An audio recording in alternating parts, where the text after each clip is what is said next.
ਜਾਗਤ ਜੋਤ ਜਪੈ ਨਿਸਬਾਸੁਰ,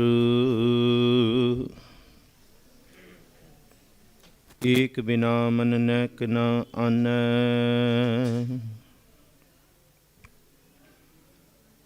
ਪੂਰਨ ਪ੍ਰੇਮ ਪ੍ਰਤੀਤ ਸਜੈ, ਬ੍ਰਤ ਗੋਰ ਮਣਿ ਮਟ ਭੂਲ ਨਾ ਮਾਨੈ। ਤੀਰਥ ਦਾਨ ਦਇਆ ਤਪ ਸੰਜਮ, ਏਕ ਬਿਨਾ ਨਹਿ ਏਕ ਪਛਾਨੈ। ਪੂਰਨ ਜੋਤ ਜਗੈ ਘਟ ਮੈਂ, ਤਬ ਖਾਲਸ ਤਾਹੇ ਨ ਖਾਲਸ ਜਾਨੈ। ਕਿਆ ਜਾਨਾ ਕਿਵ ਮਰਹੈਂਗੇ, ਕੈਸਾ ਮਰਨਾ ਹੋਏ। ਜੇ ਕਰ ਸਾਹਿਬ ਮਨਹੁ ਨਾ ਵਿਸਰੈ, ਤਾਂ ਸੈਲਾ ਮਰਨਾ ਹੋਏ। ਮਰਨੈ ਤੇ ਜਗਤ ਡਰੈ, ਜੀਵਿਆ ਲੋੜੈ ਸਭ ਕੋਏ। ਗੁਰ ਪ੍ਰਸਾਦੀ ਜੀਵਤ ਮਰੈ, ਹੁਕਮੈ ਬੂਝੈ ਓਏ। ਨਾਨਕ ਐਸੀ ਮਰਣੀ ਜੋ ਮਰੈ, ਬਹੁਰ ਨਾ ਮਰਣਾ ਹੋਏ। ਤੂੰ ਮੇਰੋ ਮੇਰ ਪਰਬਤ ਸੁਆਮੀ, ਓਟ ਗਈ ਮੈਂ ਤੇਰੀ। ਨਾ ਤੁਮ ਡੋਲੋ ਨਾ ਹਮ ਗਿਰਤੇ, ਰਖ ਲੀਨੀ ਹਰ ਮੇਰੀ। ਬਦਬਖਤ ਹਮ ਚੂੰ ਬਖੀਲ ਗਾਫਲ, ਬੇਨਜ਼ਰ ਬੇਵਾਕ। ਨਾਨਕ ਬੁਗੋਇਤ ਜਨ ਤੁਰਾ, ਤੇਰੇ ਚਾਕਰਾਂ ਪਾ ਖਾਕ।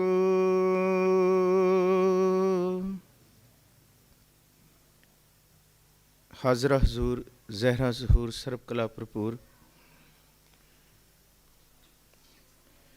ਚਬਰ ਛਤਰ ਤਖਤ ਦੇ ਮਾਲਕ, ਰੂਹਾਨੀਅਤ ਦੇ ਭੰਡਾਰ ਬਰਦੋ ਆਲਮ ਸ਼ਾਹ ਸਾਹਿਬ ਸਤਿਗੁਰੂ ਸ੍ਰੀ ਗੁਰੂ ਗ੍ਰੰਥ ਸਾਹਿਬ ਮਹਾਰਾਜ ਜੀ ਦੀ ਪਾਵਨ ਮੁਕੱਦਸ ਹਜ਼ੂਰੀ ਅੰਦਰ ਸਫਰ ਸ਼ਹਾਦਤ ਦੇ ਅੱਜ ਚੌਥੇ ਦੀਵਾਨ ਦੀ ਆਪ ਹਾਜ਼ਰੀ ਭਰ ਰਹੇ ਹੋ। ਧੰਨ ਸਤਿਗੁਰੂ ਸ੍ਰੀ ਗੁਰੂ ਗੋਬਿੰਦ ਸਿੰਘ ਸਾਹਿਬ ਮਹਾਰਾਜ ਜੀ ਦੇ ਸਾਹਿਬਜ਼ਾਦਿਆਂ, ਉਹਨਾਂ ਦੇ ਸਿੰਘਾਂ, ਉਹਨਾਂ ਦੇ ਪੰਜਾਂ ਪਿਆਰਿਆਂ ਦੀ ਸ਼ਹਾਦਤਾਂ ਦੇ ਇਤਿਹਾਸ ਕਹਿਣੇ ਔਰ ਸੁਣਨੇ ਬਹੁਤ ਸੌਖੇ ਨੇ, ਪਰ ਸੱਚੀ ਮੁੱਚੀ ਇਹ ਜਦ ਵਰਤਿਆ ਸਾਰਾ ਕੁਝ ਸਾਕਾ, ਤੇ ਇਕੱਲੇ ਗੁਰੂ ਗੋਬਿੰਦ ਸਿੰਘ ਹੀ ਇਹੋ ਜਿਹੇ ਨੇ ਜਿਹੜੇ ਸਭ ਕੁਝ ਅੱਖਾਂ ਅੱਗੇ ਵਰਤਾ ਕੇ ਵੀ ਤੇਰਾ ਕੀਆ ਮੀਠਾ ਲੱਗੈ, ਹਰ ਨਾਮ ਪਦਾਰਥ ਨਾਨਕ ਮੰਗੈ। ਇਹ ਸਭ ਕੁਝ ਕਹਿ ਕੇ ਕਹਿੰਦੇ ਸਭ ਕੁਝ ਜੋ ਹੋਇਆ ਪ੍ਰਭੂ ਦੀ ਰਜ਼ਾ ਹੈ, ਹੁਕਮ ਹੈ, ਮਿੱਠਾ ਹੈ। ਬਸ ਜੇ ਸਾਨੂੰ ਕੁਝ ਪਿਆਰਾ ਲੱਗਦਾ ਹੈ, ਜਿਹੜਾ ਸਾਥ ਨਿਭਣ ਵਾਲਾ ਹੈ, ਉਹ ਹੈ ਪ੍ਰਭੂ ਪਾਤਸ਼ਾਹ ਜੀ ਤੁਹਾਡਾ ਨਾਮ। ਜ਼ਫਰਨਾਮੇ ਦੇ ਕੁਝ ਬਚਨ, ਧੰਨ ਗੁਰੂ ਗ੍ਰੰਥ ਸਾਹਿਬ ਜੀ ਦੀ ਮੁਕੱਦਸ ਬਾਣੀ ਔਰ ਇਤਿਹਾਸਕ ਵਿੱਚੋਂ ਅੱਜ ਦਾ ਇਤਿਹਾਸ, ਅੱਜ ਦੀ ਲੜੀ ਅਗਾਂਹ ਨੂੰ ਤੋਰੀਏ। 6 ਪੋਹ ਤੋਂ ਲੈ ਕੇ 13 ਪੋਹ ਤੱਕ, 21 ਤਰੀਕ ਤੋਂ ਲੈ ਕੇ 27 ਤਰੀਕ ਤੱਕ ਦਾ ਇਹ ਇਤਿਹਾਸ ਹੈ। 7 ਪੋਹ ਸਵੇਰ ਨੂੰ ਇਹ ਸਾਰਾ ਕੁਝ ਵਰਤਦਾ ਹੈ। ਸਰਸਾ ਨਦੀ ਦਾ ਵਿਛੋੜਾ, ਫਿਰ ਟਿਊਕ ਮਾਤਰ ਮੈਂ ਬੇਨਤੀ ਕਰਦਾ, 7 ਪੋਹ ਨੂੰ ਹੀ ਸਤਿਗੁਰ ਜੀ ਚਮਕੌਰ ਦੀ ਗੜੀ ਵਿੱਚ ਸਿੰਘਾਂ ਦੇ ਨਾਲ, ਉੱਥੇ ਜ਼ਿਕਰ ਹੈ ਗੁਰਸਨਾ ਕੇ ਕਾਰੇ ਕੁਨਦ ਚਹਿਲ ਨਰ, ਕਿ ਦਹਿ ਲਕ ਬਰ ਓ ਆਇਦ ਬਰੋ ਬੇਖਬਰ। 40 ਸਿੰਘ ਜਿਨ੍ਹਾਂ ਵਿੱਚੋਂ 5 ਪਿਆਰੇ ਨੇ ਤੇ ਨਾਲ ਹੀ 2 ਸਾਹਿਬਜ਼ਾਦੇ ਵੱਡੇ ਨੇ, ਤੇ ਦਸ਼ਮੇਸ਼ ਪਿਤਾ ਆਪ ਚਮਕੌਰ ਦੀ ਗੜੀ ਵਿੱਚ ਠਿਕਾਣਾ ਲੈਂਦੇ ਨੇ, ਯੁੱਧ ਨੀਤੀ ਤਿਆਰ ਕਰਦੇ ਨੇ। ਕਿਉਂਕਿ ਗੁਰੂ ਗੋਬਿੰਦ ਸਿੰਘ ਸਾਹਿਬ ਦੀ ਜਿਹੜੀ ਯੁੱਧ ਨੀਤੀ ਹੈ, 14 ਜੰਗਾਂ ਜਿੱਤੀਆਂ ਨੇ ਗੁਰੂ ਗੋਬਿੰਦ ਸਿੰਘ ਸਾਹਿਬ ਨੇ। ਕਿਉਂਕਿ ਉਹਨਾਂ ਦੀ ਯੁੱਧ ਨੀਤੀ ਇਸ ਤਰ੍ਹਾਂ ਦੀ ਹੈ ਜਿਹਨੂੰ ਵੱਡੇ ਵੱਡੇ ਧਰਮ ਯੁੱਧ ਕਰਨ ਵਾਲੇ ਜਾਂ ਵੱਡੇ ਵੱਡੇ ਯੁੱਧ ਕਰਨ ਵਾਲੇ ਨੀਤੀ ਸ਼ਾਸਤਰ ਕਹਿੰਦੇ ਆ ਕਿ ਜਿਹੜੀ ਯੁੱਧ ਨੀਤੀ ਗੁਰੂ ਗੋਬਿੰਦ ਸਿੰਘ ਸਾਹਿਬ ਨੇ ਵਰਤੀ, ਉਹ ਯੁੱਧ ਨੀਤੀ ਹੀ ਸੀ ਜਿਹੜੀ ਗੁਰੂ ਗੋਬਿੰਦ ਸਿੰਘ ਸਾਹਿਬ ਨੂੰ ਤੇ ਬਾਬਾ ਬੰਦਾ ਸਿੰਘ ਬਹਾਦਰ ਨੂੰ, ਜਦ ਉਹਨਾਂ ਨੇ ਜੰਗ ਲੜੀ ਪੰਜਾਬ ਦੀ ਵਿੱਚ ਧਰਤੀ 'ਚ ਆ ਕੇ, ਤੇ ਗੁਰੂ ਗੋਬਿੰਦ ਸਿੰਘ ਸਾਹਿਬ ਨੇ ਇੱਕੋ ਹੀ ਗੱਲ ਬਾਬਾ ਬੰਦਾ ਸਿੰਘ ਬਹਾਦਰ ਨੂੰ ਆਖੀ ਸੀ ਕਿ ਜੰਗ ਲੜਨ ਲਈ ਮੈਦਾਨ ਆਪ ਹੀ ਨਿਯਤ ਕਰਨਾ ਹੈ। ਤੇ ਬਾਬਾ ਬੰਦਾ ਸਿੰਘ ਬਹਾਦਰ ਨੇ ਗੁਰੂ ਸਾਹਿਬ ਦੀ ਗੱਲ ਮੰਨ ਕੇ ਸਰਹੰਦ ਦੇ ਵਿੱਚ ਜੰਗ ਨਹੀਂ ਲੜੀ, ਚੱਪੜ ਚਿੜੀ ਦਾ ਮੈਦਾਨ ਆਪ ਨਿਯਤ ਕੀਤਾ, ਸ਼ਹਿਰ ਤੋਂ ਸਰਹੰਦ ਤੋਂ ਦੂਰ, ਤੇ ਉੱਥੇ ਜੰਗ ਦੀ ਫਤਿਹ ਕੀਤੀ। ਉੱਥੇ ਫਿਰ ਸਰਹੰਦ ਦੀ ਇੱਟ ਨਾਲ ਇੱਟ ਖੜਕਾਈ। ਇਹ ਸਾਰੀਆਂ ਨੀਤੀਆਂ ਜਿਹੜੀ ਅਸੀਂ ਗੁਰੂ ਗੋਬਿੰਦ ਸਿੰਘ ਸਾਹਿਬ ਦੀਆਂ ਲਿਖਤਾਂ ਵਿੱਚੋਂ ਹੀ ਪੜ੍ਹਦੇ ਹਾਂ ਕਿ ਹਰੀ ਚੰਦ ਕੋਪੰ ਕਮਾਨੰ ਸੰਭਾਲੰ, ਪ੍ਰਥਮ ਬਾਜਿੰ ਤੀਰ ਮੋਕੋ ਚਲਾਇੰ, ਪ੍ਰਥਮ ਤਾਕ ਕੇ ਤੀਰ ਮੋਕੋ ਚਲਾਇੰ। ਪਹਿਲਾ ਤੀਰ ਚਲਾਇਆ, ਦੂਤੀਆ ਤੀਰ ਕਹਿੰਦੇ ਫਿਰ ਉਹਨੇ ਮੇਰੀ ਅੱਖ ਦਾ ਨਿਸ਼ਾਨਾ ਲੈ ਕੇ ਤੀਰ ਚਲਾਇਆ, ਤੀਜਾ ਤੀਰ ਦੂਜਾ ਵੀ ਬਚ ਗਿਆ, ਤੀਜਾ ਤੀਰ ਉਹਨੇ ਮੇਰੇ ਮੋਢੇ ਮੇਰੇ ਦਿਲ ਦੇ ਕੋਲ ਉੱਥੇ ਦਾ ਨਿਸ਼ਾਨਾ ਲੈ ਕੇ ਹਰੀ ਚੰਦ ਦੀ ਉਮਰ 55 ਸਾਲ ਤੋਂ ਲੈ ਕੇ 60 ਸਾਲ ਦੀ ਹੈ। ਵੱਡਾ ਯੋਧਾ ਹੈ, ਭਾਰਾ ਯੋਧਾ ਹੈ, ਮੰਨਿਆ ਜਾਂਦਾ ਹੈ ਪਹਾੜੀ ਰਿਆਸਤਾਂ ਦੇ ਵਿੱਚ ਇਹਦਾ ਨਿਸ਼ਾਨਾ ਨਹੀਂ ਚੂਕਦਾ। ਸਤਿਗੁਰੂ ਜੀ ਕਹਿੰਦੇ ਜਦ ਉਹਨੇ ਤੀਜਾ ਤੀਰ ਚਲਾਇਆ, ਮੈਂ ਜਿਹੜੀ ਸੰਜੋ ਬੰਨੀ ਸੀ, ਮੈਂ ਜਿਹੜੀ ਉੱਤੇ ਆਰਮਰ ਬੰਨੀ ਸੀ, ਆਰਮਰ ਦੀ ਜਿਹੜੀ ਰੱਸੀ ਸੀ, ਉਹਨੂੰ ਆ ਕੇ ਉਹ ਤੀਰ ਚੁੱਭਿਆ। ਚੁਭੀ ਚਿੰਚ ਚਰਮੰ ਕੱਛ ਘਾਏ ਨਾ ਆਯੰਗ। ਕਹਿੰਦੇ ਉਸ ਸੰਜੋ ਨੇ ਮੈਨੂੰ ਬਚਾ ਲਿਆ, ਪਰ ਸੱਚ ਇਹ ਹੈ ਨਾ ਕੋਈ ਸੰਜੋ ਬਚਾਉਣ ਵਾਲਾ ਹੈ, ਨਾ ਕੋਈ ਸਿਆਣਪ ਬਚਾਉਣ ਵਾਲੀ ਹੈ। ਕਹਿੰਦੇ ਜੇ ਮੈਂ ਬਚਿਆ ਤੇ ਕੇਵਲ ਕਿਰਪਾ, ਕਹਿੰਦੇ ਸਿਰਫ ਔਰ ਸਿਰਫ ਅਕਾਲ ਪੁਰਖ ਦੀ ਕਿਰਪਾ ਨੇ ਮੈਨੂੰ ਬਚਾਇਆ, ਪ੍ਰਤਪਾਲ ਵਾਹਿਗੁਰੂ ਦੀ ਕਿਰਪਾ ਨੇ ਮੈਨੂੰ ਬਚਾਇਆ, ਹੋਰ ਕਿਸੇ ਨੇ ਨਹੀਂ ਬਚਾਇਆ। ਤੇ ਫਿਰ ਸਤਿਗੁਰੂ ਜੀ ਨੇ ਕਿਹਾ ਜਬੈ ਬਾਣ ਲਾਗਿਓ ਤਬੈ ਰੋਸ ਜਾਗਿਓ। ਜਿਸ ਵੇਲੇ ਉਹ ਤੀਰ ਦੀ ਚੁੰਝ ਚੁਭੀ ਹੈ, ਘਾਹ ਨਹੀਂ ਆਇਆ, ਬਸ ਚੁੰਝ ਹੀ ਚੁਭੀ ਹੈ। ਸਤਿਗੁਰੂ ਜੀ ਕਹਿੰਦੇ ਜਦ ਇਹ ਤੀਰ ਚੁਭਿਆ, ਕਹਿੰਦੇ ਫਿਰ ਮੈਂ ਦੇਰੀ ਨਹੀਂ ਲਾਈ, ਹਰੀ ਚੰਦ ਨੂੰ ਧਰਤੀ ਉੱਤੇ ਸੁੱਟ ਦਿੱਤਾ। ਉਹਦੇ ਯੋਧਿਆਂ ਨੂੰ, ਉਹਦੇ ਫੌਜੀਆਂ ਨੂੰ ਤਾਂ ਪਤਾ ਲੱਗਿਆ ਕਿ ਇੰਨੀ ਫੁਰਤੀ ਦੇ ਨਾਲ ਗੁਰੂ ਗੋਬਿੰਦ ਸਿੰਘ ਦਾ ਤੀਰ ਆਇਆ ਹੈ ਸੱਚੇ ਪਾਤਸ਼ਾਹ ਦਾ, ਕਿ ਸਾਡਾ ਹਰੀ ਚੰਦ ਯੋਧਾ, ਸਾਡਾ ਆਗੂ ਜਿਸ ਵੇਲੇ ਧਰਤੀ ਤੇ ਡਿੱਗਿਆ ਤਾਂ ਪਤਾ ਲੱਗਿਆ ਹਰੀ ਚੰਦ ਤੇ ਮਾਰਿਆ ਗਿਆ। ਇੰਨਾ ਫੁਰਤੀਲਾ ਕੰਮ ਗੁਰੂ ਗੋਬਿੰਦ ਸਿੰਘ ਸਾਹਿਬ, ਕਿਉਂਕਿ ਗੁਰੂ ਗੋਬਿੰਦ ਸਿੰਘ ਸਾਹਿਬ ਦਾ ਜ਼ਫਰਨਾਮੇ 'ਚ ਜ਼ਿਕਰ ਹੈ। ਦੇਖੋ ਇਹ ਸਾਰੇ ਸ਼ੇਰ ਪੜ੍ਹੋ। ਗੁਰਸਨਾ ਕੇ ਕਾਰੇ ਕੁਨਦ ਚਹਿਲ ਨਰ, ਕਿ 10 ਲੱਖ ਬਰੋ ਆਇਦ ਬਰੋ ਬੇਖਬਰ, ਕਿ ਪੈਮਾ ਸ਼ਿਕਨ ਬੇਦ ਰੰਗ ਆਮਦਨ, ਮਿਆਂ ਤੇਗੋ ਤੀਰੋ ਤੁਫੰਗ ਆਮਦਨ। ਪੈਮਾ ਸ਼ਿਕਨ ਕਹਿੰਦੇ ਹੈ ਕਸਮਾਂ ਖਾ ਕੇ ਮੁਕਰਨ ਵਾਲੇ, ਧੋਖੇਬਾਜ਼, ਝੂਠੇ, ਫਰੇਬੀ। ਪੈਮਾ ਸ਼ਿਕਨ ਉਹਨੂੰ ਕਿਹਾ ਰੱਬ ਦੀ ਕਸਮ ਖਾਈ, ਸਭ ਤੋਂ ਵੱਡੇ ਧਰਮ ਪੁਸਤਕ ਦੀ ਕਸਮ ਖਾਈ, ਜਿਹੜੀ ਆਪਣੇ ਧਰਮ ਦੇ ਵਿੱਚ ਸਭ ਤੋਂ ਵੱਡੀ ਮੰਨਦੇ ਨੇ। ਮੁਹੰਮਦ ਸਾਹਿਬ ਤੋਂ ਬਾਅਦ ਕੁਰਾਨ ਨੂੰ ਵੱਡਾ ਮੰਨਦੇ ਨੇ, ਇਹ ਖੁਦਾ ਦੀ ਆਇਤ ਮੰਨਦੇ ਨੇ। ਕਹਿੰਦੇ ਉਹਦੀ ਕਸਮ ਖਾ ਕੇ ਮੁਕਰਨ ਵਾਲੇ ਪੈਮਾ ਸ਼ਿਕਨ ਨੇ। ਕਿ ਪੈਮਾ ਸ਼ਿਕਨ ਬੇਦ ਰੰਗ ਦਾ ਮਤਲਬ ਝੂਠੇ ਲੋਕ, ਬੇਰੰਗੇ ਲੋਕ, ਵਿਸ਼ਵਾਸ ਤੋਂ ਬਾਹਰ ਜਿਨ੍ਹਾਂ ਤੇ ਵਿਸ਼ਵਾਸ ਨਹੀਂ ਕੀਤਾ ਜਾਂਦਾ। ਕਿ ਪੈਮਾ ਸ਼ਿਕਨ ਬੇਦ ਰੰਗ ਆਮਦਨ, ਮਿਆਂ ਤੇਗੋ ਤੀਰੋ ਤੁਫੰਗ ਆਮਦਨ। ਕਹਿੰਦੇ ਕੱਲਾ ਮੇਰੇ ਉੱਤੇ ਤਲਵਾਰਾਂ ਦੇ ਨਾਲ ਜਾਂ ਤੀਰਾਂ ਨਾਲ ਨਹੀਂ, ਮਹਾਰਾਜ ਜੀ ਕਹਿੰਦੇ ਬੰਦੂਕਾਂ ਪਿਸਤੌਲਾਂ ਨਾਲ ਵੀ ਵਾਰ ਹੋਏ, ਗੋਲੀਆਂ ਵੀ ਚਲੀ। ਕਿ ਤੇਗੋ ਤੀਰੋ ਤੁਫੰਗ ਆਮਦਨ, ਕਹਿੰਦੇ ਘੋੜਿਆਂ ਦੇ ਉੱਤੇ ਚੜ੍ਹ ਕੇ ਆਏ ਇਹ। ਤੇ ਫਿਰ ਉੱਥੇ ਸਤਿਗੁਰੂ ਜੀ ਦਾ ਅਗਲਾ ਸ਼ੇਰ ਹੈ, ਕਹਿੰਦੇ ਬਾ ਲਾਚਾਰਗੀ ਦਰਮਿਆਂ ਆਮਦਨ। ਕਹਿੰਦੇ ਮੈਂ ਲਾਚਾਰ ਹੋ ਗਿਆ, ਪਾਣੀ ਸਿਰ ਦੇ ਉੱਤੋਂ ਲੰਘ ਗਿਆ। ਹੁਣ ਜੇ ਔਰੰਗਜ਼ੇਬ ਤੂੰ ਕਹਿੰਦਾ ਹੈ ਕਿ ਗੁਰੂ ਗੋਬਿੰਦ ਸਿੰਘ ਤੁਸੀਂ ਫਕੀਰ, ਨਾਨਕ ਪ੍ਰਸਤ, ਨਾਨਕ ਦੀ ਗੱਦੀ ਤੇ ਬਹਿਣ ਵਾਲੇ, ਲੋਕਾਂ ਨੂੰ ਨਾਮ ਜਪਣ ਦਾ, ਲੋਕਾਂ ਨੂੰ ਸ਼ਾਂਤ ਰਹਿਣ ਦਾ ਉਪਦੇਸ਼ ਦੇਣ ਵਾਲੇ, ਤੇ ਤੁਸੀਂ ਰਣ ਤੱਤੇ ਤੇ ਕਿਉਂ ਜੂਝ ਪਏ। ਉੱਥੇ ਜ਼ਿਕਰ ਕੀਤਾ ਕਿ ਪੈਮਾ ਸ਼ਿਕਨ ਬੇਦ ਰੰਗ ਆਮਦਨ, ਮਿਆਂ ਤੇਗੋ ਤੀਰੋ ਤੁਫੰਗ ਆਮਦਨ, ਬਾਲ ਆਚਾਰਗੀ। ਹੁਣ ਲਾਚਾਰ ਸੀ ਮੈਂ, ਹੁਣ ਕੁਝ ਹੀਲਾ ਨਹੀਂ। ਜਿਸ ਵੇਲੇ ਕੁਝ ਹੀਲਾ ਨਹੀਂ, ਕੱਲਾ ਗੁਰੂ ਗੋਬਿੰਦ ਸਿੰਘ ਨਹੀਂ, ਜਦ ਸਾਰੇ ਹੀਲੇ ਖਤਮ ਹੋ ਜਾਣਗੇ, ਗੁਰੂ ਗੋਬਿੰਦ ਸਿੰਘ ਨੂੰ ਧੰਨ ਕਹਿਣ ਵਾਲੇ, ਗੁਰੂ ਗੋਬਿੰਦ ਸਿੰਘ ਨੂੰ ਮੰਨਣ ਵਾਲੇ, ਉਹ ਵੀ ਇਹ ਕਰਨਗੇ ਜਿਹੜਾ ਗੁਰੂ ਗੋਬਿੰਦ ਸਿੰਘ ਨੇ ਕੀਤਾ।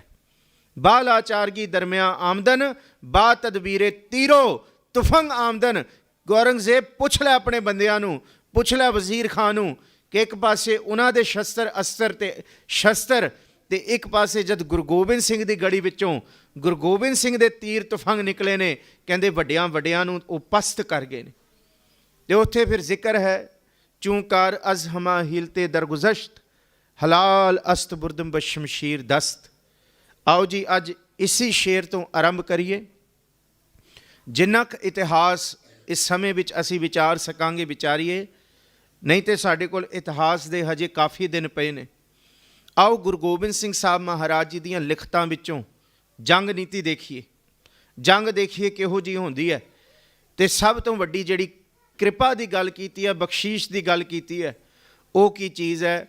ਇੱਕ ਜ਼ਫਰਨਾਮੇ ਦਾ ਇਹ ਸ਼ੇਰ, ਬਾਲਾਚਾਰਗੀ ਦਰਮਿਆ ਆਮਦਨ, ਤੇ ਨਾਲ ਹੀ ਸਤਿਗੁਰੂ ਜੀ ਦੀ ਲਿਖਤ ਦਾ ਵਿੱਚ, ਜੀਤ ਫਿਰੈ ਸਭ ਦੇਸ਼ ਦਿਸ਼ਾਨ ਕੋ, ਬਾਜਤ ਢੋਲ ਮਿਰਦੰਗ ਨਗਾੜੇ, ਗੂੰਜਤ ਗੂੜ ਗਜਾਨ ਕੇ ਸੁੰਦਰ ਹਿੰਸਤ ਹੈ ਰਾਜ ਹਜ਼ਾਰੇ ਭੂਤ ਭਵਿਖ ਭਵਾਨ ਕੇ ਭੂਪਤ, ਕੌਣ ਗਹਿ ਨਹੀਂ ਜਾਤ ਵਿਚਾਰੈ, ਸ਼੍ਰੀਪਤ ਸ਼੍ਰੀ ਭਗਵਾਨ ਭਜੇ ਬਿਨ ਅੰਤ ਕੋ ਅੰਤ ਕੇ ਤਾਮ ਸਿਧਾਰੇ। ਆਓ ਜੀ ਇੱਥੋਂ ਆਰੰਭ ਕਰੀਏ ਇਤਿਹਾਸ। ਸਤਿਗੁਰੂ ਜੀ ਬਖਸ਼ਿਸ਼ ਕਰਨ, ਗੁਰੂ ਗੋਬਿੰਦ ਸਿੰਘ ਸਾਹਿਬ ਮਹਾਰਾਜ ਜੀ ਦੀ ਬਖਸ਼ੀ ਫਤਿਹ ਸਾਂਝੀ ਕਰੋ। ਆਖੋ ਜੀ ਵਾਹਿਗੁਰੂ ਜੀ ਕਾ ਖਾਲਸਾ, ਵਾਹਿਗੁਰੂ ਜੀ ਕੀ ਫਤਿਹ। ਧੰਨ ਗੁਰੂ ਗੋਬਿੰਦ ਸਿੰਘ ਸਾਹਿਬ ਕਹਿੰਦੇ, ਜਯੰਗ ਜੀਤ ਆਏ, ਜੰਗ ਨੂੰ ਜਿੱਤ ਕੇ ਆਇਆ, ਜਯੰਗ ਗੀਤ ਗਾਏ। ਜਯੰਗ ਗੀਤ ਮਤਲਬ ਕਿਹੜੇ ਨੇ? ਜੈ ਜੈਕਾਰ ਵਾਲੇ। ਜੈ ਜੈਕਾਰ ਉਸ ਪਾਰ ਬ੍ਰਹਮ ਪਰਮੇਸ਼ਵਰ ਦੀ ਹੁੰਦੀ ਹੈ, ਤੇ ਜੈ ਜੈਕਾਰ ਸੱਚ ਦੀ ਹੁੰਦੀ ਹੈ। ਸੱਚ ਕਦੀ ਪੁਰਾਣਾ ਨਹੀਂ ਹੋਏਗਾ ਤੇ ਝੂਠ ਸਦਾ ਟਿਕ ਨਹੀਂ ਸਕਦਾ। ਮਹਾਰਾਜ ਜੀ ਦੀ ਬਾਣੀ ਦਾ ਫਰਮਾਨ ਹੈ, ਸੱਚ ਪੁਰਾਣਾ ਹੋਵੇ ਨਾਹੀਂ, ਸੀਤਾ ਕਦੇ ਨਾ ਪਾਟੇ। ਸੱਚ ਨੂੰ ਕੋਈ ਮਾਰ ਨਹੀਂ ਸਕਦਾ, ਸੱਚ ਨੂੰ ਕੋਈ ਪਾੜ ਨਹੀਂ ਸਕਦਾ। ਸਤਿਗੁਰੂ ਸੱਚੇ ਪਾਤਸ਼ਾਹ ਮਹਾਰਾਜ ਗੁਰੂ ਗੋਬਿੰਦ ਸਿੰਘ ਸਾਹਿਬ ਜੀ ਨੇ ਜਿਹੜੀ ਇਹ ਜੰਗਾਂ ਫਤਿਹ ਕੀਤੀਆਂ ਨੇ, ਤੇ ਸਤਿਗੁਰ ਦਾ ਸ਼ੁਕਰਾਨਾ ਕਦਮ ਕਦਮ ਤੇ ਕੀਤਾ ਹੈ। ਮੈਂ ਬੇਨਤੀ ਕਰਾਂਗਾ ਗੁਰਮੁਖ ਪਿਆਰਿਓ, ਬਿਲਕੁਲ ਟਿਕ ਜਾਓ ਪਲੀਜ਼। ਜਿਹੜਾ ਇਤਿਹਾਸ ਤੁਸੀਂ ਸਰਵਣ ਕਰ ਰਹੇ ਹੋ ਨਾ, ਇਹ ਇਤਿਹਾਸ ਬੜਾ ਸੰਜੀਦਗੀ ਵਾਲਾ ਇਤਿਹਾਸ ਹੈ। ਬੱਚਿਆਂ ਨੂੰ ਵੀ ਤੁਸੀਂ ਬਸ ਥੋੜ੍ਹੇ ਚਿਰ ਲਈ ਸਾਂਭ ਲਓ, ਕਿਉਂਕਿ ਸੰਗਤਾਂ ਸਾਰੀਆਂ ਇੱਥੇ ਸੰਜੀਦਾ ਹੋ ਕੇ ਬੈਠੀਆਂ ਨੇ। ਬਹੁਤ ਵਿਰਾਗ ਦੇ ਵਿੱਚ ਅਸੀਂ ਬੈਠੇ ਹਾਂ। ਸਾਡਾ ਮਨ ਹੈ ਕਿ ਗੁਰੂ ਦੀਆਂ ਬਾਬਾਣੀਆਂ ਕਹਾਣੀਆਂ ਕਰੀਏ, ਨਾ ਸਿਰਫ ਕਰੀਏ, ਸਾਡਾ ਮਨ ਵੀ ਇੱਥੇ ਟਿਕ ਜਾਏ। ਗਾਵੀਐ ਸੁਣੀਐ ਮਨ ਰੱਖੀਐ ਭਾਓ, ਮਨ ਇੱਥੇ ਟਿਕਾਈਐ। ਜੇ ਟਿਕ ਜਾਏਗਾ ਦੁੱਖ ਪਰ ਹਰ ਸੁੱਖ ਘਰ ਲੈ ਜਾਏ। ਆਪਣੇ ਘਰ ਅਸੀਂ ਸੁੱਖਾਂ ਦਾ ਖਜ਼ਾਨਾ ਲੈ ਕੇ ਜਾਵਾਂਗੇ, ਆਪਣੀ ਝੋਲੀ ਸੁੱਖ ਪਵਾ ਕੇ ਲੈ ਕੇ ਜਾਵਾਂਗੇ। ਇੱਕ ਇੱਕ ਕਦਮ ਸਤਿਗੁਰੂ ਜੀ ਦਾ ਇਤਿਹਾਸ, ਇੱਕ ਇੱਕ ਸਵਾਸ ਸਤਿਗੁਰੂ ਜੀ ਦਾ ਇਤਿਹਾਸ ਸਰਵਣ ਕਰੀਏ। ਧੰਨ ਗੁਰੂ ਗੋਬਿੰਦ ਸਿੰਘ ਸਾਹਿਬ ਮਹਾਰਾਜ ਜੀ ਕਦਮ ਕਦਮ ਤੇ ਸ਼ੁਕਰਾਨਾ ਕਰਦੇ ਹੈ, ਕਿਉਂਕਿ ਗੁਰੂ ਗ੍ਰੰਥ ਸਾਹਿਬ ਜੀ ਦਾ ਬਚਨ ਹੈ। ਸਾਹਿਬ ਜੀ ਕਹਿੰਦੇ ਹੈ, ਪਾਪੀ ਕੇ ਮਾਰਨੇ ਕੋ ਪਾਪ ਮਹਾਬਲੀ ਹੈ। ਇੱਕ ਦਿਨ ਪਾਪੀ ਦਾ ਘੜਾ ਆਪ ਹੀ ਭਰਦਾ ਹੈ, ਤੇ ਪਾਪ ਆਪਣੇ ਆਪ ਹੀ ਪਾਪੀ ਦਾ ਨਾਸ਼ ਕਰ ਦਿੰਦਾ ਹੈ। ਜੈਕਾਰ ਕੀਓ ਧਰਮੀਆਂ ਕਾ, ਸ੍ਰੀ ਗੁਰੂ ਗ੍ਰੰਥ ਸਾਹਿਬ ਜੀ ਦੀ ਬਾਣੀ। ਇੱਥੇ ਧਰਮੀ ਦਾ ਜੈਕਾਰ ਸਮੇਂ ਦੇ ਲੋਕ ਭਾਵੇਂ ਨਾ ਕਰਨ, ਭਾਵੇਂ ਇਹ ਸਮਾਂ ਨਿਕਲ ਜਾਏਗਾ, ਪਰ ਰਹਿੰਦੀ ਧਰਤੀ ਤੱਕ ਧਰਮੀ ਦਾ ਹੀ ਜੈ ਜੈਕਾਰ ਹੋਏਗਾ, ਤੇ ਪਾਪੀ ਨੂੰ ਕੋਈ ਮੂੰਹ ਨਹੀਂ ਲਾਏਗਾ, ਪਾਪੀ ਦੀਆਂ ਕੋਈ ਗੱਲਾਂ ਨਹੀਂ ਕਰੇਗਾ। ਅੱਜ ਦੇਖੋ, ਕੋਈ ਬੰਦਾ ਕਹਿੰਦਾ ਮੇਰੇ 5 ਘਰ ਨੇ, ਮੈਂ 10 ਘਰ ਬਣਾ ਲਏ, ਮੈਂ 100 ਘਰ ਬਣਾ ਲਏ, ਮੇਰੀ 1000 ਜ਼ਮੀਨਾਂ ਨੇ ਦੁਨੀਆ ਦੇ ਉੱਤੇ ਜਾਂ ਲੱਖਾਂ ਨੇ, ਪਰ ਜਿਹੜੇ ਥਾਂ ਭਾਵੇਂ ਜਿੱਥੇ ਗੁਰੂ ਗੋਬਿੰਦ ਸਿੰਘ ਸਾਹਿਬ ਦੇ ਚਰਨ ਪਏ ਨੇ ਤੇ ਜਿੱਥੇ ਨਹੀਂ ਪਏ, ਅੱਜ ਇਸ ਧਰਤੀ ਤੇ ਗੁਰੂ ਗੋਬਿੰਦ ਸਿੰਘ ਸਾਹਿਬ ਦੇ ਕਿੰਨੇ ਥਾਂ ਨੇ ਜਿਹਦੀ ਗਿਣਤੀ ਨਹੀਂ ਕੋਈ। ਇਕੱਲੇ ਦੇਸ਼ ਦੀ ਗੱਲ ਨਹੀਂ ਕਰ ਰਿਹਾ। ਅੱਜ ਮੋਤੀ ਬਾਗ ਸਾਹਿਬ ਤੋਂ ਬਾਹਰੋਂ ਅੱਗੋਂ ਨਿਕਲੋ ਨਾ, ਸਿਰ ਇਸ ਲਈ ਝੁਕਦਾ, ਸੱਚੇ ਪਾਤਸ਼ਾਹ ਮਹਾਰਾਜ ਇੱਥੇ ਬਹਿ ਕੇ ਤੂੰ ਔਰੰਗਜ਼ੇਬ ਵੱਲ ਤੀਰ ਛੱਡਿਆ ਸੀ।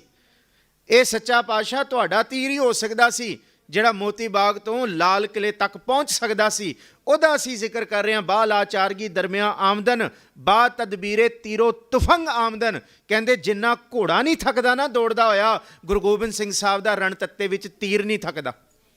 ਕਹਿੰਦੇ ਜਿੱਥੇ ਗੁਰੂ ਗੋਬਿੰਦ ਸਿੰਘ ਸਾਹਿਬ ਚਾਹੁੰਦੇ ਨੇ ਉੱਥੇ ਜਾ ਕੇ ਇਹ ਤੀਰ ਰੁਕਦਾ। ਕਹਿੰਦੇ ਇਹ ਕੋਈ ਤਾਕਤ ਗੁਰੂ ਗੋਬਿੰਦ ਸਿੰਘ ਸਾਹਿਬ ਦੀ ਨਹੀਂ। ਦਾਸ ਨੇ ਆਰਚਰੀ ਵੀ ਸਿੱਖੀ ਯੂਨੀਵਰਸਿਟੀ ਦੇ ਵਿੱਚ, ਜਦ PhD ਕੀਤੀ। ਉੱਥੇ ਆਰਚਰੀ ਬਹੁਤ ਹੁੰਦੀ ਹੈ। ਆਰਚਰੀ ਦਾ ਮਤਲਬ ਹੈ ਤੀਰ ਕਮਾਨੀ। ਤੀਰ ਕਮਾਨੀ ਸਾਧਣ ਦੇ ਵਾਸਤੇ 1 ਸਾਲ ਦੇ ਲਈ ਤੇ ਪਹਿਲਾਂ ਸਾਹ ਨੂੰ ਸਾਧਣਾ ਪੈਂਦਾ, ਕਿਉਂਕਿ ਤੀਰ ਛੱਡਣ ਲਈ ਜਿਸ ਵੇਲੇ ਕੋਈ ਕਮਾਨ ਦੇ ਉੱਤੇ ਤੀਰ ਚੜਾ ਕੇ ਸੂਰਮਾ ਖਿੱਚਦਾ ਨਾ, ਉਸ ਵੇਲੇ ਸਾਹ ਵੀ ਜੇ ਛੱਡਿਆ ਜਾਏ ਜਾਂ ਲਿਆ ਜਾਏ ਤੇ ਨਿਸ਼ਾਨਾ ਚੁੱਕ ਜਾਂਦਾ। ਤੀਰ ਨੂੰ ਚਲਾਉਣ ਵਾਸਤੇ ਸਾਹ ਨੂੰ ਸਾਧਣਾ ਬੜਾ ਜ਼ਰੂਰੀ ਹੈ। ਇਹ ਉਸ ਦਿਨ ਪਤਾ ਲੱਗਿਆ ਜਿਸ ਦਿਨ ਕਮਾਨ ਤੇ ਤੀਰ ਹੱਥ ਵਿੱਚ ਆਏ, ਫਿਰ ਝੁਕਿਆ ਸਿਰ ਸੀਸ ਧੰਨ ਗੁਰੂ ਗੋਬਿੰਦ ਸਿੰਘ ਸਾਹਿਬ ਮਹਾਰਾਜ ਜੀ ਦੇ ਚਰਨਾਂ ਦੇ ਵਿੱਚ। ਤੇ ਉੱਥੇ ਪਤਾ ਲੱਗਿਆ ਓਲੰਪਿਕਸ ਦੇ ਵਿੱਚ 1 ਪਾਉਂਡ ਜਾਂ 2 ਪਾਉਂਡ, ਵੱਧ ਤੋਂ ਵੱਧ ਮੈਕਸਿਮਮ 1.5 ਪਾਉਂਡ ਦਾ ਕਮਾਨ ਚੱਲਦਾ, ਇਸ ਤੋਂ ਉੱਤੇ ਕੋਈ ਕਮਾਨ ਨਹੀਂ ਚੱਲਦਾ। ਗੁਰੂ ਗੋਬਿੰਦ ਸਿੰਘ ਸਾਹਿਬ ਮਹਾਰਾਜ ਜੀ ਦਾ ਜਿਹੜਾ ਕਮਾਨ ਸੀ ਉਹ 4 ਪਾਉਂਡ ਦਾ ਸੀ।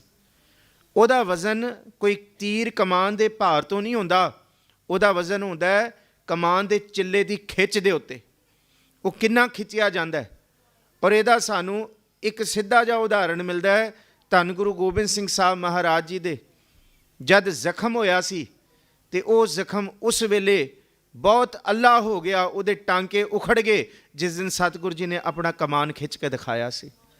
ਇਹਦਾ ਮਤਲਬ ਇਹ ਇਸ਼ਾਰਾ ਹੈ ਸਤਿਗੁਰੂ ਜੀ ਦਾ ਜਿਹੜਾ ਕਮਾਨ ਹੈ, ਜਦ ਉਹਦੇ ਵਿੱਚੋਂ ਤੀਰ ਨਿਕਲਦਾ ਸੀ ਤੇ ਸੱਚੀ ਮੁੱਚੀ ਬਾਲਾਚਾਰਗੀ ਦਰਮਿਆ ਆਮਦਨ ਬਾ ਤਦਬੀਰੇ ਤੀਰੋ ਤੁਫੰਗ ਆਮਦਨ। ਕਹਿੰਦੇ ਇੱਥੇ ਪਿਸਤੌਲਾਂ ਤੇ ਗੋਲੀਆਂ ਵੀ ਕੀ ਨੇ। ਕਹਿੰਦੇ ਗੁਰੂ ਗੋਬਿੰਦ ਸਿੰਘ ਸਾਹਿਬ ਦੇ ਤੀਰ ਦੀ ਇੰਨੀ ਰੇਂਜ ਹੈ ਜਿੰਨੀ ਰੇਂਜ ਅੱਜ ਤੱਕ ਕਿਸੇ ਸ਼ਸਤਰ ਦੀ ਨਹੀਂ ਹੋਈ। ਪਰ ਅੱਜ ਦੇ ਸਮੇਂ ਦੇ ਵਿੱਚ ਤੇ ਬਹੁਤ ਤੋਪਾਂ ਇਸ ਤਰ੍ਹਾਂ ਦੇ ਮਾਡਰਨ ਸਾਡੇ ਕੋਲ ਸ਼ਸਤਰ ਆ ਗਏ ਨੇ ਜਿਨ੍ਹਾਂ ਦਾ ਅੰਤ ਨਹੀਂ ਹੈ। ਪਰ ਗੁਰੂ ਗੋਬਿੰਦ ਸਿੰਘ ਸਾਹਿਬ ਮਹਾਰਾਜ ਜੀ ਦੇ ਕਮਾਨ ਦੀਆਂ ਗੱਲਾਂ ਮੁਗਲ ਦਰਬਾਰ ਦੇ ਵਿੱਚ ਵੀ ਹੁੰਦੇ ਸੀ, ਸਰਕਾਰੇ ਦਰਬਾਰੇ ਦੇ ਵਿੱਚ ਵੀ ਡਰ ਸੀ। ਜੇ ਸਤਿਗੁਰੂ ਜੀ ਨੇ ਛੋਟੇ ਸਾਹਿਬਜ਼ਾਦੇ ਬਾਬਾ ਜੁਝਾਰ ਸਿੰਘ ਨੂੰ ਕਿਹਾ ਕਿ ਮੈਂ ਤੈਨੂੰ ਭੇਜ ਰਿਹਾ, ਹਮ ਦੇਤੇ ਹੈ ਸ਼ਮਸ਼ੀਰ, ਕਹਿੰਦੇ ਅਸੀਂ ਤੈਨੂੰ ਸ਼ਮਸ਼ੀਰ ਦੇ ਰਹੇ ਹਾਂ, ਕਹਿੰਦੇ ਇਹਨੂੰ ਤੂੰ ਦਾਦੇ ਦਾ ਤੀਰ ਹੀ ਸਮਝੀ, ਇਹਨੂੰ ਇਹ ਸਮਝੀ ਤੇਰੇ ਉੱਤੇ ਕਿਰਪਾ ਹੈ, ਬਖਸ਼ਿਸ਼ ਹੈ, ਇਹ ਕੋਈ ਤੂੰ ਨਹੀਂ ਚਲਾਏਂਗਾ, ਤੂੰ ਸਮਝੀ ਤੇਰੇ ਉੱਤੇ ਪਾਰ ਬ੍ਰਹਮ ਪਰਮੇਸ਼ਵਰ ਦੀ ਕਿਰਪਾ ਵਰਤ ਰਹੀ ਹੈ, ਆਪ ਅਕਾਲ ਦਾ ਪੁੱਤ ਇਸ ਧਰਤੀ ਤੇ ਲੜ ਰਿਹਾ। ਇਹ ਵਾਲਾ ਜਜ਼ਬਾ ਦਿੱਤਾ।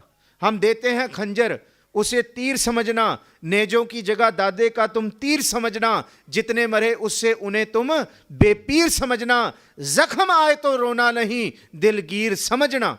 अपने अंदर जिन्ना सबर कमा सकदा जुझार सिंह, अज रण तत्ते दे विच बाबा जुझार सिंह इस सबर नूं कमायो। जिन्ने जख्म आउणगे ते तुसीं हैरान होवोगे। बाबा अजीत सिंह जिथे डिगे ने ना, गुरु गोबिंद सिंह साहब ने कहा बाबा जुझार सिंह जी तुहाडा घोड़ा 1 इंच भी अपने वड्डे भरा तो पिछे नहीं होना चाहिए।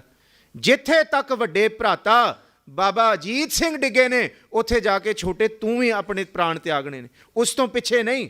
और वो बहुत दूरी सी, जिथे चमकौर की गढ़ी तो लैके तुसी देखो किड्डा थां है, जिथे ताली साहब गुरुद्वारा जिथे गुरु साहब ने ताली बजाई है, वो सारा रण तत्ता। हुण ते सारे बाजार वो गलियां घूम के देखियां दास ने, पर ये तो बाद की मॉडर्न आर्कीटैक्चर है। पुराना वो सारा ਜਿਹੜਾ ਇਲਾਕਾ ਸੀ ਉਹ ਸਾਰਾ ਮੈਦਾਨੀ ਸੀ, ਆਸ-ਪਾਸ ਜੰਗਲਾਤ ਹੀ ਸੀ, ਜੰਗਲ ਹੀ ਸੀ, ਤੇ ਉੱਥੇ ਬਹੁਤ ਸਾਰਾ ਬਹੁਤ ਦੂਰ ਤੱਕ, ਤੇ ਉੱਥੇ ਗੁਰੂ ਗੋਬਿੰਦ ਸਿੰਘ ਸਾਹਿਬ ਮਹਾਰਾਜ ਜੀ ਦੇ ਤੀਰ ਉੱਥੇ ਤੱਕ ਮਾਰ ਕਰਦੇ ਨੇ।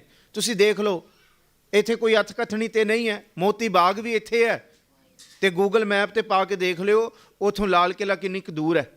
ਇਹ 4 ਪਾਉਂਡ ਦਾ ਕਮਾਨ ਸੀ ਸਤਿਗੁਰੂ ਜੀ ਦਾ, ਔਰ ਜਿਹਦਾ ਜ਼ਿਕਰ ਬਾਣੀ ਦੇ ਵਿੱਚ ਕਮਾਨ ਦਾ ਆਇਆ। ਸਤਿਗੁਰੂ ਜੀ ਦੀ ਬਾਣੀ ਇਹ ਕਹਿੰਦੀ ਹੈ, ਫਰੀਦਾ ਸਬਰ ਮੰਜ ਕਮਾਣੇ ਸਬਰ ਕਾ ਨਿਹਣੋ, ਸਬਰ ਸੰਦਾ ਬਾਣ ਖਾਲਕ ਖਤਾ ਨਾ ਕਰੀ। ਇਹਦਾ ਜ਼ਿਕਰ ਗੁਰੂ ਗੋਬਿੰਦ ਸਿੰਘ ਜੀ ਦੇ ਬਾਣ ਨਾਲ ਕਰੀਏ। ਇਹ ਬਾਣੀ ਨੂੰ ਜਿੰਨਾ ਕੁ ਖੋਲਾਂਗੇ ਇਤਿਹਾਸਕ ਸਾਖੀਆਂ ਦੇ ਨਾਲ, ਬਾਣੀ ਦੇ ਅੱਗੇ ਵੀ ਸਾਡਾ ਸੀਸ ਝੁਕੇਗਾ, ਤੇ ਗੁਰੂ ਗੋਬਿੰਦ ਸਿੰਘ ਸਾਹਿਬ ਮਹਾਰਾਜ ਜੀ ਦੇ ਸਿੱਖਾਂ ਤੇ ਗੁਰੂ ਗੋਬਿੰਦ ਸਿੰਘ ਸਾਹਿਬ ਮਹਾਰਾਜ ਜੀ ਦੀ ਮੈਂ ਆਪਣਾ ਪੁੱਤ ਤੋਹੇ ਨਿਵਾਜਾ, ਪੰਚ ਪ੍ਰਚਰਬ ਕਰਬੇ ਕੋ ਸਾਜਾ। ਇਹ ਜਿਹੜਾ ਜ਼ਿਕਰ ਹੈ ਸਤਿਗੁਰੂ ਗੁਰੂ ਗੋਬਿੰਦ ਸਿੰਘ ਮਹਾਰਾਜ ਜੀ ਦਾ, ਜਿਹਦੇ ਵਿੱਚ ਜ਼ਿਕਰ ਕੀਤਾ ਤਾਤ ਮਾਤ ਮੁਰ ਅਲਖ ਅਰਾਦਾ, ਬਹੁਬਿਦ ਜੋਗ ਸਾਧਨਾ ਸਾਧਾ, ਤਿਨ ਜੋ ਕਰੀ ਅਲਖ ਕੀ ਸੇਵਾ, ਤਾਂ ਤੇ ਭਏ ਪ੍ਰਸੰਨ ਗੁਰਦੇਵਾ, ਤੇ ਤਨ ਪ੍ਰਭ ਜਬ ਆਇਸ ਮੋਏ ਦੀਆ, हम तब हम जन्म कलू मैं लिया। आइस का मतलब है कृपा बख्शीश। तो गुरु गोबिंद सिंह साहब कहते हैं मेरा एक एक कदम उस पार ब्रह्म परमेश्वर अकाल की कृपा है, इस तो बिना गुरु गोबिंद सिंह होर कुछ भी नहीं। ਇੱਕ ਕਦਮ ਵੀ ਇਸ ਤੋਂ ਬਿਨਾਂ ਨਹੀਂ। ਧੰਨ ਗੁਰੂ ਗੋਬਿੰਦ ਸਿੰਘ ਸਾਹਿਬ ਮਹਾਰਾਜ ਜੀ ਜਿਸ ਵੇਲੇ ਬਾਲਾਚਾਰ ਕੀ ਦਰਮਿਆ ਆਮਦਨ ਬਾਦ ਤਦਬੀਰੇ ਤਿਰੋ ਤੁਫੰਗ ਆਮਦਨ ਚੂੰਕਾਰ ਅਜ਼ਹਮਾ ਹੀਲ ਤੇ ਦਰਗੁਜ਼ਸ਼ਤ ਹਲਾਲ ਅਸਤ ਬੁਰਦਮ ਬਸ ਸ਼ਮਸ਼ੀਰ ਦਸਤ, ਤੇ ਗੁਰੂ ਗੋਬਿੰਦ ਸਿੰਘ ਸਾਹਿਬ ਦੀ ਸ਼ਮਸ਼ੀਰ ਦੀ ਗੱਲਾਂ ਕੀ ਕਰੀਏ। ਦੇਖੋ ਕੱਲ ਨੂੰ ਆਪ ਸੰਗਤਾਂ ਦੇ ਸਨਮੁਖ ਮੈਂ ਗੁਰੂ ਗੋਬਿੰਦ ਸਿੰਘ ਸਾਹਿਬ ਦੇ ਸ਼ਾਇਰਾਂ ਦਾ ਜ਼ਿਕਰ ਕਰਾਂਗਾ, 52 ਕਵੀਆਂ ਦਾ, ਕਿਉਂਕਿ ਫਿਰ ਇਹ ਦੀਵਾਨ ਨਹੀਂ ਸਜਣੇ। ਮੈਨੂੰ ਪਤਾ ਸਾਰੇ ਸਾਲ ਆਪ ਸੰਗਤਾਂ ਨੂੰ ਇਕੱਠੀ ਕਰਨ ਲਈ ਪ੍ਰਧਾਨ ਸਾਹਿਬ ਤੇ ਸਾਰਿਆਂ ਦਾ ਜ਼ੋਰ ਲੱਗ ਜਾਂਦਾ, ਪਰ ਇਹ ਸ਼ੁਕਰ ਹੈ ਕਿ ਸੰਗਤ ਜੁੜੀ ਹੈ ਤੇ ਇੱਥੇ ਤੁਸੀਂ ਸਾਰੇ ਖਾਸ ਕਰ ਪ੍ਰਬੰਧਕ ਕਮੇਟੀ ਬੀਬੀ ਜੀ ਸਾਰੇ ਤੁਸੀਂ ਵਧਾਈ ਦੇ ਪਾਤਰ ਹੋ। ਤੁਸੀਂ ਆਪਣੇ ਪਿਆਰ ਆਪਣੇ ਇਲਾਕੇ ਦੇ ਸਾਰੇ ਨਿਵਾਸੀਆਂ ਨੂੰ ਇਕੱਠਾ ਕਰ ਸਕਿਓ। ਜਿੰਨੇ ਕੁ ਹੋ ਜਾਣ ਉਨੀ ਕੁ ਝੋਲੀ 'ਚ ਅਸੀਸਾਂ ਹੀ ਪੈਣਗੀਆਂ। ਕੱਲ੍ਹ ਨੂੰ ਸਤਿਗੁਰੂ ਗੁਰੂ ਗੋਬਿੰਦ ਸਿੰਘ ਸਾਹਿਬ ਦੇ ਦਰਬਾਰ ਦੇ 52 ਕਵੀਆਂ ਦੇ ਜਿੰਨੇ ਦਾ ਜ਼ਿਕਰ ਹੋ ਸਕੇਗਾ ਜ਼ਰੂਰ ਵਿੱਚੋਂ ਕਰਾਂਗੇ, ਕਿਉਂਕਿ ਸਤਿਗੁਰੂ ਜੀ ਦੇ ਦਰਬਾਰ ਦੇ ਵਿੱਚ ਹੀਰ ਕਵੀ ਹੈ। ਇੱਕ ਮੈਂ ਜ਼ਿਕਰ ਕਰਦਾ ਜਾਵਾਂ, ਸਤਿਗੁਰੂ ਜੀ ਦੇ ਦਰਬਾਰ ਦੇ ਵਿੱਚ ਇੱਕ ਮਾਤੜ ਜਿਹਾ ਬੰਦਾ ਆਇਆ ਜਿਹਦੇ ਕੱਪੜੇ ਲੀੜੇ ਵੀ ਪਾਟੇ ਹੋਏ, ਟੱਠਾ ਜਿਹਾ ਉਹਨੇ ਸਾਫਾ ਬੰਨਿਆ, ਸੁੱਕਾ ਜਿਹਾ ਸਰੀਰ ਉਹਦਾ। ਉਹ ਕਹਿੰਦਾ ਕਿ 52 ਕਵੀਆਂ ਦੇ ਦਰਬਾਰ ਦੇ ਵਿੱਚ, ਕਿਉਂਕਿ ਸਤਿਗੁਰੂ ਜੀ ਦਾ ਦਰਬਾਰ ਦਾ ਸਮਾਂ ਸੀ ਸ਼ਾਮ ਦਾ 4 ਵਜੇ ਦਾ। ਇਤਿਹਾਸ ਦੱਸਦਾ ਜਿੱਥੇ 52 ਕਵੀਆਂ ਦਾ ਨਾਮ ਮਿਲਦਾ ਹੈ ਉੱਥੇ ਸਤਿਗੁਰੂ ਜੀ ਦੇ ਰੋਜ਼ ਦੇ ਨੇਮਾਂ ਵਿੱਚੋਂ ਨੇਮ ਕਵੀ ਦਰਬਾਰ ਦਾ ਜਿਹੜਾ ਹੈ ਉਹ 4 ਵਜੇ ਦਾ। ਅਨੰਦਪੁਰ ਸਾਹਿਬ ਦੇ ਕਿਲੇ 'ਚ ਆਇਆ, ਕਹਿੰਦਾ ਜੀ ਮੈਂ ਕਵਿਤਾ ਸੁਣਾਉਣੀ ਹੈ।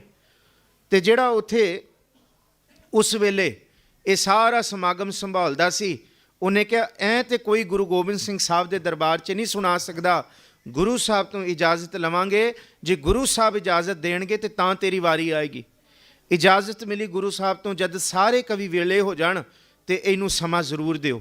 ਇਹ ਆਇਆ ਜਿਸ ਵੇਲੇ ਸਾਰੇ ਵੇਲੇ ਹੋ ਗਏ, ਸਾਰੇ ਕਵੀਆਂ ਨੇ ਆਪਣੀ ਕਵਿਤਾ ਸੁਣਾਈ। ਉਹ ਕਵਿਤਾ ਸੁਣਾਉਣ ਵਾਲੀ ਥਾਂ ਤੇ ਖੜਾ ਹੋਇਆ, ਸਾਹਮਣੇ ਸੱਚੇ ਪਾਤਸ਼ਾਹ ਗੁਰੂ ਗੋਬਿੰਦ ਸਿੰਘ ਸਾਹਿਬ ਦਾ ਦਰਬਾਰ ਸਜਿਆ। ਸਾਹਿਬ ਜੀ ਤਖਤ ਤੇ ਬਿਰਾਜਮਾਨ ਨੇ, 1.25 ਲੱਖ ਦੇ ਸ਼ਮਿਆਨੇ ਸਜੇ ਨੇ, ਪ੍ਰਸਾਦੀ ਹਾਥੀ ਚੌਰ ਕਰ ਰਹੇ ਨੇ। ਸਤਿਗੁਰੂ ਜੀ ਦਾ ਜਾਹੋ ਜਲਾਲ ਸੱਚੀ ਮੁੱਚੀ ਜੇ ਅੱਜ ਵੀ ਕਿਸੇ ਸਿੱਖਾਂ ਨੂੰ ਪੁੱਛਿਆ ਜਾਏ ਨਾ, ਇੱਕ ਸਾਖੀ ਮੈਂ ਹੋਰ ਕਰਕੇ ਗਿਆ ਸੀ 2 ਸਾਲ ਪਹਿਲਾਂ। ਮਹਾਰਾਜਾ ਰਣਜੀਤ ਸਿੰਘ ਨੇ ਆਪਣੇ ਰਾਜ ਦੇ ਵਿੱਚ ਇਹ ਪੱਲੂ ਫੇਰਿਆ ਸੀ ਕਿ ਕੋਈ ਐਸਾ ਸਿੱਖ ਹੋਏ ਜਿਹਨੇ ਗੁਰੂ ਗੋਬਿੰਦ ਸਿੰਘ ਸਾਹਿਬ ਦੇ ਦਰਸ਼ਨ ਕੀਤੇ ਹੋਣ, ਉਹਨੂੰ ਲੱਭ ਕੇ ਲਿਆਇਆ ਜਾਏ। ਕਹਿੰਦੇ ਤਕਰੀਬਨ 1.5 ਮਹੀਨਾ ਕਹਿੰਦੇ ਫੇਰੀ ਪਾਈ ਦੂਰ ਦੂਰ ਤੱਕ, ਕਿਉਂਕਿ ਪੰਜਾਬ ਬਹੁਤ ਵੱਡਾ ਸੀ। ਮਹਾਰਾਜਾ ਰਣਜੀਤ ਸਿੰਘ ਦਾ ਕੋਈ ਰਾਜ ਛੋਟਾ ਨਹੀਂ ਸੀ। ਇੱਥੋਂ ਲੈ ਕੇ ਉਜ਼ਬੇਕਿਸਤਾਨ ਉਜ਼ਬੇਕਿਸਤਾਨ ਦੀਆਂ ਸਰਹੱਦਾਂ ਲੱਗਦੀਆਂ ਸਨ। ਇਹ ਦਹਲੀਜ਼ ਸਾਰੀ ਦਿੱਲੀ ਉਹਦੇ ਵਿੱਚ ਰਾਜ ਦੇ ਵਿੱਚ, ਜੇਲਮ ਚਨਾਬ ਇਹ ਸਾਰੀਆਂ ਨਦੀਆਂ 5 ਆਬ ਤੇ ਉਹਦੇ ਵਿੱਚ ਹੀ। ਕਹਿੰਦੇ ਬਹੁਤ ਸਮੇਂ ਤੋਂ ਬਾਅਦ ਇੱਕ 110 ਸਾਲ ਤੋਂ ਵੀ ਉੱਤੇ ਉਮਰ ਦਾ ਬਜ਼ੁਰਗ ਲੱਭ ਕੇ ਲਿਆਏ, ਜਿਹਨੇ ਕਿਹਾ ਕਿ ਮੈਂ ਗੁਰੂ ਗੋਬਿੰਦ ਸਿੰਘ ਸਾਹਿਬ ਦੇ ਦਰਸ਼ਨ ਕੀਤੇ ਨੇ। ਮਹਾਰਾਜਾ ਰਣਜੀਤ ਸਿੰਘ ਨੇ ਪਾਲਕੀ ਭੇਜੀ ਸੀ ਉਹਦੇ ਲਈ। ਇਹ ਅਜੀਤ ਅਖਬਾਰ ਦੇ ਵਿੱਚ ਵੀ ਲੇਖ ਛਪਿਆ ਸੀ, ਇਹ ਗੁਰਮਤਿ ਪ੍ਰਕਾਸ਼ ਮੈਗਜ਼ੀਨ ਦੇ ਵਿੱਚ ਵੀ ਲੇਖ ਛਪੇ ਨੇ। ਦਾਸ ਕੋਸ਼ਿਸ਼ ਕਰ ਰਿਹਾ ਕਿ ਉਹੋ ਜਿਹੇ ਵਿਦਵਾਨਾਂ ਦੇ ਲੇਖ ਆਪਾਂ ਸੀਸਗੰਜ ਦੇ ਵਿੱਚ ਵੀ ਛਾਪੀਏ, ਇਹੋ ਜਿਹੇ ਲੇਖ ਛਾਪੇ ਜਾਣ। ਅਤੇ ਪਿਛਲੇ ਤਕਰੀਬਨ 2 ਮਹੀਨੇ ਤੋਂ ਦਸੰਬਰ ਦੀ ਮੈਗਜ਼ੀਨ ਦੇ ਵਿੱਚ ਵੀ ਪੂਰੀ ਕੋਸ਼ਿਸ਼ ਕੀਤੀ ਹੈ ਕਿ ਅੱਜ ਦੇ ਜਿੰਨੇ ਮਾਡਰਨ ਵਿਦਵਾਨ ਨੇ, ਭਾਵੇਂ ਪੰਜਾਬੀ ਯੂਨੀਵਰਸਿਟੀ ਪਟਿਆਲੇ ਦੇ ਨੇ ਅਤੇ ਭਾਵੇਂ ਗੁਰੂ ਨਾਨਕ ਦੇਵ ਯੂਨੀਵਰਸਿਟੀ ਦੇ ਨੇ ਅਤੇ ਭਾਵੇਂ ਵਰਲਡ ਵਾਈਡ ਜਿਹੜੇ ਆਥੈਂਟਿਕ ਸਕਾਲਰਸ ਨੇ, ਜਿਨ੍ਹਾਂ ਦੇ ਲੇਖ ਗੁਰਮਤਿ ਪ੍ਰਕਾਸ਼ ਦੇ ਵਿੱਚ ਪ੍ਰਮਾਣਿਤ ਨੇ, ਸਿਰਫ ਉਹਨਾਂ ਦੇ ਲੇਖ ਹੀ ਸੀਸਗੰਜ ਦੇ ਵਿੱਚ ਛਾਪੇ ਜਾਣ, ਪੰਥ ਪ੍ਰਮਾਣਿਤ ਲੇਖ ਛਾਪੇ ਜਾਣ। ਔਰ ਆਪ ਸਾਰੇ ਆਪਣੇ ਘਰਾਂ ਦੇ ਵਿੱਚ ਭਾਈ ਸੀਸਗੰਜ ਮੈਗਜ਼ੀਨ ਲਗਾਓ।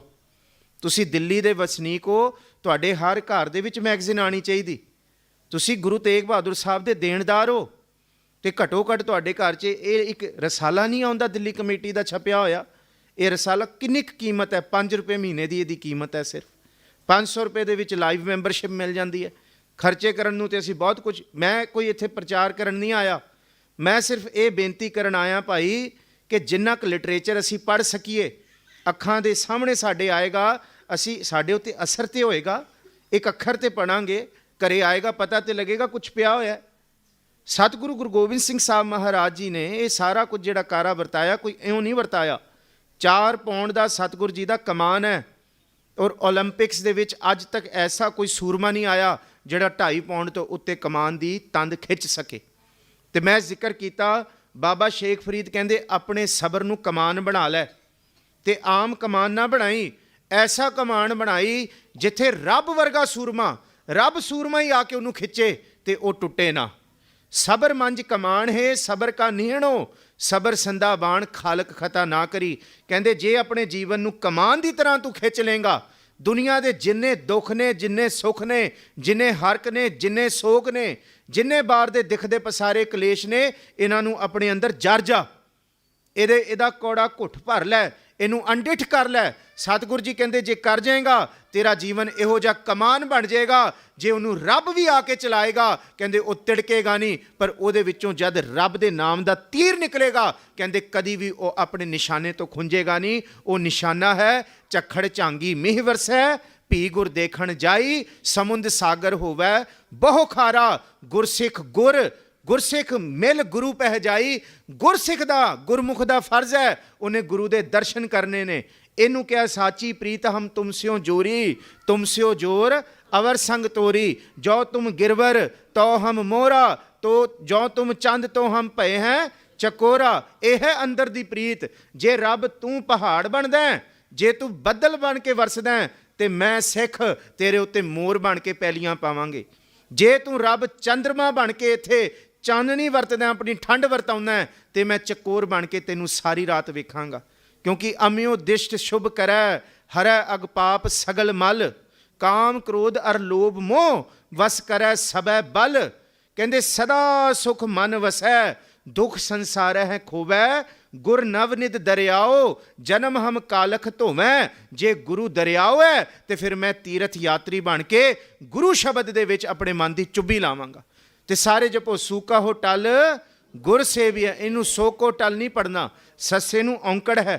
ਜੇ ਥੋੜੀ ਜੀ ਤੁਸੀਂ ਮਨ ਦੇ ਅੰਦਰ ਭਾਵਨਾ ਰੱਖਦੇ ਹੋ ਗੁਰੂ ਗ੍ਰੰਥ ਸਾਹਿਬ ਜੀ ਦੀ ਵਿਚਾਰ ਸਰਵਣ ਕਰਨ ਲਈ, ਦਾਸ ਰੋਜ਼ ਰਾਤ ਨੂੰ 7:45 ਵਜੇ ਤੋਂ ਲੈ ਕੇ ਤਕਰੀਬਨ 8:40 ਤੱਕ ਰਜੌਰੀ ਗਾਰਡਨ ਸਿੰਘ ਸਭਾ ਵਿਖੇ ਗੁਰੂ ਗ੍ਰੰਥ ਸਾਹਿਬ ਜੀ ਦੇ ਸਾਰੇ ਪਾਠ ਦੀ ਕਥਾ ਚੱਲ ਰਹੀ ਹੈ ਤੇ ਤਕਰੀਬਨ 970 ਅੰਗ ਤੱਕ ਪਾਠ ਹੋ ਚੁੱਕਾ ਹੈ। ਕੱਲ ਨੂੰ ਰਾਮਕਲੀ ਰਾਗ ਦੇ ਸਾਰੇ ਸ਼ਬਦ ਪੂਰੇ ਹੋਏ ਨੇ, ਕਿਉਂਕਿ ਸੱਧ ਬਾਣੀ ਪੜਨ ਵਾਲੀ ਹੈ ਗੁਰੂ ਅਮਰਦਾਸ ਜੀ ਦੀ, ਉਹਦੀ ਸਾਰੀ ਸੰਥਿਆ ਚੱਲ ਰਹੀ ਹੈ। ਜਿੰਨਾ ਪਾਠ ਹੁਣ ਹੋ ਗਿਆ, ਜੇ ਤੁਸੀਂ ਹੁਣ ਸੁਣਨਾ ਚਾਹੁੰਦੇ ਹੋ, ਦਾਸ ਦਾ YouTube ਚੈਨਲ ਹੈ ਡਾਕਟਰ ਮਨਪ੍ਰੀਤ ਸਿੰਘ, ਉੱਥੇ ਰੋਜ਼ 7:45 ਵਜੇ 7:45 ਗੁਰੂ ਗ੍ਰੰਥ ਸਾਹਿਬ ਜੀ ਦੀ ਲੜੀਵਾਰ ਕਥਾ ਲਾਈਵ ਆਉਂਦੀ ਹੈ। ਜੇ ਚੰਗਾ ਲੱਗੇ ਤਾਂ ਜ਼ਰੂਰ ਸੁਣੋ, ਕਿਉਂਕਿ ਇੱਕ ਸ਼ਬਦ ਸਤਿਗੁਰੂ ਜੀ ਦੀ ਬਾਣੀ ਦਾ ਹੁਣ ਨਟ ਨਾਰਾਇਣ ਰਾਗ ਹੈ। ਅੱਜ ਵੀ ਮੈਂ ਹੁਣੇ ਕਥਾ ਕਰਕੇ ਆਇਆ। ਦੇਖੋ ਪੂਰੇ ਹਿੰਦੁਸਤਾਨ ਸੰਗੀਤ ਪਰੰਪਰਾ, ਸਾਊਥ ਇੰਡੀਅਨ ਸੰਗੀਤ ਪਰੰਪਰਾ, ਦੱਖਣ ਅਤੇ ਪੱਛਮ, ਇਹ ਦੋ ਨੇ। ਇਹਨਾਂ ਦੋਨਾਂ ਦੇ ਵਿੱਚ ਨਟ ਰਾਗ ਤੇ ਮਿਲੇਗਾ ਪਰ ਨਟ ਨਾਰਾਇਣ ਨਹੀਂ ਮਿਲੇਗਾ। ਇੱਕ ਸਿਰਫ ਗੁਰੂ ਰਾਮਦਾਸ ਜੀ ਨੇ ਜਿਨ੍ਹਾਂ ਨੇ ਰਾਗ ਦੇ ਨਾਲ ਵੀ ਪ੍ਰਮਾਤਮਾ ਦਾ ਨਾਮ ਲਾਇਆ। ਇਹ ਬਾਣੀ ਨੂੰ ਪੜ੍ਹ ਕੇ ਪਤਾ ਲੱਗੇਗਾ। ਨਾਰਾਇਣ ਨਿੰਦਸ ਕਾਏ ਭੂਲੀ ਗਵਾਰੀ, ਦੁਕ੍ਰਿਤ ਸੁਕ੍ਰਿਤ ਥਾਰੋ ਕਰਮਰੀ। ਤੂੰ ਨਾਰਾਇਣ ਨੂੰ ਚੇਤੇ ਕਰ, ਨਾਰਾਇਣ ਅੱਗੇ ਪ੍ਰਭੂ ਅੱਗੇ ਆ ਕੇ ਉਲਾਮਾ ਨਾ ਦੇ। ਇਹ ਧੰਨ ਗੁਰੂ ਰਾਮਦਾਸ ਜੀ ਨੇ ਜਿਨ੍ਹਾਂ ਨੇ ਰਾਗਾਂ ਨੂੰ ਵੀ ਪ੍ਰਭੂ ਦੀ ਬੰਦਗੀ ਵਿੱਚ ਕੁਰਬਾਨ ਕੀਤਾ। ਕਿਉਂਕਿ ਅਸੀਂ ਉਹਨਾਂ ਦੀ ਕਥਾ ਕਰ ਰਹੇ ਹਾਂ ਜਿਹੜੇ ਗੁਰੂ ਰਾਮਦਾਸ ਜੀ ਦੇ ਵੰਸ਼ਜ ਨੇ, ਜਿਨ੍ਹਾਂ ਦੀ ਰਗਾਂ ਦੇ ਵਿੱਚ ਗੁਰੂ ਰਾਮਦਾਸ ਜੀ ਦਾ ਖੂਨ ਹੈ। ਆ ਜ਼ਿਕਰ ਤੁਸੀਂ ਪੜ੍ਹਿਆ ਹੋਏਗਾ ਬਾਬਾ ਬੁੱਢਾ ਜੀ ਦਾ, ਉਹ ਭਾਈ ਗੁਰਦਾਸ ਜੀ ਦਾ, 5 ਪਿਆਲੇ 5 ਪੀਰ ਛਟਮ ਪੀਰ ਬੈਠਾ ਗੁਰ ਭਾਰੀ। ਅਰਜਨ ਕਾਇਆ ਪਲਟ ਕੈ ਮੂਰਤ ਹਰ ਗੋਬਿੰਦ ਸਵਾਰੀ। ਚੱਲੀ ਪੀੜੀ ਤੇ ਉਹ ਕਿਹਦੀ ਸੀ? ਧੰਨ ਗੁਰੂ ਰਾਮਦਾਸ ਜੀ ਦੀ। ਬੈਠਾ ਸੋਢੀ ਪਾਤਸ਼ਾਹ ਰਾਮਦਾਸ ਸਤਿਗੁਰੂ ਕਹਾਵੈ। ਚੱਲੀ ਪੀੜੀ ਸੋਢੀਆਂ ਰੂਪ ਦਿਖਾਵਣ, ਵਾਰੋ ਵਾਰੀ ਦਲ ਭੰਜਨ ਗੁਰ ਸੂਰਮਾ। ਵੱਡ ਜੋਧਾ ਬਹੁ ਪਰਉਪਕਾਰੀ। ਤੇ ਉੱਥੇ ਜ਼ਿਕਰ ਕੀਤਾ ਪੁੱਛਣ ਸਿੱਖ ਅਰਦਾਸ ਕਰ, ਧੰਨ ਗੁਰੂ ਹਰਗੋਬਿੰਦ ਸਾਹਿਬ ਜੀ ਨੂੰ। ਪੁੱਛਣ ਸਿੱਖ ਅਰਦਾਸ ਕਰ, 6 ਮਹਿਲਾਂ ਤੱਕ ਦਰਸ ਨਿਹਾਰੀ। ਕਹਿੰਦੇ 6 ਮਹਿਲਾਂ ਤੱਕ 6 ਸਰੀਰਾਂ ਦੇ ਦਰਸ਼ਨ ਹੋਏ ਨੇ। ਗੁਰੂ ਹਰਗੋਬਿੰਦ ਸਾਹਿਬ ਜੀ ਅੱਗੇ ਦੱਸੋ ਅੱਗੇ ਕੀ ਹੋਏਗਾ? ਇੱਥੇ ਹੀ ਬਸ ਕੇ ਅੱਗੇ ਵੀ ਕੁਛ ਹੈ। ਕਹਿੰਦੇ ਪੁੱਛਣ ਸਿੱਖ ਅਰਦਾਸ ਕਰ, 6 ਮਹਿਲਾਂ ਤੱਕ ਦਰਸ ਨਿਹਾਰੀ। ਅਗਮ ਅਗੋਚਰ ਸਤਿਗੁਰੂ ਬੋਲੇ ਮੁਖ ਤੇ। ਧੰਨ ਗੁਰੂ ਹਰਗੋਬਿੰਦ ਸਾਹਿਬ ਕਹਿੰਦੇ ਸੁਣੋ, ਤਰਵਾਸ ਹੋ ਕੇ ਸੁਣੋ, ਕਾਲੇ ਨਾ ਪਾਓ। ਬੋਲੇ ਮੁਖ ਤੇ ਸੁਣੋ ਸੰਸਾਰੀ। ਚੱਲੀ ਪੀੜੀ ਸੋਢੀਆਂ ਨਿਹਚਲ ਨੀਵ ਉਸਾਰ ਖਿਲਾਰੀ। ਜੁਗ ਜੁਗ ਸਤਿਗੁਰ ਧਰੇ ਅਵਤਾਰੀ। ਜੁਗ ਦੇ ਵਿੱਚ 2 ਭਾਵ ਜੁਗ ਹਜੇ 4 ਜਾਮੇ ਹੋਰ ਨੇ ਜਿਨ੍ਹਾਂ ਦੇ ਸਿੱਖਾਂ ਨੇ ਦਰਸ਼ਨ ਕਰਨੇ ਨੇ। ਇਹਦਾ ਜ਼ਿਕਰ ਕੀਤਾ ਗੁਰੂ ਹਰਗੋਬਿੰਦ ਸਾਹਿਬ ਜੀ ਨੇ, ਇਹਨੂੰ ਕਲਮਬੰਦ ਕੀਤਾ ਧੰਨ ਬਾਬਾ ਬੁੱਢਾ ਭਾਈ ਗੁਰਦਾਸ ਜੀ ਹੋਰਾਂ ਨੇ। ਭਾਈ ਗੁਰਦਾਸ ਜੀ ਨੇ ਇੱਕ ਵਾਰ ਹੋਰ ਲਿਖੀ, ਮੁਰਦਾ ਹੋਏ ਮੁਰੀਦ ਨਾ ਗੱਲੀ ਹੋਵਣਾ, ਸਾਬਰ ਸਿਦਕ ਸ਼ਹੀਦ ਭਰਮ ਭੁਖ ਹੋਵਣਾ, ਗੋਲਾ ਮੁੱਲ ਖਰੀਦ ਕਾਰੇ ਜੋਵਣਾ, ਨਾ ਤਿਸ ਭੁੱਖ ਨਾ ਨੀਂਦ ਨਾ ਖਾਣਾ ਸੋਵਣਾ, ਸੇਵਕ ਹੋਏ ਸੰਜੀਦ ਨਾ ਹੱਸਣ ਰੋਵਣਾ, ਚੰਦ ਮੁਬਾਰਕ ਈਦ ਪੁਗ ਜਾਏ ਖਲੋਵਣਾ। ਗੁਰੂ ਗੋਬਿੰਦ ਸਿੰਘ ਸਾਹਿਬ ਕਹਿੰਦੇ ਹੈ ਜਿਹੜੀ ਆਪਣੀ ਜ਼ੁਬਾਨ ਨੂੰ ਕਾਬੂ ਕਰ ਲੇ, ਇੱਕ ਆਪਣਾ ਭੋਜਨ ਸਾਧ ਲੇ, ਉਹਦਾ ਤਨ ਕਦੀ ਬਿਮਾਰ ਨਹੀਂ ਹੋਏਗਾ। ਇੱਕ ਜਿਹੜਾ ਜ਼ੁਬਾਨ ਤੋਂ ਕੌੜਾ ਬੋਲ ਸਾਧ ਲੇ, ਉਹਨੂੰ ਕਦੀ ਵੀ ਮਾੜਾ ਬੋਲ ਸੁਣਨਾ ਨਹੀਂ ਪਏਗਾ। ਇਹ ਇੱਕ ਜ਼ੁਬਾਨ ਜਿਹੜੀ ਸਾਦੀ ਜਾਏ, ਬਾਣੀ 'ਚ ਸੈਂਕੜੇ ਵਾਰੇ ਜ਼ਿਕਰ ਆਇਆ। ਸਤਿਗੁਰੂ ਜੀ ਨੇ ਬਾਣੀ 'ਚ ਜ਼ਿਕਰ ਕੀਤਾ, ਇਹ ਜਿਹੜੀ ਜ਼ੁਬਾਨ ਦਿੱਤੀ ਹੈ ਨਾ, ਇਹ ਜ਼ੁਬਾਨ ਪ੍ਰਭੂ ਦਾ ਨਾਮ ਲਈ ਦਿੱਤੀ ਹੈ। ਗੁਰੂ ਅਮਰਦਾਸ ਜੀ ਦਾ ਬਚਨ ਹੈ, ਇਹ ਰਸਨਾ ਤੂੰ ਅਨਰਸ, ਪੜੋ ਜੀ ਬਾਣੀ ਪੜੋ, ਇਹ ਰਸਨਾ ਤੂੰ ਅਨਰਸ ਰਾਚ ਰਹੀ ਤੇਰੀ। ਤੁਸੀਂ ਨਿਤਨੇਮ ਕਰਨ ਵਾਲੇ ਬੈਠੇ ਹੋ ਸਿੱਖ, ਤੁਹਾਨੂੰ ਕੰਠ ਹੈ ਬਾਣੀ ਕਿ ਇਹ ਰਸਨਾ ਤੂੰ ਹੋਰ ਰਸਾਂ ਦੇ ਵਿੱਚ ਚੁੱਭੀ ਪਈਆਂ, ਤੇਰੀ ਪਿਆਸ ਨਹੀਂ ਜਾਏਗੀ। ਪਿਆਸ ਨਾ ਜਾਏ ਹੋਰਤ ਕੀਤਾ, ਜਿਚਰ ਹਰ ਰਸ ਪੱਲੇ ਨਾ ਪਾਏ। ਹਰ ਰਸ ਪਾਏ ਪੱਲੇ ਪੀਏ ਹਰ ਰਸ, ਬਹੁੜ ਨਾ ਤ੍ਰਿਸ਼ਨਾ ਲਾਗੇ ਆਏ, ਇਹ ਹਰ ਰਸ ਕਰਮੀ ਪਾਈ ਹੈ। ਕਹਿੰਦੇ ਇਹ ਬਖਸ਼ਿਸ਼ ਦੇ ਨਾਲ ਮਿਲਣਾ। ਤੇ ਅੱਜ ਦੀ ਸਾਰੀ ਕਥਾ ਕਿਰਪਾ ਉੱਤੇ, ਬਖਸ਼ਿਸ਼ ਉੱਤੇ ਹੈ। ਜੇ ਚਾਰ ਅੱਖਾਂ ਦੇ ਅੱਗੇ ਦੋ ਵੱਡੇ ਸ਼ਹੀਦ ਹੁੰਦੇ ਆ, ਤੇ ਗੁਰੂ ਗੋਬਿੰਦ ਸਿੰਘ ਸਾਹਿਬ ਕਹਿੰਦੇ ਆ ਬਸ ਤੁਹਾਡੀ ਕਿਰਪਾ, ਅਕਾਲ ਦੀ ਕਿਰਪਾ ਹੈ, ਇਹ ਆਇਸ ਹੈ, ਇਹ ਕਿਰਪਾ ਹੈ, ਇਹ ਬਖਸ਼ਿਸ਼ ਹੈ। ਤੇ ਗੁਰੂ ਗੋਬਿੰਦ ਸਿੰਘ ਜੀ ਨੇ ਧਰਮ ਯੁੱਧ ਦੇ ਚਾਏ ਜੇ ਕਿਹਾ ਨਾ, ਤੇ ਫਿਰ ਧਰਮ ਯੁੱਧ ਗੁਰੂ ਕੇ ਸਿੱਖੋ। ਧੰਨ ਗੁਰੂ ਗੋਬਿੰਦ ਸਿੰਘ ਸਾਹਿਬ ਜੀ ਦੀ ਜਿਹੜੀ ਬਾਣੀ ਹੈ, ਜਿਹੜੇ ਤੋਂ ਪ੍ਰਸਾਦ ਸਵਈਆ, ਇੱਕ ਇੱਕ ਸਵਈਆ ਗੁਰੂ ਗੋਬਿੰਦ ਸਿੰਘ ਸਾਹਿਬ ਦੇ ਜੰਗ ਦਾ, ਯੁੱਧ ਦਾ ਤੇ ਅੰਦਰ ਦੀ ਕਿਰਪਾ ਦਾ ਬਿਆਨ ਕਰੇਗਾ। ਪਹਿਲਾ ਜਿਹੜਾ ਪਦਾ ਸ਼ੁਰੂ ਹੁੰਦਾ ਹੈ, ਸਰਾਵਕ ਸੁਧ ਸਮੂਹ ਸਿਧਾਨ ਕੇ ਦੇਖ ਫਰਿਓ ਕਰ ਜੋਗ ਜਤੀ ਕੇ, ਸੂਰ ਸੁਰਾਦਨ ਸੁਧ ਸਿਧਾਦਿਕ ਸੰਤ ਸਮੂਹ ਅਨੇਕ ਮਤੀ ਕੇ। ਇੱਥੇ ਜ਼ਿਕਰ ਕੀਤਾ ਸਰਾਵਕ ਦਾ ਮਤਲਬ ਹੈ ਜੈਨੀ, ਜੈਣੀ ਸਰੇਵੜੇ, ਭਾਵੇਂ ਉਹ ਸ਼ਵੇਤਾਂਬਰ ਹੋਣ ਤੇ ਭਾਵੇਂ ਦਿਗੰਬਰ ਹੋਣ। ਧੰਨ ਗੁਰੂ ਨਾਨਕ ਸਾਹਿਬ ਮਹਾਰਾਜ ਜੀ ਦੀ ਬਾਣੀ ਦੇ ਵਿੱਚ ਜੈਨੀਆਂ ਦਾ ਜਿਹੜਾ ਜ਼ਿਕਰ ਕੀਤਾ ਹੋਇਆ ਹੈ, ਜੈਨੀਆਂ ਦੇ ਧਰਮ ਗ੍ਰੰਥ ਦੇ ਵਿੱਚ ਵੀ ਉਨਾ ਜ਼ਿਕਰ ਨਹੀਂ ਹੋਏਗਾ ਜਿਹੜਾ ਗੁਰੂ ਨਾਨਕ ਸਾਹਿਬ ਨੇ ਕਰ ਦਿੱਤਾ। ਕਿ ਅਸਲ ਜੈਨੀ ਕੱਲਾ ਮੂੰਹ ਦੇ ਉੱਤੇ ਕੱਪੜਾ ਬੰਨ੍ਹ ਕੇ, ਕੱਲਾ ਆਪਣੇ ਮਲ ਨੂੰ ਫਰੋਲ ਕੇ, ਕੱਲਾ ਪਾਣੀ ਤੋਂ ਸ਼ਰਮਾ ਕੇ, ਕੱਲਾ ਜਾਂ ਪੈਦਲ ਤੁਰ ਕੇ ਇਹ ਜੈਨੀ ਨਹੀਂ ਹੁੰਦਾ। ਅਸਲ ਦੇ ਵਿੱਚ ਜਿਹਦੇ ਅੰਦਰ ਪਰਮਾਤਮਾ ਦਾ ਰੰਗ ਲੱਗ ਜੇ, ਉਹੀ ਜਨ ਬਣਦਾ ਹੈ, ਉਹੀ ਪ੍ਰਭੂ ਦਾ ਸੱਚਾ ਜਨ ਹੈ। ਪੰਡਤ ਦੀ ਜਿਹੜੀ ਪਰਿਭਾਸ਼ਾ ਗੁਰੂ ਗ੍ਰੰਥ ਸਾਹਿਬ ਦੇ ਵਿੱਚ ਹੈ ਨਾ, ਉਹ ਪਰਿਭਾਸ਼ਾ ਤੁਹਾਨੂੰ, ਕਿਉਂਕਿ ਵੇਦਾਂ ਦੀ ਪਰਿਭਾਸ਼ਾ ਪੁਰਾਣ ਨੇ, ਤੇ ਪੁਰਾਣਾਂ ਦੀ ਪਰਿਭਾਸ਼ਾ 27 ਸਿਮਰਤੀਆਂ ਨੇ। 4 ਵੇਦ ਨੇ, 18 ਪੁਰਾਣ ਤੇ 27 ਸਿਮਰਤੀਆਂ। ਗੁਰੂ ਗ੍ਰੰਥ ਸਾਹਿਬ ਜੀ ਦੇ ਵਿੱਚ ਸੋ ਪੰਡਤ ਜੋ ਮਨ ਪ੍ਰਬੁੱਧ ਹੈ, ਰਾਮ ਨਾਮ ਆਤਮ ਮਹਿ ਸੋਧ ਹੈ, ਰਾਮ ਨਾਮ ਸਾਰ ਰਸ ਪੀਵੈ, ਉਸ ਪੰਡਤ ਕੈ ਉਪਦੇਸ਼ ਜਗ ਜੀਵੈ। ਇਹ ਪੰਡਤ ਦੀ ਪਰਿਭਾਸ਼ਾ ਨਾ ਵੇਦਾਂ 'ਚ, ਨਾ ਸਿਮਰਤੀ ਦੇ, ਨਾ ਸ਼ਾਸਤਰ 'ਚ ਹੈ, ਜਿਹੜੀ ਗੁਰੂ ਗ੍ਰੰਥ ਸਾਹਿਬ 'ਚ ਹੈ। ਬ੍ਰਾਹਮਣ ਦਾ ਜ਼ਿਕਰ ਕੀਤਾ ਗੁਰੂ ਗ੍ਰੰਥ ਸਾਹਿਬ ਜੀ ਦੀ ਬਾਣੀ ਦੇ ਵਿੱਚ, ਸੋ ਬ੍ਰਾਹਮਣ ਜੋ ਬਿੰਦਾ ਬ੍ਰਹਮ, ਜਿਹਦੇ ਅੰਦਰ ਬ੍ਰਹਮ ਦੀ ਗੰਢ ਲੱਗ ਜਾਏ ਨਾ। ਇੱਕ ਪਾਸੇ ਵਿਕਾਰਾਂ ਦੀ ਗੰਢ ਸਾਡੇ ਅੰਦਰ ਹੈ, ਮਹਾਰਾਜ ਕਹਿੰਦੇ ਵਿਕਾਰਾਂ ਦੀ ਗੰਢ ਨਹੀਂ, ਜਿਸ ਦਿਨ ਪਾਰ ਬ੍ਰਹਮ ਪਰਮੇਸ਼ਵਰ ਦੀ ਗੰਢ ਅੰਦਰ ਲੱਗ ਜਾਏਗੀ, ਉਸ ਦਿਨ ਸਾਰੇ ਬ੍ਰਾਹਮਣ ਨੇ। ਕੱਲਾ ਤੇ ਧੋਤੀ ਤੇ ਜਨੇਊ ਪਾਉਣ ਵਾਲਾ, ਤਿਲਕ ਲਾਉਣ ਵਾਲਾ ਇਹ ਨਹੀਂ, ਤੇੜ ਧੋਤੀ ਕਾ ਖਾਈ, ਜਿਹੜਾ ਮੱਥੇ ਉੱਤੇ ਟਿਕਾ ਤੇ ਹੱਥ ਵਿੱਚ ਛੁਰੀ ਲੈ ਕੇ ਘੁੰਮ ਰਿਹਾ, ਉਹ ਨਹੀਂ। ਮਹਾਰਾਜ ਜੀ ਨੇ, ਗੁਰੂ ਨਾਨਕ ਸਾਹਿਬ ਜੀ ਨੇ ਤੇ ਇਹ ਵੀ ਜ਼ਿਕਰ ਕੀਤਾ ਕਿ ਪੜ ਪੁਸਤਕ ਸੰਧਿਆ ਬਾਦੰ, ਸਿਲ ਪੂਜਸ ਬਗੁਲ ਸਮਾਦੰ, ਮੁਖ ਝੂਠ ਵਿਭੁਖੰ ਸਾਰੰ, ਤ੍ਰੈਪਾਲ ਤਿਹਾਲ ਵਿਚਾਰੰ, ਗਲਮਾਲਾ ਤਿਲਕ ਲਿਲਾਟਨ, ਦੋਇ ਧੋਤੀ ਵਸਤਰ ਕਪਾਟੰ, ਜੇ ਜਾਣਸ ਬ੍ਰਹਮੰ ਕਰਮੰ, ਸਭ ਫੋਕਟ ਨਿਹਚੋ ਕਰਮੰ। ਇਹ ਬ੍ਰਾਹਮਣ ਨਹੀਂ ਹੈ, ਇਹ ਸੱਚਾ ਬ੍ਰਾਹਮਣ ਨਹੀਂ ਹੈ, ਇਹ ਬ੍ਰਹਮਾ ਦਾ ਕਰਮ, ਬ੍ਰਾਹਮਣ ਦਾ ਕਰਮ ਨਹੀਂ ਹੈ। ਇਸ ਕਰਕੇ ਭਗਤ ਕਬੀਰ ਜੀ ਨੇ ਵੀ ਕਹਿ ਦਿੱਤਾ ਸੀ, ਉਹ ਹਰ ਕੇ ਸੰਤ ਨਾ ਆਖੀਆਂ, ਬਾਨਾਰਸ ਕੇ ਠੱਗ। ਤੁਸੀਂ ਬਨਾਰਸੀ ਆਪਣੇ ਆਪ ਨੂੰ ਕਹਾਉਂਦੇ ਹੋ, ਕਹਿੰਦੇ ਭਾਵੇਂ ਤੁਸੀਂ ਆਪਣੇ ਆਪ ਨੂੰ ਕਾਸ਼ੀ ਦਾ ਵਸਨੀਕ ਕਹਾਉਂਦੇ ਹੋ, ਪਰ ਤੁਸੀਂ ਮਹਾ ਠੱਗ ਹੋ। ਤੇ ਜਿਹੜੀ ਕਾਜ਼ੀ ਦੀ, ਮੁੱਲਾ ਦੀ, ਮੁਸਲਮਾਨ ਦੀ ਪਰਿਭਾਸ਼ਾ ਗੁਰੂ ਗ੍ਰੰਥ ਸਾਹਿਬ 'ਚ ਹੈ, ਉਹ ਕੁਰਾਨ ਦੇ ਵਿੱਚ ਵੀ ਨਹੀਂ ਹੈ, ਉਹ ਤੁਰਾਹ ਦੇ ਵਿੱਚ ਵੀ ਨਹੀਂ ਹੈ, ਉਹ ਉਹਨਾਂ ਦੇ 19 ਧਰਮ ਗ੍ਰੰਥ ਨੇ ਜੀ। ਇਹ ਸਾਰੀ ਲੜੀ ਹੈ, ਕਿਉਂਕਿ ਸਾਡੇ ਦੇਸ਼ ਦੇ ਧਰਮਾਂ ਨੂੰ ਸੈਮਿਟਿਕ ਤੇ ਆਰੀਅਨ ਰਿਲੀਜਨ ਦੀ ਕੜੀ ਦੇ ਵਿੱਚ ਅੰਗਰੇਜ਼ਾਂ ਨੇ ਵੰਡ ਦਿੱਤਾ ਸੀ। ਸੈਮਿਟਿਕ ਰਿਲੀਜਨ ਦੇ ਵਿੱਚ ਆਉਂਦੇ ਹੈ ਮੂਸਾ ਦਾ ਧਰਮ, ਜਿਹਨੂੰ ਆਪਾਂ ਯਹੂਦੀ ਕਹਿੰਦੇ ਹਾਂ।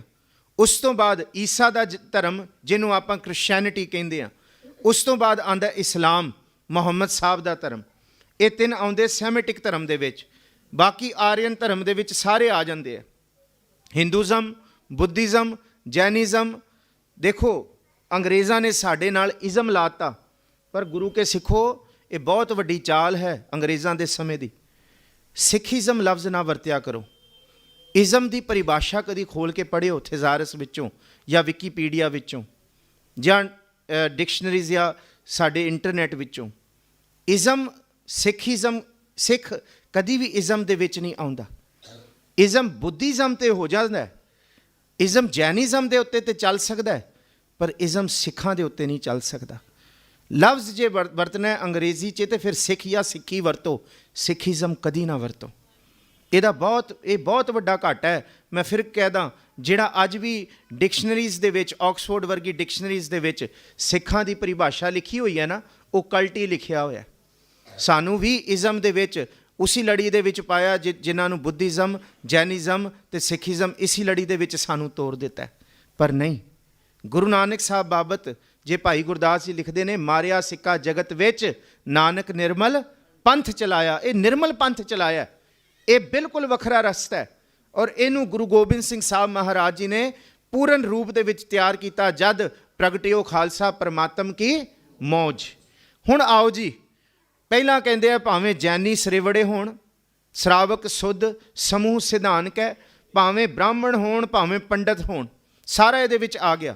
ਸ਼ਰਾਵਕ ਸੁੱਧ ਸਮੂਹ ਸਿਧਾਨਕ ਹੈ, ਕਹਿੰਦੇ ਦੇਖ ਫਿਰਿਓ ਕਰਜੋਗ ਜਤੀਕ ਹੈ, ਸੂਰ ਸੁਰਾਦਨ ਸੁੱਧ ਸੁਧਾਦਕ। ਸੁਧਾਦਕ ਕਹਿੰਦੇ ਆ ਆਪਣੇ ਆਪ ਨੂੰ ਸੁੱਚੇ ਬ੍ਰਾਹਮਣ ਕਹਿਣ ਵਾਲੇ ਪੰਡਤ। ਕਹਿੰਦੇ ਇਹ ਵੀ ਦੇਖ ਲੈ, ਕਹਿੰਦੇ ਸਭ ਕੁਝ ਦੇਖ ਬੈਠਾ। ਗੁਰੂ ਗੋਬਿੰਦ ਸਿੰਘ ਮਹਾਰਾਜ ਕਹਿੰਦੇ ਮੈਂ ਸਭ ਕੁਝ ਦੇਖ ਲਿਆ। ਇੱਥੋਂ ਤੱਕ ਸੁੱਧ ਸੁਧਾਦਕ ਸੰਤ ਸਮੂਹ ਅਨੇਕ ਮਤੀ ਕੇ, ਅਨੇਕ ਮਤਾਂ ਨੂੰ ਦੇਖ ਲਿਆ। ਸਾਰੇ ਹੀ ਦੇਸ਼ ਕੋ ਦੇਖ ਰਹੇ ਹੋ, ਮਤ ਕਉ ਨਾ ਦੇਖੀਅਤ। ਸਾਰੇ ਬਾਹਰ ਹੀ ਵੇਖੀ ਜਾ ਰਿਹਾ, ਪਰ ਕਿਸੇ ਨੇ ਆਪਣੇ ਅੰਦਰ ਪ੍ਰਾਣਾਂ ਦੇ ਪ੍ਰਭੂ ਵਾਹਿਗੁਰੂ ਦੇ ਦਰਸ਼ਨ ਨਹੀਂ ਕੀਤੇ। ਸਾਰੇ ਅਟਾਟ ਤੀਰਥਾਂ ਦਾ ਦਰਸ਼ਨ ਕਰਦੇ ਆ, ਸਾਰੇ ਕਹਿੰਦੇ ਆ ਬਾਹਰ ਚਲੋ, ਪ੍ਰਯਾਗ ਚਲੋ, ਤ੍ਰਿਵੈਣੀ ਚਲੋ, ਕਿਸੇ ਨੇ ਆਪਣੇ ਅੰਦਰ ਅੰਤਰਗਤ ਤੀਰਥ ਮਲ ਨਾ ਹੋਣੇ। ਹੁਣ ਵਿੱਚੋਂ ਹੁਣ ਸਤਿਗੁਰੂ ਜੀ ਇੱਥੇ ਸੂਰਮੇ ਦੀ ਪਰਿਭਾਸ਼ਾ ਕਰਦੇ ਆ। ਔਰੰਗਜ਼ੇਬ ਭਾਵੇਂ ਤੂੰ ਸਾਰੀ ਧਰਤੀ ਨੂੰ ਜਿੱਤ ਲੈ, ਤੇਰੇ ਵਰਗੇ ਆਉਣ ਵਾਲੇ ਭਾਵੇਂ ਜਿੱਥੇ ਮਰਜ਼ੀ ਆਪਣਾ ਰਾਜ ਕਾਬਲ ਕਰ ਦੇਣ, ਪਰ ਯਾਦ ਰੱਖੀ ਤੇਰੇ ਪਿੱਛੇ ਹਾਥੀ, ਘੋੜੇ, ਨਗਾੜੇ ਵੱਜਦੇ ਹੋਣ। ਅੱਜ ਦੇ ਸਮੇਂ ਦੇ ਵਿੱਚ ਸ਼ੁਗਦੀਆਂ ਹੋਈਆਂ ਗੱਡੀਆਂ, ਹੂਟਰ ਮਾਰਦੀਆਂ ਗੱਡੀਆਂ, ਇਹ ਵੀ ਅਸੀਂ ਕੰਟੈਂਪਰੇਰੀ ਅਰਥ ਕਰਾਂਗੇ, ਕਿਉਂਕਿ ਬਾਣੀ ਆਦ ਸੱਚ ਜੁਗਾਦ ਸੱਚ ਹੈ ਵੀ ਸੱਚ ਨਾਨਕ। ਮਹਾਰਾਜ ਜੀ ਕਹਿੰਦੇ ਜੀਤ ਫਿਰੈ ਸਭ ਦੇਸ਼ ਦਿਸ਼ਾਨ ਕੋ। ਕਹਿੰਦੇ ਭਾਵੇਂ ਦੇਸ਼ਾਂ ਨੂੰ ਜਿੱਤ ਲੈ ਤੇ ਭਾਵੇਂ ਚਾਰੋਂ ਦਿਸ਼ਾਵਾਂ ਨੂੰ ਜਿੱਤ ਲੈ। ਜੀਤ ਫਿਰੈ ਸਭ ਦੇਸ਼ ਦਿਸ਼ਾਨ ਕੋ, ਬਾਜਤ ਢੋਲ ਮਿਰਦੰਗ ਨਗਾੜੇ। ਕਹਿੰਦੇ ਤੇਰੇ ਅੱਗੇ ਪਿੱਛੇ ਢੋਲ ਤੇ ਮਿਰਦੰਗ ਵੱਜਦੇ ਹੋਣ, ਤੇਰੇ ਅੱਗੇ ਪਿੱਛੇ ਤੇਰੀ ਤੂਤੀ ਵੱਜਦੀ ਹੋਏ, ਬਹੁਤ ਜੈ ਜੈਕਾਰ ਹੁੰਦੀ ਹੋਏ। ਇੱਥੋਂ ਤੱਕ ਗੂੰਜਤ ਗੂੜ ਗਜਾਨ ਕੇ ਸੁੰਦਰ ਹਿੰਸਤ ਹੈ ਹਾਏ ਰਾਜ ਹਜ਼ਾਰੇ। ਕਹਿੰਦੇ ਜਦ ਤੇਰਾ ਕਾਫਲਾ ਲੰਘਦਾ ਹੋਏ ਤੇ ਤੇਰੇ ਹਾਥੀਆਂ ਦੇ ਮਹਾਵਤ ਤੇ ਤੇਰੇ ਘੋੜੇ ਤੇ ਬੈਠਣ ਵਾਲੇ ਸਿਪਾਹੀ ਹਾਥੀ ਤੇ ਘੋੜਿਆਂ ਉੱਤੇ ਵਾਰ ਕਰ ਕਰਕੇ ਉਹਨਾਂ ਦੀਆਂ ਚੀਕਾਂ ਕਢਾਉਂਦੇ ਹੋਣ, ਤੇ ਅੱਜ ਦੇ ਹੂਟਰ ਵੱਜਣੇ। ਪੁਰਾਣੇ ਸਮੇਂ ਦੇ ਵਿੱਚ ਵੀ ਜਿਹੜੇ ਰਾਜੇ ਮਹਾਰਾਜੇ ਚੱਲਦੇ ਸਨ, ਉਹ ਹਾਥੀਆਂ ਦੇ ਉੱਤੇ ਮਹਾਵਤ ਤੋਂ ਵਾਰ ਕਰਾਉਂਦੇ ਸਨ, ਘੋੜਿਆਂ ਦੇ ਉੱਤੇ ਉਹ ਵਾਰ ਕਰਾਉਂਦੇ ਸਨ, ਤਾਂ ਕਿ ਹਾਥੀ ਚਿੰਗਾੜਦਾ ਜਾਏ ਤੇ ਜਿਹੜੇ ਘੋੜੇ ਨੇ ਉਹ ਹੀਂਗਦੇ ਜਾਣ। ਅੱਜ ਦੇ ਸਮੇਂ ਦੇ ਹੂਟਰ ਕਹਿੰਦੇ ਭਾਵੇਂ ਤੂੰ ਐਵੇਂ ਹੀ ਨਿਕਲ ਜਾ। ਜੀਤ ਫਿਰੈ ਸਭ ਦੇਸ਼ ਦਿਸਾਨ ਕੋ, ਬਾਜਤ ਢੋਲ ਮਿਰਦੰਗ ਨਗਾੜੇ, ਗੂੰਜਤ ਗੂੜ ਗਜਾਨ ਕੇ ਸੁੰਦਰ। ਸੋਹਣੇ ਸੋਹਣੇ ਅੱਜ ਦੇ ਸਮੇਂ ਦੀਆਂ ਮਹਿੰਗੀਆਂ ਸਵਾਰੀਆਂ, ਗੂੰਜਤ ਗੂੜ ਗਜਾਨ ਕੇ ਸੁੰਦਰ ਹਿੰਸਤ ਹੈ ਹਾਏ ਰਾਜ। ਹਾਥੀਆਂ ਦੇ ਵੀ ਮਹਾ ਹਾਥੀ ਤੇਰੇ ਕੋਲ ਹੋਣ, ਚੌੜੇ ਮੂੰਹ ਵਾਲੇ, ਚੌੜੇ ਸਿਰ ਵਾਲੇ। ਹਿੰਸਤ ਹੈ, ਉਹ ਹੀਂਗਦੇ ਜਾਣ, ਦੁਨੀਆ ਨੂੰ ਦਹਿਸ਼ਤ ਪਾਉਂਦੇ ਜਾਣ। ਹਿੰਸਤ ਹੈ ਰਾਜ ਹਜ਼ਾਰੇ। ਅੱਜ ਨਹੀਂ, ਭੂਤ ਭਵਿੱਖ ਭਵਾਨ ਕੇ ਭੂਪਤ। ਭਾਵੇਂ ਆ ਕੇ ਉਹ ਚਲੇ ਜਾਣ, ਭਾਵੇਂ ਭੂਤਕਾਲ ਵਿੱਚ, ਭਾਵੇਂ ਵਰਤਮਾਨ ਦੇ ਵਿੱਚ ਤੇ ਭਾਵੇਂ ਭਵਿੱਖ ਵਿੱਚ। ਯਾਦ ਰੱਖੀ ਆਉਣ ਵਾਲੇ ਆ ਕੇ ਚਲੇ ਜਾਣਗੇ। ਗੁਰੂ ਤੇਗ ਬਹਾਦਰ ਸਾਹਿਬ ਦਾ ਨਿਸ਼ਾਨ ਸਦਾ ਹੀ ਰਕਾਬਗੰਜ ਦੇ ਗੁਰਦੁਆਰੇ ਤੇ ਝੁਲਦਾ ਰਹੇਗਾ, ਸਦਾ ਹੀ ਉੱਥੇ ਰਹੇਗਾ। ਇਸ ਕਰਕੇ ਭਾਈ ਗੁਰਦਾਸ ਸਿੰਘ ਜੀ ਨੇ ਲਿਖਿਆ, ਵਹਿ ਉਪਜਿਆ ਚੇਲਾ ਮਰਦ ਕਾ ਮਰਦਾਨ ਸਦਾਏ, ਜਿਨ ਸਭ ਪ੍ਰਿਥਵੀ ਕੋ ਜੀਤ ਕੈ ਨਿਸ਼ਾਨ ਝੁਲਾਏ। ਧਰਤੀ ਤੇ ਭਾਵੇਂ ਗੁਰੂ ਗੋਬਿੰਦ ਸਿੰਘ ਸਾਹਿਬ ਗਏ ਨੇ ਜਾਂ ਨਹੀਂ ਗਏ, ਅੱਜ ਜਿੱਥੇ ਵੀ ਕੋਈ ਗੁਰਦੁਆਰਾ, ਜਿੱਥੇ ਵੀ ਕੋਈ ਥਾਂ ਬਣੇਗਾ, ਉੱਥੇ ਨਿਸ਼ਾਨ ਗੁਰੂ ਗੋਬਿੰਦ ਸਿੰਘ ਸਾਹਿਬ ਦਾ ਹੀ ਝੁੱਲੇਗਾ। ਉੱਥੇ ਨਿਸ਼ਾਨੀ ਗੁਰੂ ਗੋਬਿੰਦ ਸਿੰਘ ਸਾਹਿਬ ਦੀ ਹੋਏਗੀ। ਦੂਰੋਂ ਗੁਰੂ ਗੋਬਿੰਦ ਸਿੰਘ ਸਾਹਿਬ ਦੇ ਹੀ ਉਸ ਨਿਸ਼ਾਨ ਵਿੱਚੋਂ ਦਰਸ਼ਨ ਹੋਣਗੇ। ਫਿਰ ਸਰਵਣ ਕਰੋ ਜੀ, ਕਹਿੰਦੇ ਜੀਤ ਫਿਰੈ ਸਭ ਦੇਸ ਦਿਸਾਨ ਕੋ, ਬਾਜਤ ਢੋਲ ਮ੍ਰਿਦੰਗ ਨਗਾੜੇ, ਗੂੰਜਤ ਗੂੜ ਗਜਾਨ ਕੇ ਸੁੰਦਰ, ਹਿੰਸਤ ਹੈ ਰਾਜ ਹਜ਼ਾਰੇ, ਭੂਤ ਭਵਿਖ ਭਵਾਨ ਕੇ ਭੂਪਤ, ਕੌਣ ਗਨੈ ਨਹੀਂ ਜਾਤ ਵਿਚਾਰੇ। ਕਹਿੰਦੇ ਬੜੇ ਆਏ, ਕਹਿੰਦੇ ਕੌਣ ਜਾਣਦਾ ਹੈ ਬਾਬਰ ਨੂੰ, ਕਿੱਥੇ ਦੀਵਾ ਬਲਦਾ ਬਾਬਰ ਦਾ। ਗੁਰੂ ਗੋਬਿੰਦ ਸਿੰਘ ਸਾਹਿਬ ਕਹਿੰਦੇ ਔਰੰਗਜ਼ੇਬ ਇੱਕ ਵੀ ਥਾਂ ਬਾਬਰ ਦਾ ਲੱਭ ਕੇ ਦਿਖਾ ਜਿੱਥੇ ਅੱਜ ਵੀ ਕੋਈ ਪੂਜਾ ਮਾਨਤਾ ਜਾਂ ਉਹਦੇ ਸੋਹਲੇ ਗਾਏ ਜਾਂਦੇ ਹੋਣ। ਪਰ ਕਹਿੰਦੇ ਜਿੱਥੇ ਗੁਰੂ ਨਾਨਕ ਸਾਹਿਬ ਨੇ ਚੱਕੀ ਵੀ ਚਲਾਤੀ, ਅੱਜ ਵੀ ਉਸ ਧੂੜ ਨੂੰ ਦੁਨੀਆ ਦੇ ਲੋਕ ਮਸਤਕ ਤੇ ਆ ਕੇ ਲਾਉਂਦੇ ਨੇ। ਜਿੱਥੇ ਮਹਾਰਾਜ ਜੀ ਨੇ 13 ਤੋਲਤਾ, ਅੱਜ ਵੀ ਦੁਨੀਆ ਦੇ ਲੋਕ ਉਸ ਥਾਂ ਦੀ ਮਿਸਾਲ ਦਿੰਦੇ ਹੈ, ਜੇ ਮੇਰਾ ਕਹਾਂਗੇ ਤੇ ਉਜੜਾਂਗੇ, ਜੇ ਗੁਰੂ ਨਾਨਕ ਸਾਹਿਬ ਦਾ ਕਹਿਆ ਹੋਇਆ 13 ਕਹਾਂਗੇ ਤੇ ਸਦਾ ਹੀ ਵਸਦੇ ਰਹਾਂਗੇ। ਸਤਿਗੁਰੂ ਜੀ ਨੇ ਕਿਹਾ ਕਿੱਥੇ ਗਿਆ ਬਾਬਰ, ਕਿੱਥੇ ਗਿਆ ਅਕਬਰ, ਤੇ ਕਿੱਥੇ ਗਿਆ ਹਿਮਾਯੂ, ਤੇ ਕਿੱਥੇ ਗਿਆ ਅਕਬਰ। ਤੁਸੀਂ ਦੇਖੋ ਜਿਸ ਵੇਲੇ ਹਿਮਾਯੂ ਧੰਨ ਗੁਰੂ ਅੰਗਦ ਸਾਹਿਬ ਮਹਾਰਾਜ ਜੀ ਦੇ ਉੱਤੇ ਤੇਗ ਕੱਢਦਾ ਹੈ ਨਾ, ਕਿਰਪਾਨ ਦਿਖਾਉਂਦਾ, ਗੁਰੂ ਅੰਗਦ ਸਾਹਿਬ ਬੈਠੇ ਨੇ, ਗੁਰੂ ਨਾਨਕ ਸਾਹਿਬ ਜੀ ਦਾ ਹੁਕਮ ਮੰਨ ਕੇ ਖਡੂਰ ਦੀ ਧਰਤੀ ਤੇ ਫੇਰ ਵਸਾਇਆ ਫੇਰੂਆਣ ਸਤਿਗੁਰ ਖਾਡੂਰ। ਧੰਨ ਗੁਰੂ ਗ੍ਰੰਥ ਸਾਹਿਬ ਜੀ ਦੀ ਬਾਣੀ ਤੋਂ ਬਾਹਰ ਕੁਝ ਵੀ ਨਹੀਂ, ਗੁਰਮਤਿ ਦੇ ਸਿਧਾਂਤ ਤੋਂ ਬਾਹਰ ਕੁਝ ਵੀ ਨਹੀਂ। ਧੰਨ ਗੁਰੂ ਅੰਗਦ ਸਾਹਿਬ ਜੀ ਬੱਚਿਆਂ ਨੂੰ ਪੜ੍ਹਾਉਂਦੇ ਹੈ, ਉੱਥੇ ਹਿਮਾਯੂ ਆ ਕੇ ਤੇਗ ਦਿਖਾਉਂਦਾ, ਕਿਉਂਕਿ 3 ਘੰਟੇ ਹਿਮਾਯੂ ਗੁਰੂ ਅੰਗਦ ਸਾਹਿਬ ਜੀ ਨੂੰ ਉਡੀਕਦਾ ਰਿਹਾ। ਉਹਦੀ ਹਉਮੈ ਉਹਦੇ ਸਿਰ ਚੜ੍ਹ ਕੇ ਬੋੜੀ ਕਿ ਤੈਨੂੰ ਪਤਾ ਨਹੀਂ ਮੈਂ ਕੌਣ ਪਦ ਆਇਆ। ਤੇ ਗੁਰੂ ਅੰਗਦ ਸਾਹਿਬ ਜੀ ਨੂੰ ਜਿਸ ਵੇਲੇ ਉਹਨੇ ਤੇਗ ਕੱਢੀ, ਗੁਰੂ ਅੰਗਦ ਸਾਹਿਬ ਨੇ ਕਿਹਾ ਹਿਮਾਯੂ ਜਿੱਥੇ ਤੇਰੀ ਤੇਗ ਸ਼ੇਰ ਸ਼ਾਹ ਸੂਰੀ ਅੱਗੇ ਚੱਲਣੀ ਸੀ, ਉੱਥੇ ਤੇਰੀ ਤੇਗ ਚੱਲੀ ਨਹੀਂ, ਤੇ ਹੁਣ ਤੂੰ ਆ ਕੇ ਰੱਬ ਦੇ ਫਕੀਰਾਂ ਨੂੰ ਤੇਗ ਦਿਖਾਉਂਦਾ ਹੈ, ਯਾਦ ਰੱਖੀ ਤੂੰ ਭਟਕੇਂਗਾ। ਇਹ ਬਚਨ ਗੁਰੂ ਅੰਗਦ ਸਾਹਿਬ ਦੇ ਨੇ। 15 ਸਾਲ ਹਿਮਾਯੂ ਭਟਕਦਾ ਰਿਹਾ, 15 ਸਾਲ ਉਹ ਟਿਕ ਕੇ ਨਹੀਂ ਬੈਠਾ। ਉਹ ਦਿੱਲੀ ਤੋਂ ਕਦੀ ਲਾਹੌਰ, ਲਾਹੌਰ ਤੋਂ ਫਿਰ ਦਿੱਲੀ, ਤੇ ਦਿੱਲੀ ਤੋਂ ਕਦੀ ਈਰਾਨ ਤੋਂ 15 ਸਾਲ ਭਟਕਣ ਤੋਂ ਬਾਅਦ ਉਹਨੂੰ ਜਾ ਕੇ ਕਿੱਥੇ ਚੈਨ ਮਿਲਿਆ। ਤੇ ਫਿਰ ਉਹਨੇ ਕਿਹਾ ਕਿ ਮੈਂ ਐਸਾ ਮਕਬਰਾ ਬਣਾਵਾਂਗਾ ਕਿ ਇਸ ਧਰਤੀ ਤੇ ਕੋਈ ਵੀ ਸਥਾਨ ਉਹਦੇ ਵਰਗਾ ਨਾ ਹੋਏ। ਉਹਨੇ ਬਣਾਇਆ ਹਿਮਾਯੂ ਦਾ ਮਕਬਰਾ ਦਿੱਲੀ ਦੇ ਵਿੱਚ, ਜਿਹੜਾ ਤੁਸੀਂ ਦੇਖਦੇ ਹੋ। ਜਿਸ ਵੇਲੇ ਮਕਬਰੇ ਦੀ ਸਭ ਤੋਂ ਉੱਚੀ ਛੱਤ ਬਣ ਰਹੀ ਸੀ ਨਾ, ਕਹਿੰਦੇ ਉਸੀ ਮਕਬਰੇ ਦੀ ਬਣਦੀ ਛੱਤ ਵਿੱਚੋਂ, ਉਸੀ ਪੌੜੀਆਂ ਵਿੱਚੋਂ ਹਿਮਾਯੂ ਦਾ ਪੈਰ ਤਿਲਕਿਆ ਸੀ ਤੇ ਥੱਲੇ ਆ ਕੇ ਵੱਜਿਆ, ਤੇ ਉਹਦਾ ਉਸੀ ਥਾਂ ਤੇ ਉਹਦਾ ਸਿਰ ਖੁੱਲ ਗਿਆ ਸੀ। ਉੱਥੇ ਹੀ ਉਹ ਮਰਿਆ ਹਿਮਾਯੂ, ਜਿਹੜਾ ਗੁਰੂ ਸਾਹਿਬ। ਇਹ ਸਭ ਕੁਛ ਹੈ ਇਹਦੇ ਵਿੱਚ, ਇਸ ਪਦੇ ਦੇ ਵਿੱਚ ਗੁਰੂ ਗੋਬਿੰਦ ਸਿੰਘ ਸਾਹਿਬ ਦੇ ਸਾਰਾ ਇਸ ਦੁਨੀਆ ਦੀ, ਇਸ ਇਤਿਹਾਸ, ਸਾਰੇ ਭਾਰਤ ਦੀ ਹਿਸਟਰੀ ਲੁਕੀ ਹੋਈ ਹੈ। ਤੇ ਭਾਵੇਂ ਜਲ ਤੇ ਤੁਸੀਂ ਦੇਖੋਗੇ ਹਿਮਾਯੂ ਬੈਠਾ ਦਿੱਲੀ ਦੀ ਧਰਤੀ ਤੇ, ਅਕਬਰ ਉਹਦਾ ਬੇਟਾ ਈਰਾਨ ਹੈ। ਉਹ ਈਰਾਨ ਤੋਂ ਕਹਿੰਦੇ ਅੱਧੀ ਰਾਤ ਕਹਿੰਦੇ ਉਹਨੂੰ ਘੋੜਿਆਂ ਤੇ ਭਜਾ ਕੇ ਕਹਿੰਦੇ ਕਈ ਦਿਨਾਂ ਦੇ ਵਿੱਚ ਪੰਜਾਬ ਪਹੁੰਚਾਇਆ ਗਿਆ। ਪੰਜਾਬ ਦੇ ਵਿੱਚ ਸਿਰਫ 4 ਬੰਦਿਆਂ ਨੇ ਅਕਬਰ ਨੂੰ ਤਖਤ ਤੇ ਬਿਠਾਇਆ, ਕਿਉਂਕਿ ਡਰ ਸੀ ਕਿ ਹੁਣ ਕੋਈ ਤਖਤ ਨਾ ਖੋਲੇ। ਇਹ ਭਾਜਣਾ ਪਈਆਂ ਉਹਨਾਂ ਨੂੰ, ਬਾਬਰ ਕਿਆਂ ਨੂੰ, ਕਿਉਂਕਿ ਗੁਰੂ ਗੋਬਿੰਦ ਸਿੰਘ ਸਾਹਿਬ ਨੇ ਜ਼ਿਕਰ ਕੀਤਾ ਬਾਬਰ ਕਿਆਂ ਦਾ ਵੀ ਤੇ ਬਾਬੇ ਕਿਆਂ ਦਾ ਵੀ। ਇਸ ਕਰਕੇ ਗੁਰੂ ਗੋਬਿੰਦ ਸਿੰਘ ਸਾਹਿਬ ਕਹਿੰਦੇ ਪਹਿਲਾ ਦਾਨ ਦੇਣਾ ਸਿੱਖਾਂ ਨੂੰ ਦਿਓ, ਦਾਨ ਦਿਓ ਇਨਹੀ ਕੋ ਭਲੋ ਕਿ ਔਰ ਕੋ ਦਾਨ ਨਾ ਭਾਵਤ ਜੀ ਕੋ। ਜੇ ਦਾਨ ਨਹੀਂ ਲਓਗੇ, ਤੇ ਗੁਰੂ ਨਾਨਕ ਸਾਹਿਬ ਨੇ ਕਿਹਾ ਸੀ ਕਿ ਬਾਬਰ ਕਦਿਆ ਕੱਲੇ 1 ਸਦੀ ਦੇ ਵਿੱਚ ਨਹੀਂ ਆਇਆ। ਲਾਲੋ ਮੈਂ ਤੈਨੂੰ ਦੱਸਦਾ, ਜੈਸੀ ਮੈਂ ਆਵੈ ਖਸਮ ਕੀ ਬਾਣੀ, ਤੈਸੜਾ ਕਰੀ ਗਿਆਨ ਵੇ ਲਾਲੋ, ਪਾਪ ਕੀ ਜੰਜ ਲੈ ਕਾਬਲੋਂ ਧਾਇਆ, ਜੋਰੀ ਮੰਗੈ ਦਾਨ ਵੇ ਲਾਲੋ। ਉੱਥੇ ਜ਼ਿਕਰ ਕੀਤਾ ਸ਼ਰਮ ਧਰਮ ਦੋਏ ਛੱਪ ਖਲੋਏ, ਕੂੜ ਫਿਰੈ ਪ੍ਰਧਾਨ ਵੇ ਲਾਲੋ, ਕਾਦੀਆਂ ਬਾਹਮਣਾ ਕੀ ਗਲ ਥੱਕੀ, ਅਗਦ ਪੜੈ ਸ਼ੈਤਾਨ ਵੇ ਲਾਲੋ। ਫਿਰ ਉੱਥੇ ਜ਼ਿਕਰ ਕੀਤਾ ਕਿ ਇਸ ਧਰਤੀ ਦੇ ਉੱਤੇ ਇਕੱਲਾ ਬਾਬਰ ਇੱਕ ਵਾਰੀ, ਮਹਾਰਾਜ ਜੀ ਕਹਿੰਦੇ ਨਹੀਂ, ਆਨ 78 ਜਾਨ 97 ਹੋਰ ਵੀ ਉੱਠ ਸੀ ਮਰਦ ਕਾ ਚੇਲਾ। ਤੇ ਫਿਰ ਲਾਲੋ ਤੇ ਸਿੱਖ ਕਹਿੰਦੇ ਸਤਿਗੁਰੂ ਜੀ ਸਮਝ ਨਹੀਂ ਆਇਆ। ਮਹਾਰਾਜ ਕਹਿੰਦੇ 2 ਚੀਜ਼ਾਂ ਜਿਸ ਵੇਲੇ ਬੰਦੇ ਉੱਤੇ ਹਾਵੀ ਹੋ ਜਾਣ, ਕਹਿੰਦੇ ਸਮੇਂ ਦਾ ਹਾਕਮ, ਕਹਿੰਦੇ ਸਮੇਂ ਦੀ ਸਰਕਾਰ ਭਾਵੇਂ ਕੋਈ ਵੀ ਹੋਏ। ਇਸ ਕਰਕੇ ਇੱਕ ਬੜੀ ਸੋਹਣੀ ਸਦਰ ਲਿਖੀ ਹੋਈ ਹੈ, ਜਿਹਨੂੰ ਆਪਾਂ ਅੱਜ ਦੇ ਮਾਡਰਨ ਕਵੀਆਂ ਦੇ ਵਿੱਚ ਥਾਂ ਦਿੰਦੇ ਆ ਨਾ ਜੀ। ਦੇਖੋ 2 ਹੀ ਬਹੁਤ ਸਾਡੇ ਪੰਜਾਬ ਦੇ ਚੰਗੇ ਕਵੀ ਨੇ, ਇੱਕ ਜਸਵੰਤ ਜ਼ਫਰ ਨੇ, ਉਹਨਾਂ ਨੇ ਗੁਰੂ ਨਾਨਕ ਸਾਹਿਬ ਦੇ ਉੱਤੇ ਬੜੀਆਂ ਕਵਿਤਾਵਾਂ ਲਿਖੀਆਂ, ਬੜੀਆਂ ਸੋਹਣੀਆਂ, ਪੜ੍ਹਨ ਵਾਲੀ ਨੇ।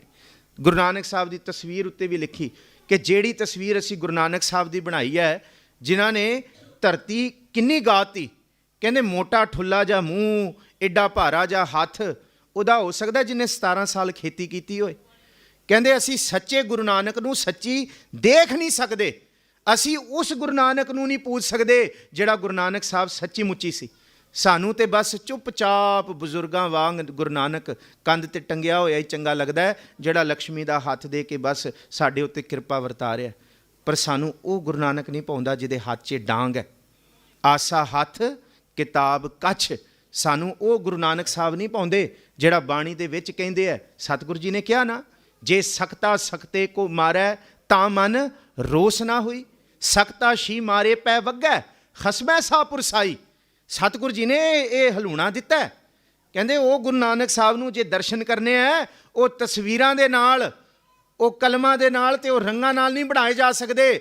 ਉਹ ਗੁਰੂ ਨਾਨਕ ਜੇ ਬਣਨਗੇ, ਪੋਥੀ ਪੁਰਾਣ ਕਮਾਈਐ ਭਉ ਵੱਟੀ ਇਤ ਤਨ ਪਾਈਐ, ਸੱਚ ਬੂਝਣ ਆਣ ਜਲਾਈਐ, ਇਹ ਤੇਲ ਦੀਵਾ ਇਉਂ ਜਲੈ ਕਰ ਚਾਨਣ ਸਾਹਿਬ ਤਉ ਮਿਲੈ, ਗੁਰਮੂਰਤ ਗੁਰ ਸ਼ਬਦ ਹੈ। ਭਾਈ ਗੁਰਦਾਸ ਜੀ ਕਹਿੰਦੇ ਉਸ ਗੁਰੂ ਨਾਨਕ ਸਾਹਿਬ ਦੇ ਦਰਸ਼ਨ ਸ਼ਬਦ ਵਿੱਚੋਂ ਹੋਣਗੇ, ਬਾਣੀ ਵਿੱਚੋਂ। ਜਿਹਨੂੰ ਗੁਰੂ ਅਰਜਨ ਸਾਹਿਬ ਜੀ ਕਹਿੰਦੇ ਕੱਲੇ ਰੁਮਾਲਿਆਂ 'ਚ ਦਰਸ਼ਨ ਨਾ ਕਰਿਓ ਪੂਰੀ ਉਮਰ।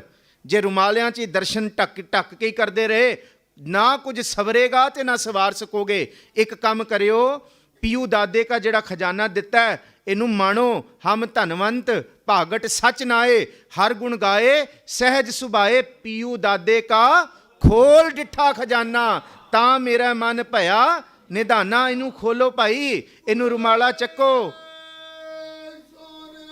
ਇਹਦੇ ਇੱਕ ਇੱਕ ਸ਼ਬਦ ਨੂੰ ਵਿਚਾਰੋ। ਸਤਿਗੁਰੂ ਜੀ ਕਹਿੰਦੇ ਇਹ ਹੈ ਘੜੀਐ ਸ਼ਬਦ ਸੱਚੀ ਟਕਸਾਲ। ਇਹ ਸੱਚੀ ਟਕਸਾਲ ਹੈ ਜਿਹੜਾ ਮਨ ਨੂੰ ਘੜੇਗੀ, ਮਨ ਨੂੰ ਘਾੜੇਗੀ। ਤੇ ਭਾਵੇਂ ਆਪਾਂ ਅੱਜ ਹਿਮਾਯੂ ਦਾ ਜ਼ਿਕਰ ਕਰੀਏ, ਭਾਵੇਂ ਅਕਬਰ ਦਾ ਕਰੀਏ, ਅਕਬਰ ਕਹਿੰਦਾ ਰਿਆਸਤ ਮੇਰੀ ਲੈ ਲਓ, ਤੁਸੀਂ ਲੰਗਰ ਲਾ ਲਓ। ਸਤਿਗੁਰੂ ਜੀ ਕਹਿੰਦੇ ਮੇਰੇ ਸਿੱਖ ਦਾ ਇੱਕ ਟਕਾ, ਇੱਕ ਪੈਸਾ ਦਿੱਤਾ ਹੋਇਆ ਲੰਗਰ ਵਾਸਤੇ ਲੱਖਾਂ ਰੁਪਏ ਹੈ, ਤੇ ਤੇਰੀ ਲੱਖਾਂ ਰੁਪਏ ਦੀ ਰਸਦ ਵੀ ਦਿੱਤੀ ਹੋਈ ਇਸ ਲੰਗਰ 'ਚ ਜ਼ਹਿਰ ਹੈ। ਇਹ ਸੰਗਤ ਦਾ ਲੰਗਰ ਚੱਲੇਗਾ, ਇਸ ਕਰਕੇ ਜਿਹੜਾ ਲੰਗਰ ਅੱਜ ਵੀ ਸਦਾ ਚੱਲ ਰਿਹਾ ਤੇ ਸਦਾ ਹੀ ਚੱਲਦਾ ਰਹੇਗਾ। ਕੋਈ ਤੋੜ ਥੋੜੀ ਹੈ ਇਸ ਲੰਗਰ ਨੂੰ। ਅੱਜ ਜਿੱਥੇ ਗੁਰੂ ਕੇ ਸਿੱਖ, ਗੁਰੂ ਕੇ ਪਿਆਰੇ ਬੈਠੇ ਨੇ, ਉੱਥੇ ਲਹਿਰਾਂ ਬਹਿਰਾਂ ਚੱਲ ਪੈਂਦੀਆਂ। ਨਦੀਆਂ ਹੋਵੈ ਧੇਣੂਆ, ਸੁਮ ਹੋਵੈ ਦੁੱਧ ਘੀਓ, ਸਗਲੀ ਧਰਤੀ ਸ਼ੱਕਰ ਹੋਵੈ, ਖੁਸ਼ੀ ਕਰੇ ਨਿਤ ਜੀਓ, ਪਰਬਤ ਸੋਇਣਾ ਰੂਪਾ ਹੋਵੈ, ਹੀਰੇ ਲਾਲ ਜੜਾਓ, ਪੀ ਤੂੰ ਹੈ ਆਰਾਧਨਾ, ਆਖਣ ਲਹੈ ਨਾ ਚਾਓ। ਜਿੱਥੇ ਗੁਰੂ ਨਾਨਕ ਸਾਹਿਬ ਦਾ ਸ਼ਬਦ ਵਰਤੇਗਾ, ਜਿੱਥੇ ਗੁਰੂ ਨਾਨਕ ਸਾਹਿਬ ਦੇ ਵਿੱਚ ਭਿੱਜੇ ਹੋਏ ਮਨ ਵਰਤਣਗੇ, ਮਹਾਰਾਜ ਕਹਿੰਦੇ ਉੱਥੇ ਦੁੱਧ ਘਿਓ ਦੀਆਂ ਨਦੀਆਂ ਵਹਿਣਗੀਆਂ, ਉੱਥੇ ਸੁੱਖਾਂ ਦੀਆਂ ਨਦੀਆਂ। ਕਹਿੰਦੇ ਉਸ ਮਿੱਟੀ ਤੇ ਜਿੱਥੇ ਸਿੱਖ ਬਹਿ ਜਾਏਗਾ, ਉਹ ਮਿੱਟੀ ਵੀ ਸ਼ੱਕਰ ਵਰਗੀ ਹੋ ਜਾਏਗੀ, ਉਸ ਮਿੱਟੀ ਦੀ ਵੀ ਖਾਕ। ਇਹ ਸਤਿਗੁਰ ਦੀ ਕਿਰਪਾ ਵਰਤਦੀ ਹੈ। ਸੋ ਖੈਰ ਆਈਏ ਇਤਿਹਾਸ ਵੱਲ। जीत फिरै सब देश दिसान को बाजत ढोल मृदंग नगाड़े, गुंजत गूढ़ गजान के सुंदर हिंसत है राज हजारे, भूत भविख भवान के भूपत मैं इसलिए लिया क्योंकि भूतकाल मैं जिक्र कर दिता बाबर दा, हिमायू दा, अकबर दा, इस तो बाद जहांगीर दा, ते फिर शाहजहां दा, ते फिर औरंगजेब होरां दा भी। ਇਹਦੇ ਵਿੱਚ ਤਿੰਨੋਂ ਆ ਗਏ, ਪਿੱਛੇ ਨਿਕਲੇ ਹੋਏ ਸਾਰੇ ਤੇ ਬਾਬੇ ਵੀ ਆ ਗਏ, ਧੰਨ ਗੁਰੂ ਨਾਨਕ ਸਾਹਿਬ ਤੋਂ ਲੈ ਕੇ ਗੁਰੂ ਤੇਗ ਬਹਾਦਰ ਸਾਹਿਬ ਤੱਕ। ਭੂਤ ਭਵਿਕ ਭਵਾਨ ਕੇ ਭੂਪਤ ਕੌਣ ਗਨਾ ਨਹੀਂ ਜਾਤ ਵਿਚਾਰੇ। ਕਹਿੰਦੇ ਕੋਈ ਨਹੀਂ ਪੁੱਛੇਗਾ। ਔਰੰਗਜ਼ੇਬ ਦੀ ਮਣੀ ਦੇ ਉੱਤੇ, ਕਬਰ ਦੇ ਉੱਤੇ ਅੱਜ ਕੋਈ ਦੀਵਾ ਬਾਲਣ ਵਾਲਾ ਵੀ ਨਹੀਂ। ਪਰ ਜਿੱਥੇ ਸਤਿਗੁਰੂ ਸੱਚੇ ਪਾਤਸ਼ਾਹ ਮਹਾਰਾਜ ਜੀ ਦੇ ਸਾਹਿਬਜ਼ਾਦੇ ਸ਼ਹੀਦ ਹੁੰਦੇ ਹੈ, ਜਿੱਥੇ ਗੁਰੂ ਨੂੰ ਧਿਆਉਣ ਵਾਲੇ ਸਿੱਖ ਸ਼ਹੀਦ ਹੁੰਦੇ ਹੈ, ਆਪਣਾ ਆਪ ਵਾਰਦੇ ਹੈ, ਉੱਥੇ ਸਤਿਗੁਰੂ ਜੀ ਦੇ ਥਾਂ ਦੇ ਉੱਤੇ हिंद में एक ही तीर्थ है यात्रा के लिए, कटाए अपने बच्चे जहाँ खुदा के लिए। ਤੇ ਦੁਨੀਆ ਦੇ ਲੋਕ ਉੱਥੇ ਨਤਮਸਤਕ ਹੁੰਦੇ ਆ, ਉੱਥੇ ਲਹਿਰਾਂ ਬਹਿਰਾਂ ਲੱਗੀਆਂ ਨੇ। ਇਸ ਕਰਕੇ ਭੂਤ ਭਵਿਕ ਭਵਾਨ ਕੇ ਭੂਪਤ ਕੌਣ ਗਨੈ ਨਹੀਂ ਜਾਤ ਵਿਚਾਰੇ, ਸ਼੍ਰੀਪਤ ਸ਼੍ਰੀ ਭਗਵਾਨ ਭਜੇ ਬਿਨ ਅੰਤ ਕੋ ਅੰਤ ਕੇ ਧਾਮ ਸਿਧਾਰੇ। ਕਹਿੰਦੇ ਅੰਤ ਦਾ ਐਸਾ ਖਾਤਮਾ ਹੋਏਗਾ, ਕਹਿੰਦੇ ਜਿਹਨੇ ਭਾਈ ਤਾਰੂ ਸਿੰਘ ਦਾ ਸੀਸ ਲਾਇਆ ਸੀ, ਜ਼ਕਰੀਆ ਖਾਂ, ਕਹਿੰਦੇ ਜੁੱਤੀਆਂ ਖਾ ਖਾ ਕੇ ਮਰਿਆ। ਔਰੰਗਜ਼ੇਬ ਤੜਫ ਕੇ ਮਰਿਆ, ਤੜਫ ਕੇ ਕਮਰੇ ਦੇ ਵਿੱਚ। 15 ਪੁਆਇੰਟ ਗੂਗਲ ਦੇ ਉੱਤੇ ਸਭ ਕੁਝ ਪਿਆ ਹੋਇਆ, ਵਿਕੀਪੀਡੀਆ, ਸਿੱਖੀਪੀਡੀਆ ਤੇ ਸਭ ਕੁਝ ਪਿਆ ਹੋਇਆ। ਪਹਿਲਾਂ ਤੇ ਸਮਾਂ ਸੀ ਕਿ ਲਾਇਬ੍ਰੇਰੀ ਜਾ ਕੇ ਦੇਖਾਂਗੇ ਤੇ ਪਤਾ ਲੱਗੇਗਾ, ਕਿਤਾਬ ਪੁੱਛਾਂਗੇ। ਔਰੰਗਜ਼ੇਬ ਨੇ 15 ਪੁਆਇੰਟ ਲਿਖੇ ਨੇ ਆਖਰੀ ਮਰਨ ਤੋਂ ਪਹਿਲਾਂ। ਜਿਸ ਵੇਲੇ ਜ਼ਫਰਨਾਮਾ ਪੜ੍ਹਿਆ ਨਾ ਗੁਰੂ ਗੋਬਿੰਦ ਸਿੰਘ ਸਾਹਿਬ ਦਾ, ਉੱਥੇ ਵਿਦਵਾਨ ਜ਼ਫਰਨਾਮੇ ਦੇ ਲਈ ਲਿਖਦਾ ਇੱਕ, ਕਹਿੰਦੇ ਬਰਫ਼ ਕੇ ਛੂ ਜਾਣੇ ਸੇ ਵੀ ਜਲ ਜਾਤੇ हैं हाथ, कभी कभी लफ्ज़ भी खंजर लगते हैं। ਕਹਿੰਦੇ ਗੁਰੂ ਗੋਬਿੰਦ ਸਿੰਘ ਸਾਹਿਬ ਦੀ ਤੇਗ ਨੇ ਨਹੀਂ, ਸਿਰਫ ਗੁਰੂ ਗੋਬਿੰਦ ਸਿੰਘ ਸਾਹਿਬ ਨੇ ਦੀ ਕਲਮ ਨਹੀਂ ਮਾਰਿਆ। ਕਹਿੰਦੇ ਜੇ ਤੇਗ ਹੋ ਜਾਂਦੀ, ਜੇ ਗੁਰੂ ਗੋਬਿੰਦ ਸਿੰਘ ਸਾਹਿਬ ਦੀ ਤੇਗ ਚੱਲ ਜਾਂਦੀ, ਕਹਿੰਦੇ ਫਿਰ ਔਰੰਗਜ਼ੇਬ ਦੇ ਟੁਕੜੇ ਟੁਕੜੇ ਵੀ ਨਹੀਂ ਮਿਲਣੇ ਸੀ। ਕਹਿੰਦੇ ਤੇਗ ਚਲੀ ਹੈ। ਕਹਿੰਦੇ ਕਿੱਥੇ ਚਲੀ ਹੈ? ਕਹਿੰਦੇ ਚੱਪੜ ਚਿੜੀ ਦੇ ਮੈਦਾਨ ਦੇ ਵਿੱਚ ਬਾਬਾ ਬੰਦਾ ਸਿੰਘ ਬਹਾਦਰ ਨੇ ਚਲਾਈ ਹੈ। ਅੱਜ ਸਰਹੰਦ ਦੇ ਵਿੱਚ ਚੱਪੜ ਚਿੜੀ 'ਚ ਖਰੜ 'ਚ, ਰੋਪੜ 'ਚ, ਇਹ ਸਾਰਾ ਥਾਂ ਤੁਸੀਂ ਘੁੰਮ ਲਓ, ਵਜ਼ੀਰ ਖਾਂ ਦੀ ਕਬਰ ਨਹੀਂ ਮਿਲੇਗੀ, ਕਿਉਂਕਿ ਖੇਰੂ ਖੇਰੂ ਕਰਤਾ ਸੀ ਤਨ ਨੂੰ। ਕਬਰ ਕਿੱਥੋਂ ਮਿਲਣੀ ਸੀ ਉਹਦੀ। ਧੰਨ ਗੁਰੂ ਗੋਬਿੰਦ ਸਿੰਘ ਸਾਹਿਬ ਦਾ ਦੂਸਰਾ ਪਦਾ ਹੋਰ ਲਈਏ, ਸੁਧ ਸਿਪਾਹ ਦੁਰੰਤ ਦੁਬਾਹ ਸੁਸਾਜ ਸੁਨਾਹ ਦੁਰਜਾਨ ਦਲੈਂਗੇ, ਭਾਰੀ ਗੁਮਾਨ ਭਰੈ ਮਨ ਮੈਂ ਕਰ ਪਰਬਤ ਪੰਖ ਹਰੇ ਨਾ ਹਲੇਂਗੇ, ਤੋਰ ਅਰੀਨ ਮਰੋਰ ਮਵਾਸਨ ਮਾਤੇ ਮਤੰਗਨ ਮਨ ਮਲੈਂਗੇ, ਸ੍ਰੀਪਤ ਸ੍ਰੀ ਭਗਵਾਨ ਭਜੇ ਬਿਨ ਸ੍ਰੀਪਤ ਸ੍ਰੀ ਭਗਵਾਨ ਕਿਰਪਾ ਬਿਨ ਤਿਆਗ ਜਹਾਨ ਨਿਦਾਨ ਚਲੈਂਗੇ। ਆਹ ਪਤਾ ਸੁਣੋ ਹੁਣ, ਇਹ ਸਿੱਧਾ ਔਰੰਗਜ਼ੇਬ ਤੇ ਟੁਕਦਾ। ਸੁਧ ਸਿਪਾਹ, ਜਿਹਦੇ ਕੋਲ ਸਿਪਾਹੀ ਇੰਨੇ ਹੋਣ ਜਿਨ੍ਹਾਂ ਦੀ ਗਿਣਤੀ ਨਾ ਹੋਏ, ਵਜ਼ੀਰ ਖਾਂ ਵਰਗੇ। ਦੁਰੰਤ ਦੁਬਾਹ, ਕਹਿੰਦੇ ਉਹ ਵੱਡੇ ਵੱਡੇ ਸੂਰਮੇ ਡੋਲੇ ਉਹਨਾਂ ਦੇ ਫੜਕਦੇ ਹੋਣ ਤੇ ਵੱਡੇ ਵੱਡੇ ਸੂਰਮਿਆਂ ਦੇ ਮੂੰਹ ਮੋੜਨ ਵਾਲੇ ਹੋਣ, ਇਕੱਲੇ ਸੂਰਮੇ ਨਹੀਂ। ਕਹਿੰਦੇ ਸੁਧ ਸਿਪਾਹ ਦੁਰੰਤ ਦੁਬਾਹ ਸੁਸਾਜ ਸੁਨਾਹ ਦਰਜਾਨ ਦਲੈਂਗੇ, ਕਹਿੰਦੇ ਸਿਰ ਦੀ ਟੀਸੀ ਤੋਂ ਲੈ ਕੇ ਪੈਰ ਤੱਕ ਸੰਜੋਹ ਦੇ ਵਿੱਚ ਪਰੋਏ ਹੋਣ, ਕਹਿੰਦੇ ਵੱਡੇ ਵੱਡੇ ਹਾਥੀਆਂ ਦੇ ਵੀ ਮੂੰਹ ਮੋੜ ਦੇਣ। ਔਰੰਗਜ਼ੇਬ ਤੇਰੇ ਕੋਲ ਇਹ ਹੋਣਗੇ, ਮੁਬਾਰਕ ਹੈ। ਸੁਧ ਸਿਪਾਹ ਦੁਰੰਤ ਦੁਬਾਹ ਸੁਸਾਜ ਸੁਨਾਹ ਦਰਜਾਨ ਦਲੈਂਗੇ, ਭਾਰੀ ਗੁਮਾਨ ਭਰੇ ਮਨ ਮੇ, ਕਹਿੰਦੇ ਇੰਨੇ ਅਹੰਕਾਰੀ ਹੋਣ ਤੇ ਇਹ ਨਾਹਰ ਖਾਂ ਵਰਗੇ, ਸ਼ੇਰ ਖਾਂ ਵਰਗੇ ਕਹਿੰਦੇ ਹੋਣ ਮੈਂ ਗੁਰੂ ਗੋਬਿੰਦ ਸਿੰਘ ਦਾ ਸੀਸ ਵੱਢ ਕੇ ਲਿਆਵਾਂਗਾ, ਕਹਿੰਦੇ ਇਹ ਵੀ ਗੁਮਾਨ ਰੱਖਣ ਵਾਲੇ ਹੋਣ। ਭਾਰੀ ਗੁਮਾਨ ਭਰੇ ਮਨ ਮੇ ਕਰ ਪਰਬਤ ਪੰਖ ਹਲੇ ਨਾ ਹਲੇਂਗੇ, ਜਿਹੜੇ ਕਹਿੰਦੇ ਹੋਣ ਅਸੀਂ ਪਰਬਤਾਂ ਦੇ ਮੂੰਹ ਮੋੜ ਦਾਂਗੇ ਪਰ ਸਾਨੂੰ ਕੋਈ ਹਿਲਾ ਨਹੀਂ ਸਕਦਾ, ਸਾਡੇ ਪੈਰ ਪਰਬਤਾਂ ਵਰਗੇ ਟਿਕੇ ਹੋਏ ਨੇ। ਆਹ ਦੇਖੋ ਬਚਨ ਕੈਸੇ ਨੇ, ਭਾਰੀ ਗੁਮਾਨ ਭਰੇ ਮਨ ਮੇ ਕਰ ਪਰਬਤ ਪੰਖ ਹਲੇ ਨਾ ਹਲੇਂਗੇ, ਤੋਰ ਅਰੀਨ, ਕਹਿੰਦੇ ਅਰੀਨ ਦਾ ਮਤਲਬ ਹੈ ਲੋਹਿਆਂ ਦੇ ਵਿੱਚ ਜੜੇ ਹੋਏ ਸੂਰਮਿਆਂ ਨੂੰ ਤੋੜ ਕੇ ਰੱਖਣ ਵਾਲੇ। ਮਰੋਰ ਮਵਾਸਨ, ਮਵਾਸਨ ਕਹਿੰਦੇ ਵੱਡੇ ਵੱਡੇ ਹਾਥੀਆਂ ਦੇ ਸਿਰ ਮੋੜਨ ਵਾਲੇ।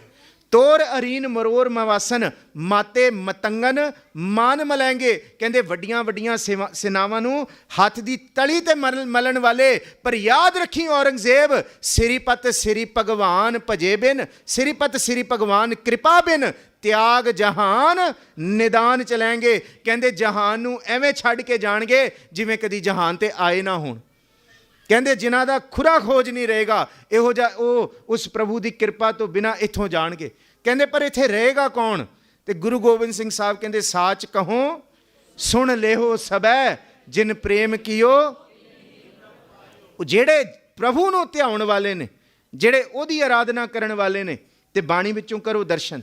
ਗੁਰੂ ਅਰਜਨ ਸਾਹਿਬ ਮਹਾਰਾਜ ਜੀ ਦਾ ਸ਼ਬਦ ਹੈ, ਇਹ ਬਿਲਕੁਲ ਔਰੰਗਜ਼ੇਬ ਤੇ ਐਸੀ ਔਰੰਗਜ਼ੇਬੀ ਬਿਰਤੀ ਦੇ ਉੱਤੇ ਢੁਕਦਾ ਹੈ, ਇਹ ਤਾਨਾਸ਼ਾਹੀ ਬਿਰਤੀ ਦੇ ਉੱਤੇ ਢੁਕਦਾ ਹੈ, ਇਹ ਵਜ਼ੀਰ ਖਾਂ ਦੀ ਬਿਰਤੀ ਉੱਤੇ ਢੁਕਦਾ ਹੈ ਕਿ ਇਹ ਸਪੋਲੀਏ ਨੇ, ਇਹ ਸੱਪ ਦੇ ਬੱਚੇ ਨੇ, ਇਹਨਾਂ ਨੂੰ ਦਲ ਮਲ ਦਿਓ ਅੱਜ ਹੀ। ਆਪਾਂ ਕਹਿੰਦੇ ਹਾਂ ਨਾ ਕਿ ਮਲੇਰ ਕੋਟਲੇ ਦੇ ਨਵਾਬ ਸ਼ੇਰ ਮੁਹੰਮਦ ਖਾਂ ਨੇ ਹਾਂ ਦਾ ਨਾਰਾ ਨਹੀਂ, ਸ਼ੇਰ ਮੁਹੰਮਦ ਖਾਂ ਨੇ ਕਾਜ਼ੀ ਨੂੰ ਪੁੱਛਿਆ, ਕਾਜ਼ੀ ਸਾਹਿਬ ਤੁਸੀਂ ਇਹ ਦੱਸੋ ਸ਼ਰਅ ਕੀ ਕਹਿੰਦੀ ਹੈ? ਤੇ ਕਾਜ਼ੀ ਸਾਹਿਬ ਨੇ ਕਿਹਾ ਸ਼ਰਅ ਤੇ ਇਹ ਕਹਿੰਦੀ ਹੈ ਕਿ ਮਾਸੂਮ ਬੱਚਿਆਂ ਨੂੰ ਇਸਲਾਮ ਨਹੀਂ ਮਾਰ ਸਕਦਾ। ਤੇ ਫਿਰ ਸ਼ੇਰ ਮੁਹੰਮਦ ਖਾਂ ਨੇ ਇਹ ਕਿਹਾ ਸੀ, ਕਹਿੰਦੇ ਬਦਲਾ तो हम लेंगे पिता से पर खुदा ही बचाए हमें ऐसे पाप से। ਸ਼ੇਰ ਮੁਹੰਮਦ ਖਾਂ ਨੇ ਸਿਰਫ ਇੰਨੀ, ਕਿਉਂਕਿ ਵਜ਼ੀਰ ਖਾਂ ਦੇ ਦਰਬਾਰ ਦਾ ਬਿਲਕੁਲ ਪੱਕਾ ਵਜ਼ੀਰ ਹੈ ਸ਼ੇਰ ਮੁਹੰਮਦ ਖਾਂ, ਔਰ ਸਰਹੰਦ ਦੀ ਜੰਗ ਦੇ ਵਿੱਚ ਸ਼ੇਰ ਮੁਹੰਮਦ ਖਾਂ ਨੇ ਆਪਣੀ ਅੱਖਾਂ ਦੇ ਸਾਹਮਣੇ ਗੁਰੂ ਗੋਬਿੰਦ ਸਿੰਘ ਸਾਹਿਬ ਦੀ ਤੇਗ ਤੇ ਤੀਰ ਤੋਂ ਦੋ ਭਰਾਵਾਂ ਨੂੰ ਮਰਦੇ ਹੋਏ ਵੇਖਿਆ। ਦੋ ਭਰਾ ਸਕੇ ਭਰਾ ਮਰੇ ਨੇ। ਨਾਹਰ ਖਾਂ ਜਿਹੜਾ ਮਰਿਆ, ਜਿਹੜਾ ਦੂਸਰਾ ਪਹਿਲਾਂ ਚੜ੍ਹ ਕੇ ਆਇਆ ਜੰਗ ਦੇ ਵਿੱਚ, ਉਹ ਸ਼ੇਰ ਮੁਹੰਮਦ ਖਾਂ ਦਾ ਸਕਾ ਭਰਾ ਹੈ। ਉਹਨੇ ਸਿਰਫ ਇੰਨਾ ਕਿਹਾ ਸੀ, ਕਾਜ਼ੀ ਸਾਹਿਬ ਖੁਦਾ ਇਸ ਪਾਪ ਤੋਂ ਬਚਾਏ, ਹਾਂ ਜੇ ਗੁਰੂ ਗੋਬਿੰਦ ਸਿੰਘ ਸਾਹਿਬ ਆਏਗਾ ਤੇ ਉਹਦੇ ਨਾਲ ਹੱਥੋਂ ਹੱਥ ਮੈਂ ਸਾਹਮਣਿਓ ਉਹਦਾ ਬਦਲਾ ਲਾਂਗਾ ਆਪਣੇ ਭਰਾਵਾਂ ਦਾ। ਇਹ ਸੀ ਉਹਦਾ ਹਾਂ ਦਾ ਨਾਰਾ। ਕੱਲਾ ਇਹ ਨਹੀਂ ਕਿ ਜੇ ਸਿਰਫ ਔਰ ਸਿਰਫ ਜੇ ਕੋਈ ਮੁਸਲਮਾਨ ਪ੍ਰਚਾਰਕ ਉੱਠ ਕੇ ਕਹਿ ਦੇ ਕਿ ਹਾਂ ਦਾ ਨਾਰਾ ਮਾਰਿਆ, ਇਹ ਕੀਤਾ, ਇਹ ਉਹਦੀ ਗੱਲ ਨੂੰ ਸਮਝਿਓ। ਸਤਿਗੁਰੂ ਜੀ ਗੁਰੂ ਗੋਬਿੰਦ ਸਿੰਘ ਸਾਹਿਬ ਮਹਾਰਾਜ ਜੀ ਦੇ ਲਖਤੇ ਜਿਗਰ ਦਰਬਾਰ ਦੇ ਵਿੱਚ ਨੇ। ਹਾਂ ਦਾ ਨਾਰਾ, ਇਹਨੂੰ ਹਾਂ ਦਾ ਨਾਰਾ ਸਿੱਧੇ ਰੂਪ 'ਚ ਨਹੀਂ ਕਿਹਾ ਜਾ ਸਕਦਾ। ਹਾਂ ਮੁਬਾਰਕ ਹੈ, ਅੱਜ ਵੀ ਮਲੇਰ ਕੋਟਲਾ ਵਸ ਰਿਹਾ, ਕਿਉਂਕਿ ਜੇ ਉਹਨਾਂ ਨੇ ਖੁਦਾ ਦਾ ਨਾਮ ਵਿੱਚ ਲਿਆ ਕਿ ਖੁਦਾ ਸਾਨੂੰ ਇਸ ਪਾਪ ਤੋਂ ਬਚਾਏ ਤੇ ਫਿਰ ਠੀਕ ਹੈ। ਸ਼ੇਰ ਮੁਹੰਮਦ ਖਾਂ ਦਾ ਅੱਜ ਵੀ ਵੰਸ਼ ਵਸਦਾ, ਅੱਜ ਵੀ ਉਹਨਾਂ ਦੇ ਸਾਰੀ ਰੀਤ ਚੱਲਦੀਆਂ ਨੇ। ਗੁਰੂ ਦੀ ਕਿਰਪਾ ਇੱਥੇ ਵੀ ਵਰਤਦੀ ਹੈ। ਸਤਿਗੁਰੂ ਗੁਰੂ ਗੋਬਿੰਦ ਸਿੰਘ ਸਾਹਿਬ ਮਹਾਰਾਜ ਜੀ ਦਾ ਇੱਕ ਬਚਨ ਚੇਤੇ ਹੋਰ ਕਰੋ। ਸਤਿਗੁਰੂ ਗੁਰੂ ਗੋਬਿੰਦ ਸਿੰਘ ਸਾਹਿਬ ਮਹਾਰਾਜ ਜੀ, ਕਿਉਂਕਿ ਆਣਾ ਸੀ ਬਾਣੀ ਵਿੱਚੋਂ ਹੈ ਹੁਣ, ਕਿਉਂਕਿ ਦਾਸ ਨੇ ਹੁਣੇ ਜ਼ਿਕਰ ਕੀਤਾ ਕਿ ਗੁਰੂ ਅਰਜਨ ਸਾਹਿਬ ਮਹਾਰਾਜ ਜੀ ਦਾ ਜਿਹੜਾ ਸ਼ਬਦ ਹੈ ਤੇ ਜਿਹੜਾ ਸ਼ਬਦ ਗੁਰੂ ਨਾਨਕ ਸਾਹਿਬ ਦਾ ਹੈ, ਉਹ ਬਿਲਕੁਲ ਮੁਸਲਮਾਨੀ ਰੀਤ ਦੇ ਅਨੁਸਾਰ ਢੁਕਦਾ। ਇੱਕ ਸ਼ਬਦ ਦੇਖੋ ਗੁਰੂ ਨਾਨਕ ਸਾਹਿਬ ਦਾ, ਯਖ ਅਰਜ਼ ਗੁਫਤਮ ਪੇਸ਼ ਤੋਂ ਦਰਗੋਸ ਕੁਨ ਕਰਤਾਰ। ਕਹਿੰਦੇ ਦੁਨੀਆ ਦੇ ਲੋਕੋ, ਤੁਹਾਡੇ ਅੰਦਰ ਖੁਦਾ ਨੇ ਇੰਨੀ ਤਾਕਤ ਭਰਤੀ ਹੈ ਕਿ ਤੁਸੀਂ ਖੁਦਾ ਪ੍ਰਸਤ ਹੋ ਕੇ ਖੁਦਾ ਵਰਗੇ ਹੀ ਹੋ ਸਕਦੇ ਹੋ। ਇਹ ਗੁਰੂ ਨਾਨਕ ਸਾਹਿਬ ਦਾ ਸ਼ਬਦ ਹੈ। ਇਹ ਰੇਖਤਾ ਬੋਲੀ ਦੇ ਵਿੱਚ ਹੈ, ਅਰਬੀ, ਫਾਰਸੀ, ਇਹਦੇ ਵਿੱਚ ਉਰਦੂ, ਇਹ 3 ਭਾਖਾਵਾਂ ਵਿੱਚ ਪਈਆਂ ਹੋਈਆਂ ਨੇ। ਗੁਰੂ ਨਾਨਕ ਸਾਹਿਬ ਕਹਿੰਦੇ ਯਖ ਅਰਜ਼ ਗੁਫਤਮ ਪੇਸ਼ ਤੋਂ, ਕਹਿੰਦੇ ਤੁਸੀਂ ਆਪਣੇ ਰੱਬ ਨਾਲ ਗੱਲ ਤਾਂ ਕਰਕੇ ਦੇਖੋ, ਖੋਲੋ ਤਾਂ ਸਹੀ ਸ਼ਬਦ ਗੁਰੂ ਨੂੰ, ਇਹਨੂੰ ਬੋਲੋ ਤਾਂ ਸਹੀ, ਇਹਨੂੰ ਪੁੱਛੋ ਤਾਂ ਸਹੀ। ਕਹਿੰਦੇ ਜਦ ਇਹਦੇ ਨਾਲ ਗੱਲ ਕਰੋਗੇ ਤੇ ਖੁਦਾ ਪਰਵਦਗਾਰ ਵਾਹਿਗੁਰੂ ਆਪਣਾ ਕੰਨ ਅੱਗੇ ਕਰੇਗਾ, ਬੋਲ ਸਿੱਖਾ ਤੂੰ ਕੀ ਚਾਹੁੰਦਾ। ਕਹਿੰਦੇ ਜੇ ਕੁਛ ਕਾਰਾ ਵਰਤਾਣਾ ਹੋਏਗਾ, ਕਹਿੰਦੇ ਹਾਜ਼ਰ ਨਾਜ਼ਰ ਹੋ ਕੇ ਫਿਰ ਵਰਤੇਗਾ, ਕਿਉਂਕਿ ਸੰਤਾਂ ਕੇ ਕਾਰਜ ਆਪ ਖਲੋਇਆ, ਹਰ ਕੰਮ ਕਰਾਵਣ ਆਇਆ ਰਾਮ, ਧਰਤ ਸੁਹਾਵੀ ਤਾਲ ਸੁਹਾਵਾ, ਵਿੱਚ ਅੰਮ੍ਰਿਤ ਜਲ ਛਾਇਆ ਰਾਮ। ਉਹ 7 ਵਰਤੇਗਾ। ਧੰਨ ਗੁਰੂ ਨਾਨਕ ਸਾਹਿਬ ਕਹਿੰਦੇ ਯਖ ਅਰਜ਼ ਗੁਫਤਮ ਪੇਸ਼ ਤੋਂ ਦਰਗੋਸ ਕੁਨ ਕਰਤਾਰ, ਹਕਾ ਕਬੀਰ ਕਰੀਮ ਤੂੰ ਵੱਡਾ ਹੈ, ਤੂੰ ਕਬੀਰ ਹੈ। ਕਬੀਰ ਦਾ ਮਤਲਬ ਜਿਹਦਾ ਕੋਈ ਪਾਰਾਵਾਰ ਨਹੀਂ, ਤੇ ਤੂੰ ਰਹਿਮ ਕਰਨ ਵਾਲਾ ਹੈ। ਹੱਕਾ ਕਬੀਰ ਕਰੀਮ, ਤੂੰ ਬੇਐਬ। ਦੁਨੀਆ ਦੇ ਸਾਰੇ ਲੋਕਾਂ ਵਿੱਚ ਐਬ ਨੇ, ਰੱਬ ਜੀ ਤੁਹਾਡੇ ਵਿੱਚ ਕੋਈ ਐਬ ਨਹੀਂ। ਬੇਐਬ ਪਰਵਦਗਾਰ। ਤੇ ਔਰੰਗਜ਼ੇਬ ਵਾਲੀ ਬਿਰਤੀ ਹੈ, ਯਾਦ ਰੱਖੇ, ਦੁਨੀਆ ਮੁਕਾਮੇ ਫਾਨੀ ਤਹਿਕੀਕ ਦਿਲਦਾਨੀ। ਦੁਨੀਆ ਇੱਕ ਦਿਨ ਮਰੇਗੀ, ਦੁਨੀਆ ਦਾ ਅੰਤ ਫਨਾ ਹੋਣਾ ਹੈ। ਤੇ ਉੱਥੇ ਜ਼ਿਕਰ ਕੀਤਾ ਜਨ ਪਿਸਰ ਪਦਰ ਬਿਰਾਦਰਾਂ ਕਸਨੇਸ ਦਸਤੰਗੀਰ। ਕਹਿੰਦੇ ਇਸ ਧਰਤੀ ਦੇ ਉੱਤੇ ਜੇ ਕੋਈ ਕਹਿੰਦਾ ਮੇਰੇ ਕੋਲ ਫੌਜੀ ਨੇ, ਮੇਰੇ ਕੋਲ ਤਾਕਤ ਹੈ, ਮੇਰੇ ਕੋਲ ਧਨ ਹੈ, ਮੇਰੇ ਕੋਲ ਦੌਲਤ ਹੈ, ਗੁਰੂ ਅਰਜਨ ਸਾਹਿਬ ਦਾ ਇੱਕ ਬਚਨ ਯਾਦ ਰੱਖਿਓ, ਬਹੁ ਯਤਨ ਕਰਤਾ ਬਲਵੰਤਕਾਰੀ ਸੇਵੰਤ ਸੂਰਾ ਚਤੁਰ ਦਿਸੈ। ਕਹਿੰਦੇ ਕੋਈ ਕਹਿੰਦਾ ਮੈਂ ਬੜਾ ਸੂਰਮਾ, ਮੇਰੇ ਕੋਲ ਡੋਲਿਆਂ ਦੇ ਵਿੱਚ ਤਾਕਤ ਹੈ, ਮੇਰੇ ਅੱਗੇ ਪਿੱਛੇ ਬੰਦੇ ਹੀ ਬੰਦੇ ਨੇ ਜਿਹੜੇ ਮੈਨੂੰ ਹੱਥ ਨਹੀਂ ਲੱਗਣ ਦੇਣਗੇ, ਜਿਹੜਾ ਮੇਰਾ ਵਾਲ ਨਹੀਂ ਵਿੰਗਾ ਹੋਣ ਦੇਣਗੇ। ਬਹੁ ਯਤਨ ਕਰਤਾ ਬਲਵੰਤਕਾਰੀ ਸੇਵੰਤ ਸੂਰਾ, ਸੂਰਮੇ ਅੱਗੇ ਪਿੱਛੇ ਹੋਣ, ਚਤੁਰ ਦਿਸੈ, ਚਾਰੋਂ ਦਿਸ਼ਾਵਾਂ ਦੇ ਵਿੱਚ ਤਾਕਤ ਦਾ ਮੁਜ਼ਾਹਰਾ ਹੁੰਦਾ ਹੋਏ। ਅੱਗੇ ਕਹਿੰਦੇ ਬਹੁ ਯਤਨ ਕਰਤਾ ਬਲਵੰਤਕਾਰੀ ਸੇਵੰਤ ਸੂਰਾ ਚਤੁਰ ਦਿਸੈ, ਬਿਖਮ ਥਾਨ ਬਸੰਤ ਉੱਚੈ। ਕਹਿੰਦੇ ਜੇ ਵਸਦਾ ਵੀ ਹੋਏ ਤੇ ਆਪਣੇ ਘਰ, ਆਪਣੇ ਮਹਿਲ, ਆਪਣੇ ਕਿਲੇ ਨੂੰ 7 ਪਰਤਾਂ ਦੇ ਵਿੱਚ ਬਣਾਇਆ। ਕਹਿੰਦੇ ਸਭ ਤੋਂ ਉੱਚੇ ਤੇ ਮੋਟੀਆਂ ਕੰਧਾਂ ਬਣਾਈਆਂ ਕਿ ਇੱਥੇ ਪਹੁੰਚਣ ਲਈ ਪਹਿਲਾਂ 7 ਪਰਤਾਂ ਪਾਰ ਕਰਕੇ ਆਉਣਾ ਪਏ। ਬਹੁ ਯਤਨ ਕਰਤਾ ਬਲਵੰਤਕਾਰੀ ਸੇਵੰਤ ਸੂਰਾ ਚਤੁਰ ਦਿਸੈ, ਬਸੰਤ ਬਿਖਮ ਥਾਨ ਬਸੰਤ ਉੱਚੈ। ਕਹਿੰਦੇ ਐਸੀ ਥਾਂ ਤੇ ਵਰਤ ਰਿਹਾ, ਕਹਿੰਦੇ ਜਿੱਥੇ ਕੋਈ ਵੜ ਨਾ ਸਕੇ, ਜਿੱਥੇ ਕੋਈ ਵਾਲ ਨਾ ਵਿੰਗਾ ਕਰ ਸਕੇ। ਬਸੰਤ ਥਾਂ ਬਿਖਮ ਥਾਂ ਬਸੰਤ ਉੱਚੈ, ਨਹਿ ਸਿਮਰਣੰ ਮਰਣੰ ਕਦਾਂਚਤ ਹੈ। ਕਹਿੰਦੇ ਸਭ ਕੁਝ ਚੇਤੇ ਹੋਏ, ਖਾਣਾ ਪੀਣਾ ਹੱਸਣਾ ਸੋਣਾ, ਤੇ ਇੱਕ ਚੀਜ਼ ਵਿਸਰ ਗਿਆ ਹੈ। ਕਹਿੰਦੇ ਹੁਣ ਦੇਖ ਰੱਬ ਦੀ ਕਲਾ ਕੀ ਵਰਤਦੀ ਹੈ। ਗੁਰੂ ਅਰਜਨ ਸਾਹਿਬ ਕਹਿੰਦੇ ਤਾਕਤਾਂ ਹੋਣ, ਅੱਗੇ ਪਿੱਛੇ ਫੌਜੀ ਹੋਣ, ਬੰਦੇ ਹੋਣ, ਸ਼ੁਗਦਾ ਹੋਏ ਜਾਂਦਾ ਹੋਏ, ਕਹਿੰਦੇ ਐਸੀ ਥਾਂ ਤੇ ਵਸਦਾ ਜਿੱਥੇ ਕੋਈ ਪਹੁੰਚ ਨਹੀਂ ਸਕਦਾ, ਕੋਈ ਤੇਰੇ ਤੱਕ ਤੇਰੀ ਕੋਈ ਪੈਜ ਨਹੀਂ ਹੈ, ਕੋਈ ਵਾਲ ਨਹੀਂ ਵਿੰਗਾ ਕਰ ਸਕਦਾ। ਬਿਖਮ ਥਾਨ ਬਸੰਤ ਉੱਚੈ, ਪਰ ਇੱਕ ਚੀਜ਼ ਤੂੰ ਭੁੱਲ ਗਿਆ, ਨਹਿ ਸਿਮਰਣੰ ਮਰਣੰ ਕਦਾਂਚਤ ਹੈ। ਤੈਨੂੰ ਮਰਨਾ ਕਦੀ ਚੇਤੇ ਨਹੀਂ ਆਉਂਦਾ। ਹੋਵੰਤ ਆਗਿਆ ਭਗਵਾਨ ਪੁਰਖ ਹੈ, ਨਾਨਕ ਕੀਂਟੀ ਸਾਸ ਅਕਰਖ ਤੇ। ਯਾਦ ਰੱਖੀ ਜਦ ਉਹਨੇ ਸਾਹ ਕੱਢਣੇ ਹੈ, ਕਹਿੰਦੇ ਇੱਕ ਕੀੜੀ ਨੂੰ ਵੀ ਲੜਾ ਕੇ ਉਹਨੇ ਸਾਹ ਕੱਢ ਲੈਣੇ। ਕਹਿੰਦੇ ਜਦ ਉਹਦੀ ਕਲਾ ਵਰਤਣੀ ਹੈ। ਇਸ ਕਰਕੇ ਜਨ ਪਿਸਰ ਪਦਰ ਬਿਰਾਦਰਾਂ ਕਸਨੇਸ ਦਸਤੰਗੀਰ। ਇੱਥੇ ਕੋਈ ਵੀ ਜਿੰਨੇ ਕੁ ਅਸੀਂ ਮਾਣ ਕਰੀ ਬੈਠੇ ਆ ਨਾ, ਬਾਬਾ ਸ਼ੇਖ ਫਰੀਦ ਤੇ ਇੱਥੋਂ ਤੱਕ ਕਹਿੰਦੇ, ਕਹਿੰਦਾ ਆਏ ਉਹ ਬੰਦਾ ਦੁਨੀ ਵਿੱਚ, ਕਹਿੰਦੇ ਬੰਦਾ ਦੁਨੀ ਵਿੱਚ ਆਇਆ ਵੱਥ ਅਲੂਣੀ ਬਨ। ਕਹਿੰਦੇ ਇੱਥੇ ਜਿਹੜੀ ਵੱਥ ਪੰਡ ਬਣੀ ਹੈ ਨਾ, ਕਹਿੰਦੇ ਕਦ ਦੀ ਬੰਨੀ ਹੋਈ ਹੈ? ਕੱਲ੍ਹ ਦੀ? ਕਹਿੰਦੇ ਕੱਲ੍ਹ ਦੀ ਨਹੀਂ, ਅਗਲੇ 70 ਸਾਲ ਦੀ ਬੰਨੀ ਹੋਈ ਹੈ। ਮੈਂ ਇਹ ਸਾਲ ਇਹ ਕਰਨਾ, ਇਹ ਸਾਲ ਇਹ ਕਹਿੰਦੇ ਅੰਤ ਹੀ ਨਹੀਂ ਹੈ। ਵੱਥ ਅਲੂਣੀ ਬਨ, ਕਹਿੰਦੇ ਇੰਨਾ ਪਸਾਰਾ, ਕਹਿੰਦੇ ਕੱਲ੍ਹ ਦਾ ਪਤਾ ਨਹੀਂ। ਇੱਥੇ ਤੇ ਤਾਈਓ ਤੇ ਨਬੀ ਕਹਿੰਦਾ ਕਿ ਭਰੋਸਾ ਕਲ ਕਾ ਨਹੀਂ, ਮੈਂ ਸਮਾਨ 100 ਬਰਸ ਕਾ ਖਬਰ ਏਕ ਪਲ ਕੀ ਵੀ ਨਹੀਂ।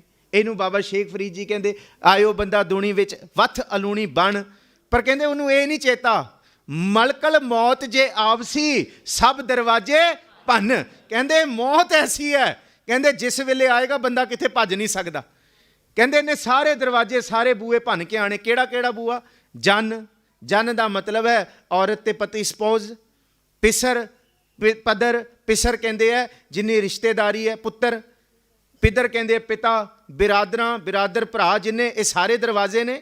ਅੱਗੇ ਕਹਿੰਦੇ ਦੌਲਤਾਂ, ਦੌਲਤਾਂ ਦਾ ਭੰਡਾਰ, ਅਹੰਕਾਰ, ਤਾਕਤ, ਇਹ ਸਭ ਕੁਛ। ਜਨ ਪਿਸਰ ਪਦਰ ਬਿਰਾਦਰਾਂ ਕਸਨੇਸ ਦਸਤੰਗੀਰ। ਕਹਿੰਦੇ ਉਸ ਵੇਲੇ ਕਿਸੇ ਨੇ ਬਾਂਹ ਨਹੀਂ ਫੜਨੀ। ਆਖਰ ਬੇਅਫਤਮ ਕਸ਼ ਨਾ ਦਾਰਦ ਚੂੰ ਸ਼ਬਦ ਤਕਬੀਰ। ਜਿਹੜਾ ਬਚਨ ਗੁਰੂ ਨਾਨਕ ਸਾਹਿਬ ਨੇ ਕੀਤਾ ਔਰੰਗਜ਼ੇਬ ਦੇ ਨਾਲ ਉਹੀ ਕੁਝ ਵਰਤਿਆ। ਕਹਿੰਦੇ ਅੰਤ ਦੇ ਵਿੱਚ ਕਹਿੰਦੇ ਤੇਰੀ ਕਬਰ ਦੇ ਉੱਤੇ ਵੀ ਕੋਈ ਨਹੀਂ ਆਏਗਾ। ਆਖਰ ਬੇਅਫਤਮ ਕਸ਼ ਨਾ ਦਾਰਦ ਚੂੰ ਸ਼ਬਦ ਤਕਬੀਰ। ਤਕਬੀਰ ਕੀ ਹੈ ਜੀ? ਇਹ ਜੀ ਹਿਦਾਇਤ ਹੈ।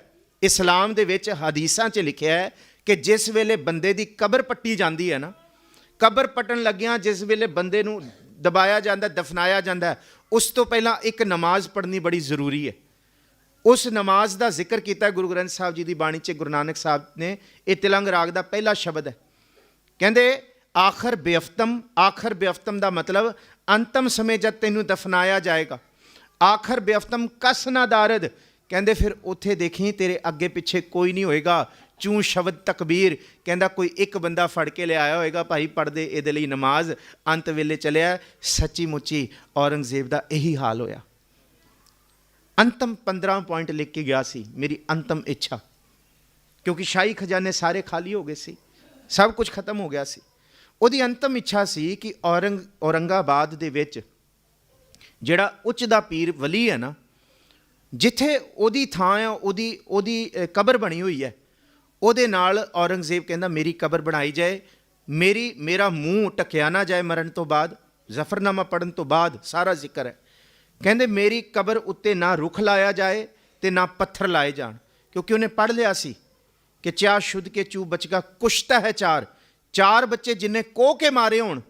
ਜਿਸ ਇਸਲਾਮ ਦੇ ਜਿਸ ਲਾਅ ਦੇ ਵਿੱਚ ਜਿਹਦਾ ਹੁਕਮ ਵਰਤਿਆ ਹੋਇਆ, ਜਿਹਦੇ ਹੁਕਮ ਦੇ ਅੰਦਰ ਬੇਜ਼ੁਬਾਨ ਭਾਵ ਛੋਟੀ ਜ਼ੁਬਾਨ, ਛੋਟੀ ਉਮਰ ਦੇ ਬੱਚਿਆਂ ਦਾ ਲਹੂ ਧਰਤੀ 'ਤੇ ਡਿੱਗਿਆ ਹੋਏ, ਕਹਿੰਦੇ ਉਹਦੇ ਨਾਲ ਇਹੀ ਹੋਣਾ ਚਾਹੀਦਾ। ਕਹਿੰਦੇ ਉਹਦੀ ਕਬਰ ਉੱਤੇ ਰੁੱਖ ਦੀ ਛਾਂ ਵੀ ਨਹੀਂ ਹੋਣੀ ਚਾਹੀਦੀ। ਔਰੰਗਜ਼ੇਬ ਨੇ ਆਪਣੇ ਹੱਥਾਂ ਤੋਂ ਲਿਖਿਆ ਕਿ ਮੇਰੇ ਕਬਰ ਉੱਤੇ ਰੁੱਖ ਨਾ ਲਾਓ। ਅਤੇ ਜਿਸ ਵੇਲੇ ਉਹਦਾ ਜਨਾਜ਼ਾ ਲੈ ਕੇ ਗਏ ਨਾ ਔਰੰਗਾਬਾਦ ਦੇ ਪੀਰ ਦੀ ਥਾਂ 'ਤੇ, ਮਜ਼ਾਰ 'ਤੇ, ਕਹਿੰਦੇ ਉਹਨਾਂ ਨੇ ਦਰਵਾਜ਼ੇ ਭੇੜ ਕੇ ਨਾ ਅੱਗੇ ਲੱਕੜਾਂ ਦੇ ਫੱਟੇ ਲਾਤੇ ਸੀ। ਕਹਿੰਦੇ ਇਹ ਕੀ? ਕਹਿੰਦੇ ਇਹਦੀ ਆਖਰੀ ਮਨ ਦੀ ਇੱਛਾ ਹੈ ਕਿ ਇਹਨੂੰ ਮਰਨ ਤੋਂ ਬਾਅਦ ਔਰੰਗਜ਼ੇਬ ਨੂੰ, ਕਹਿੰਦੇ ਸਾਡੇ ਪੀਰ ਨੇ ਇਹ ਹੁਕਮ ਕੀਤਾ ਸੀ, ਇੱਥੇ ਮਹਾਂ ਤੋਂ ਮਹਾਂ ਪਾਪੀ ਦੀ ਕਬਰ ਭਾਵੇਂ ਬਣਾ ਦਿਓ, ਪਰ ਔਰੰਗਜ਼ੇਬ ਇਸ ਦਹਲੀਜ਼ ਜਿਉਂਦਾ ਤੇ ਨਾ ਮਰਦਾ, ਮਰਨ ਤੋਂ ਬਾਅਦ ਵੀ ਔਰੰਗਜ਼ੇਬ ਇਹ ਦਹਲੀਜ਼ ਨਹੀਂ ਟੱਪ ਸਕੇਗਾ। ਉਸੀ ਧਰਮ ਨੂੰ ਮੰਨਣ ਵਾਲੇ ਅੱਜ ਵੀ ਔਰੰਗਾਬਾਦ ਦੇ ਵਿੱਚ ਤੁਸੀਂ ਔਰੰਗਜ਼ੇਬ ਦੀ ਕਬਰ 'ਚ ਜਾ ਕੇ ਦੇਖੋ ਇੱਕ ਪਾਸੇ ਔਰੰਗਾਬਾਦ ਦੇ ਵਿੱਚ ਭਾਈ ਦਇਆ ਸਿੰਘ ਤੇ ਧਰਮ ਸਿੰਘ ਦਾ ਗੁਰਦੁਆਰਾ ਹੈ, ਅਤੇ ਇੱਕ ਪਾਸੇ ਉਹਦੀ ਕਬਰ ਹੈ ਥੋੜ੍ਹੀ ਜਿਹੀ ਦੂਰ। ਉੱਥੇ ਤੇ ਲਹਿਰਾਂ ਬਹਿਰਾਂ ਲੱਗੀਆਂ ਜਿੱਥੇ ਗੁਰੂ ਕੇ ਸਿੱਖ ਆ ਕੇ ਰੁਕੇ ਸੀ ਜ਼ਫਰਨਾਮਾ ਦੇਣਾ ਹੈ। ਉੱਥੇ ਜਾ ਕੇ ਮਰਕਟ ਮੌਤ ਦਾ ਅਹਿਸਾਸ ਮਹਿਸੂਸ ਹੁੰਦਾ। ਅਤੇ ਉੱਥੇ ਉਸ ਵੇਲੇ ਬੜੀ ਬੇਨਤੀ ਹੋਈ ਸੀ, ਤੁਸੀਂ ਮੰਨੋਗੇ ਨਹੀਂ, ਇੱਕ ਸਾਰਾ ਦਿਨ ਔਰੰਗਜ਼ੇਬ ਦੀ ਕਬਰ ਨੂੰ ਦਫਨ ਨਹੀਂ ਕੀਤਾ ਗਿਆ ਸੀ, ਬਾਹਰ ਪਿਆ ਰਿਹਾ। ਅੰਤ ਦੇ ਵਿੱਚ ਇਹ ਫੈਸਲਾ ਹੋਇਆ ਕਿ ਇਸ ਪੀਰ ਦੀ ਮਜ਼ਾਰ ਸਰਦਲ ਤੋਂ ਬਾਹਰ ਜਿੱਥੇ ਜਗ੍ਹਾ ਮਿਲਦੀ ਹੈ ਉੱਥੇ ਔਰੰਗਜ਼ੇਬ ਨੂੰ ਦਫਨਾ ਦਿਓ। ਇਸ ਸਰਦਲ ਦੇ ਅੰਦਰ ਔਰੰਗਜ਼ੇਬ ਨੂੰ ਦਫਨ ਨਹੀਂ ਕੀਤਾ ਜਾ ਸਕਦਾ। ਅੱਜ ਵੀ ਜਿਹੜਾ ਉਹ ਥਾਂ ਬਣਿਆ ਔਰੰਗਾਬਾਦ 'ਚ, ਉਹ ਪੀਰ ਦੀ ਮਜ਼ਾਰ ਦਾ ਜਿਹੜਾ ਦਰਵਾਜ਼ਾ ਉੱਪਰ ਹੈ, ਔਰੰਗਜ਼ੇਬ ਉਹਦੀ ਬਾਹਰ ਦੀ ਥਾਂ। ਚਲੋ ਹੁਣ ਤੇ 4 ਦੀਵਾਰੀ ਕਰਤਾ। ਇਹ ਜ਼ਿਕਰ ਕਰਤਾ ਗੁਰੂ ਨਾਨਕ ਸਾਹਿਬ ਜੀ ਨੇ। ਆਖਰ ਬੇਅਫਤਮ ਕਸ ਨਾ ਦਾਰਦ। ਕਹਿੰਦੇ ਤੈਨੂੰ ਦਫਨ ਕਰਨ ਵਾਸਤੇ ਕੋਈ ਆਖਰੀ ਜਿਹੜੀ ਨਮਾਜ਼ ਪੜ੍ਹਨ ਵਾਲਾ ਹੈ, ਕਹਿੰਦੇ ਉਹ ਵੀ ਨਹੀਂ ਕੋਈ ਮਿਲੇਗਾ। ਚੂੰ ਸ਼ਬਦ ਤਕਬੀਰ ਦੀ ਨਮਾਜ਼ ਦਾ ਜ਼ਿਕਰ ਕੀਤਾ। ਉੱਥੇ ਜ਼ਿਕਰ ਕੀਤਾ ਸ਼ਬਰੋਜ਼ ਗਸ਼ਤਮ ਦਰ ਹਵਾ ਕਰਦੇਮ ਬਦੀ ਖਿਆਲ ਗਾਹੇ ਨਾ ਨੇ ਕੀ ਕਾਰ ਕਰਦਮ ਮਮ ਈ ਚਿਨੇ ਅਹਿਵਾਲ। ਔਰੰਗਜ਼ੇਬ ਤੂੰ ਬਹੁਤ ਪਾਪ ਕਰ ਲੇ, ਜ਼ਫਰਨਾਮਾ ਜੇ ਅੱਜ ਵੀ ਤੂੰ ਪ੍ਰਾਸ਼ਿਤ ਕਰਨਾ ਚਾਹੁੰਦਾ ਤੇ ਦੀਨਾ ਕਾਂਗੜ ਵਿੱਚ ਮੈਨੂੰ ਆ ਕੇ ਮਿਲ ਲੈ। ਸ੍ਰੀ ਗੁਰੂ ਗੋਬਿੰਦ ਸਿੰਘ ਸਾਹਿਬ ਮਹਾਰਾਜ, ਜੋ ਗੁਰੂ ਨਾਨਕ ਸਾਹਿਬ ਕਿ ਰਾਤ ਵੀ ਬਤੀਤ ਹੋ ਰਹੀ ਹੈ ਅਤੇ ਦਿਨ ਵੀ ਬਤੀਤ ਹੋ ਰਿਹਾ। ਗਾਹੇ ਨਾ ਨੇ ਕੀ ਕਾਰ ਕਰਦਮ, ਕਦੀ ਚੰਗਾ ਕੰਮ ਨਹੀਂ ਕੀਤਾ। ਪਰ ਇੱਕ ਯਾਦ ਰੱਖੀ, ਜਿਹੜਾ ਆਪਣੇ ਆਪ ਨੂੰ ਇਉਂ ਮੰਨਦੇ ਹੈ ਕਿ ਕਿਸ ਤਰ੍ਹਾਂ, ਕਹਿੰਦੇ ਬਦਬਖਤ ਹਮ ਚੂੰ ਬਖੀਲ ਗਾਫਿਲ ਬੇਨਜ਼ਰ ਬੇਬਾਕ ਨਾਨਕ ਬਗੋਇਤ ਜਨ ਤੁਰਾ ਤੇਰੇ ਚਾਕਰਾਂ ਪਾ ਖਾਕ। ਜਿਹੜੇ ਰੱਬ ਦੇ ਭਾਅ ਦੇ ਵਿੱਚ ਜੀਵਨ ਬਤੀਤ ਕਰਦੇ ਹੈ, ਕਹਿੰਦੇ ਉਹ ਜਿਉਂਦੇ ਵੀ ਪ੍ਰਵਾਨ ਹੈ ਅਤੇ ਮਰਨ ਤੋਂ ਬਾਅਦ ਵੀ ਲੋਕ ਉਹਨਾਂ ਦੇ ਸੋਹਿਲੇ ਗਾਉਂਦੇ ਹੈ, ਉਹਨਾਂ ਨੂੰ ਯਾਦ ਕਰਦੇ। ਇੱਕ ਸ਼ਬਦ ਗੁਰੂ ਅਰਜਨ ਸਾਹਿਬ ਦਾ ਕਰਕੇ ਮੈਂ ਖਿਮਾ ਦਾ ਜਾਚਕ ਹੋਣਾ। ਉਹ ਸ਼ਬਦ ਹੈ ਖਾਕ ਨੂਰ ਕਰਦਮ ਆਲਮ ਦੁਨੀਆਏ, ਇਹ ਵੀ ਤਿਲੰਗ ਰਾਗ ਦਾ ਸ਼ਬਦ ਹੈ ਗੁਰੂ ਅਰਜਨ ਸਾਹਿਬ ਜੀ ਦਾ। ਉਹ ਗੁਰੂ ਨਾਨਕ ਸਾਹਿਬ ਦਾ ਸੀ। ਦੇਖੋ ਬੜੀ ਅਮੀਰੀ ਹੈ ਗੁਰੂ ਗ੍ਰੰਥ ਸਾਹਿਬ ਜੀ ਦੀ ਬਾਣੀ 'ਚ। 24 ਭਾਸ਼ਾਵਾਂ ਨੇ, 24 ਲੈਂਗੁਏਜਿਸ, ਮੋਰ ਦੈਨ 120 ਡਾਇਲੈਕਟਸ, 120 ਅਪ ਭਾਸ਼ਾਵਾਂ ਨੇ ਗੁਰੂ ਗ੍ਰੰਥ ਸਾਹਿਬ ਜੀ ਦੇ ਵਿੱਚ। ਗੁਰੂ ਗ੍ਰੰਥ ਸਾਹਿਬ ਜੀ ਨੂੰ ਪੜ੍ਹਨ ਵਾਲਾ ਅਨਪੜ੍ਹ ਗਵਾਰ ਨਹੀਂ ਹੋ ਸਕਦਾ। ਸਤਿਕਾਰ ਨਾਲ ਭਾਈ ਸਾਹਿਬ ਜੀ ਨੂੰ ਬੁਲਾਇਆ ਕਰੋ, ਕਿਉਂਕਿ ਇੰਨੀਆਂ ਭਾਸ਼ਾਵਾਂ ਅਸੀਂ ਨਹੀਂ ਜਾਣਦੇ ਜਿਹੜਾ ਗੁਰੂ ਕਾ ਵਜ਼ੀਰ ਗੁਰੂ ਕੀ ਤਾਬਿਆ ਬੈਠ ਕੇ ਪੜ੍ਹਦਾ। ਸਾਨੂੰ ਪਤਾ ਹੋਏ ਨਾ ਹੋਏ, ਪਰ ਇਹਦੇ ਵਿੱਚ 24 ਭਾਸ਼ਾਵਾਂ ਨੇ। ਇਹਦੇ ਵਿੱਚ ਨਾਮਦੇਵ ਮਹਾਰਾਸ਼ਟਰ ਤੋਂ ਆ ਕੇ ਪੜ੍ਹਦਾ ਕਿ ਪਹਿਲ ਪੁਰੀਏ ਪੁੰਡਰਕ ਬਨਾ ਤਾਚੇ ਹੰਸਾ ਸਗਲੇ ਜਨਾ, ਕ੍ਰਿਸ਼ਨਾ ਤੇ ਜਾਨੋ ਹਰ ਹਰ ਨਾਚੰਤੀ ਨਾਚਨਾ, ਪਹਿਲ ਪੁਰਸਾ ਬਿਰਾ ਆਥੋਨ ਪੁਰਸਾ ਦਮਰਾ, ਅਸਗਾ ਅਸ ਉਸਗਾ ਹਰਕਾ ਬਾਗਰਾ ਨਾਚੈ, ਪਿੰਧੀ ਮੈਂ ਸਾਗਰਾ। ਇਹਦੇ ਵਿੱਚ ਭਾਈ ਸਦਨੇ ਦੀ ਬੰਗਾਲੀ ਪਈ ਹੋਈ ਹੈ। ਵੱਡੀਆਂ ਵੱਡੀਆਂ ਲੈਂਗੁਏਜਿਸ ਜੇ ਗਿਣਨਾ ਸ਼ੁਰੂ ਕਰੀਏ ਤੇ 14 ਭਾਸ਼ਾਵਾਂ ਤੇ ਸਿੱਧੇ ਪੋਟਿਆਂ ਤੇ ਗਿਣੀਆਂ ਜਾ ਸਕਦੀਆਂ, ਜਿਹੜੀਆਂ ਗੁਰੂ ਗ੍ਰੰਥ ਸਾਹਿਬ ਜੀ ਦੇ ਵਿੱਚ ਉੱਤੇ ਉੱਤੇ ਹੀ ਦਰਸ਼ਨ ਹੋ ਜਾਂਦੇ ਆ। ਗੁਰੂ ਸਾਹਿਬ ਨੇ ਇਹਦੇ, ਅਸੀਂ ਕਹਿੰਦੇ ਬੁੱਧੀਜ਼ਮ ਦਾ ਜ਼ਿਕਰ ਨਹੀਂ ਹੈ। ਸਤਿਗੁਰੂ ਜੀ ਨੇ ਪੂਰੀ ਬਾਣੀ, ਜਿਸ ਬਾਣੀ ਦਾ ਨਾਮ ਹੀ ਗਾਥਾ ਲਿਖਿਆ, ਬੁੱਧੀਜ਼ਮ ਦੇ ਜਿਹੜੇ ਗ੍ਰੰਥ ਨੇ ਨਾ, ਕਠੋਪਨਿਸ਼ਦ ਗ੍ਰੰਥ, ਉਹਨਾਂ ਦਾ ਸਫ਼ਰ ਗਥਮ ਤੋਂ ਸ਼ੁਰੂ ਹੁੰਦਾ ਹੈ, ਜਿਹਦਾ ਮਤਲਬ ਹੈ ਗਾਥਾ। ਗੁਰੂ ਸਾਹਿਬ ਨੇ ਪੂਰੀ ਬਾਣੀ ਲਿਖ ਦੀ ਬੋਧੀਆਂ ਨੂੰ ਉਪਦੇਸ਼ ਦੇਣ ਲਈ। ਸੰਸਕ੍ਰਿਤੀ ਸ਼ਲੋਕ ਕੋਈ ਸੰਸਕ੍ਰਿਤ 'ਚ ਨਹੀਂ ਹੈ, ਇਹ ਪਾਲੀ ਭਾਸ਼ਾ ਵਿੱਚ ਨੇ। ਸਿੱਧੀ ਸਿੱਧੀ ਸਭ ਤੋਂ ਪੁਰਾਤਨ ਭਾਸ਼ਾ। ਅੱਜ ਵੀ ਇਸ ਧਰਤੀ ਦਾ ਇਤਿਹਾਸ ਤੁਸੀਂ ਦੇਖਣ ਜਾਓਗੇ, ਪੱਥਰਾਂ ਦੇ ਉੱਤੇ ਜਿਹੜੀ ਬੋਲੀ ਲਿਖੀ ਹੋਈ ਹੈ ਬੁੱਧੀਜ਼ਮ ਦੇ ਟਾਈਮ ਦੀ, ਉਹ ਪਾਲੀ ਹੈ, ਅਤੇ ਉਹ ਗੁਰੂ ਗ੍ਰੰਥ ਸਾਹਿਬ ਜੀ ਦੇ ਵਿੱਚ ਤੁਹਾਨੂੰ ਉਹਦਾ ਦਰਸ਼ਨ ਹੋਏਗਾ, ਗਾਥਾ ਅਤੇ ਸੰਸਕ੍ਰਿਤੀ 'ਚ। ਐਡਾ ਭੰਡਾਰ ਹੈ ਗੁਰੂ ਗ੍ਰੰਥ ਸਾਹਿਬ ਜੀ ਦਾ। ਹੁਣ ਆਹ ਸ਼ਬਦ ਦੇਖੋ, ਖਾਕ ਨੂਰ ਕਰਦਮ ਆਲਮ ਦੁਨੀਆਏ। ਗੁਰੂ ਸਾਹਿਬ 4 ਚੀਜ਼ਾਂ ਕਹਿੰਦੇ, ਬੰਦਿਓ 4 ਚੀਜ਼ਾਂ ਬਚਾ ਲਿਓ ਤੇ ਤੁਸੀਂ ਬਚ ਜਾਓਗੇ, ਤੁਹਾਡੀ ਹੋਂਦ ਕਾਇਮ ਰਹਿ ਜਾਏਗੀ। ਅਸਮਾਨ, ਜ਼ਮੀਨ, ਦਰਖਤ, ਆਬ, ਇਹ 4 ਚੀਜ਼ਾਂ ਬਚਾ ਲਿਓ। ਅਸਮਾਨ ਤੁਹਾਡਾ ਏਅਰ, ਅਸਮਾਨ ਦਾ ਮਤਲਬ ਤੁਹਾਡਾ ਐਟਮੋਸਫੇਅਰ। ਜ਼ਮੀਨ ਆਪਣੀ ਧਰਤੀ ਨੂੰ, ਦਰਖਤ ਪੇੜਾਂ ਨੂੰ ਬਚਾ ਲਿਓ, ਆਬ ਤੇ ਆਪਣਾ ਪਾਣੀ ਬਚਾ ਲਿਓ। ਜੇ ਚਾਰੋਂ ਜ਼ਹਿਰੀ ਹੋ ਗਏ, ਬੰਦਾ ਵੀ ਜ਼ਹਿਰੀ ਹੋ ਜਾਏਗਾ। ਇਹ ਗੁਰੂ ਅਰਜਨ ਸਾਹਿਬ ਜੀ ਦਾ ਬਚਨ ਹੈ। ਤਿਲੰਗ ਮਹੱਲਾ 5ਵਾਂ, ਖਾਕ ਨੂਰ ਕਰਦਮ। ਆਹ ਮਿੱਟੀ ਦੇ ਅੰਦਰ ਉਹਦਾ ਨੂਰ ਹੈ, ਇਸ ਕਰਕੇ ਉਹਨੂੰ ਪਲ ਪਲ ਚੇਤੇ ਕਰੋ। ਅਸੀਂ ਜਿੰਨੇ ਮਰਜ਼ੀ ਸਿਆਣੇ ਹੋ ਜਾਈਏ ਗੁਰਮੁਖ ਪਿਆਰਿਓ, ਮੈਂ ਹੱਥ ਜੋੜ ਕੇ ਬੇਨਤੀ ਕਰਦਾ, ਜਿੰਨੇ ਮਰਜ਼ੀ ਵਿਦਵਾਨ ਹੋ ਜਾਈਏ, ਜੇ 99 ਕਦਮ ਅਸੀਂ ਆਪਣੀ ਮੱਤ ਨਾਲ ਸਿੱਧੇ ਤੁਰ ਗਏ ਆ ਨਾ, ਆਖਰੀ ਕਦਮ, ਇੱਕ ਕਦਮ ਦਾ ਨਹੀਂ ਪਤਾ ਕਿੱਥੇ ਤਿੜਕ ਜਾਈਏ, ਕਿੱਥੇ ਸਾਡਾ ਕੀਤਾ ਕਰਾਇਆ ਅਸੀਂ ਆਪ ਹੀ। ਸੱਚੀ ਮੁੱਚੀ ਕਬੀਰ ਮਨ ਜਾਨਤ ਸਭ ਬਾਤ, ਜਾਨਤ ਹੀ ਔਗਨ ਕਰੇ, ਕਾਹੇ ਕੀ ਕੁਸਲਾਤ ਹਾਥ ਦੀਪ ਕੂਐਂ ਪਰ ਹੈ। ਕੁਝ ਨਹੀਂ ਪਤਾ ਅਗਲਾ ਕਦਮ ਟੱਠੇ ਖੂਚੇ ਪਈ। ਇਸ ਕਰਕੇ ਕਦਮ ਕਦਮ ਤੇ ਖਾਕ ਨੂਰ ਕਰਦਮ ਆਲਮ ਦੁਨੀਆਏ, ਅਸਮਾਨ ਜ਼ਮੀ ਦਰਖਤ ਆਪ ਪੈਦਾਇਸ਼ ਖੁਦਾਏ, ਬੰਦੇ ਚਸ਼ਮ ਦੀ ਦੰਗ ਫਨਾਏ। ਜੋ ਅੱਖਾਂ ਨਾਲ ਵੇਖ ਰਿਹਾ ਉਹ ਫਨਾ ਹੋਣ ਵਾਲਾ ਹੈ, ਪਰ ਯਾਦ ਰੱਖੀ ਝੂਠ, ਗਫਲਤ ਤੇ ਅੰਦਰ ਦੀ ਮੈਲ ਦੇ ਵਿੱਚ ਗਿਰਿਆ ਹੋਇਆ ਜੀਵਨ ਬਤੀਤ ਨਾ ਕਰੀ। ਕਹਿੰਦੇ 100 ਦਿਨ ਦਾ ਬਗੈਰਤ ਵਾਲਾ ਜੀਵਨ, ਕਹਿੰਦੇ 100 ਸਾਲ ਦਾ ਬਗੈਰਤ ਵਾਲਾ ਜੀਵਨ ਅੰਨ ਖਰਾਬ ਕਰਕੇ ਬਗੈਰਤ ਦੀ ਮੌਤ ਮਰਨਾ ਹੈ। ਇੱਕ ਦਿਨ ਜੀ ਕੇ ਸੱਚ ਦੇ ਮਾਰਗ ਤੇ ਜਿਉਣਾ, ਕਹਿੰਦੇ ਉਹ ਜੀਵਨ ਪ੍ਰਵਾਨ ਤੇ ਉਹ ਮੌਤ ਵੀ ਪ੍ਰਵਾਨ ਹੈ। ਬੰਦੇ ਚਸ਼ਮ ਦੀਦੰਗ ਫਨਾਏ, ਜੋ ਦਿਖ ਰਿਹਾ ਫਨਾ ਹੋਣ ਵਾਲਾ ਹੈ। ਉਥੇ ਦੁਨੀਆ ਮੁਰਦਾਰ ਖੁਰਦਨੀ ਗਾਫਲ ਹਵਾਏ। ਦੁਨੀਆ ਦਾ ਕਦੀ ਇਹ ਨਾ ਵਸਾ ਖਾਈ ਕਿ ਦੁਨੀਆ ਤੇਰੇ ਨਾਲ ਚੰਗੀ ਹੋਏਗੀ। ਦੁਨੀਆ ਮੁਰਦਾਰ, ਕਹਿੰਦੇ ਦੁਨੀਆ ਤੇ ਜਿਉਂਦੇ ਬੰਦਿਆਂ ਨੂੰ ਖਾਣ ਵਾਲੀ ਹੈ। ਦੁਨੀਆ ਦੇ ਉੱਤੇ ਇਹ ਨਹੀਂ ਅਸੀਂ ਆਸਰਾ ਸਿਰਫ ਖੁਦਾ ਦਾ ਤੇ ਪਰਵਰਦਿਗਾਰ ਦਾ। ਟੇਕ ਸਿਰਫ ਉਹਦੀ ਜਾ ਕੋ ਮੁਸ਼ਕਿਲ ਅਤ ਬਣੇ, ਢੋਈ ਕੋਈ ਨਾ ਦੇ ਲਾਗੂ ਹੋਏ, ਦੁਸ਼ਮਨਾ ਸਾਕ ਵੇ ਭੱਜ ਖਲੇ, ਸਭੋ ਭੱਜੇ ਆਸਰਾ ਚੂਕੈ ਸਭ ਅਸਰਾਓ, ਚੀਤ ਆਵੈ ਉਸ ਪਾਰ ਬ੍ਰਹਮ ਲੱਗੈ ਨਾ।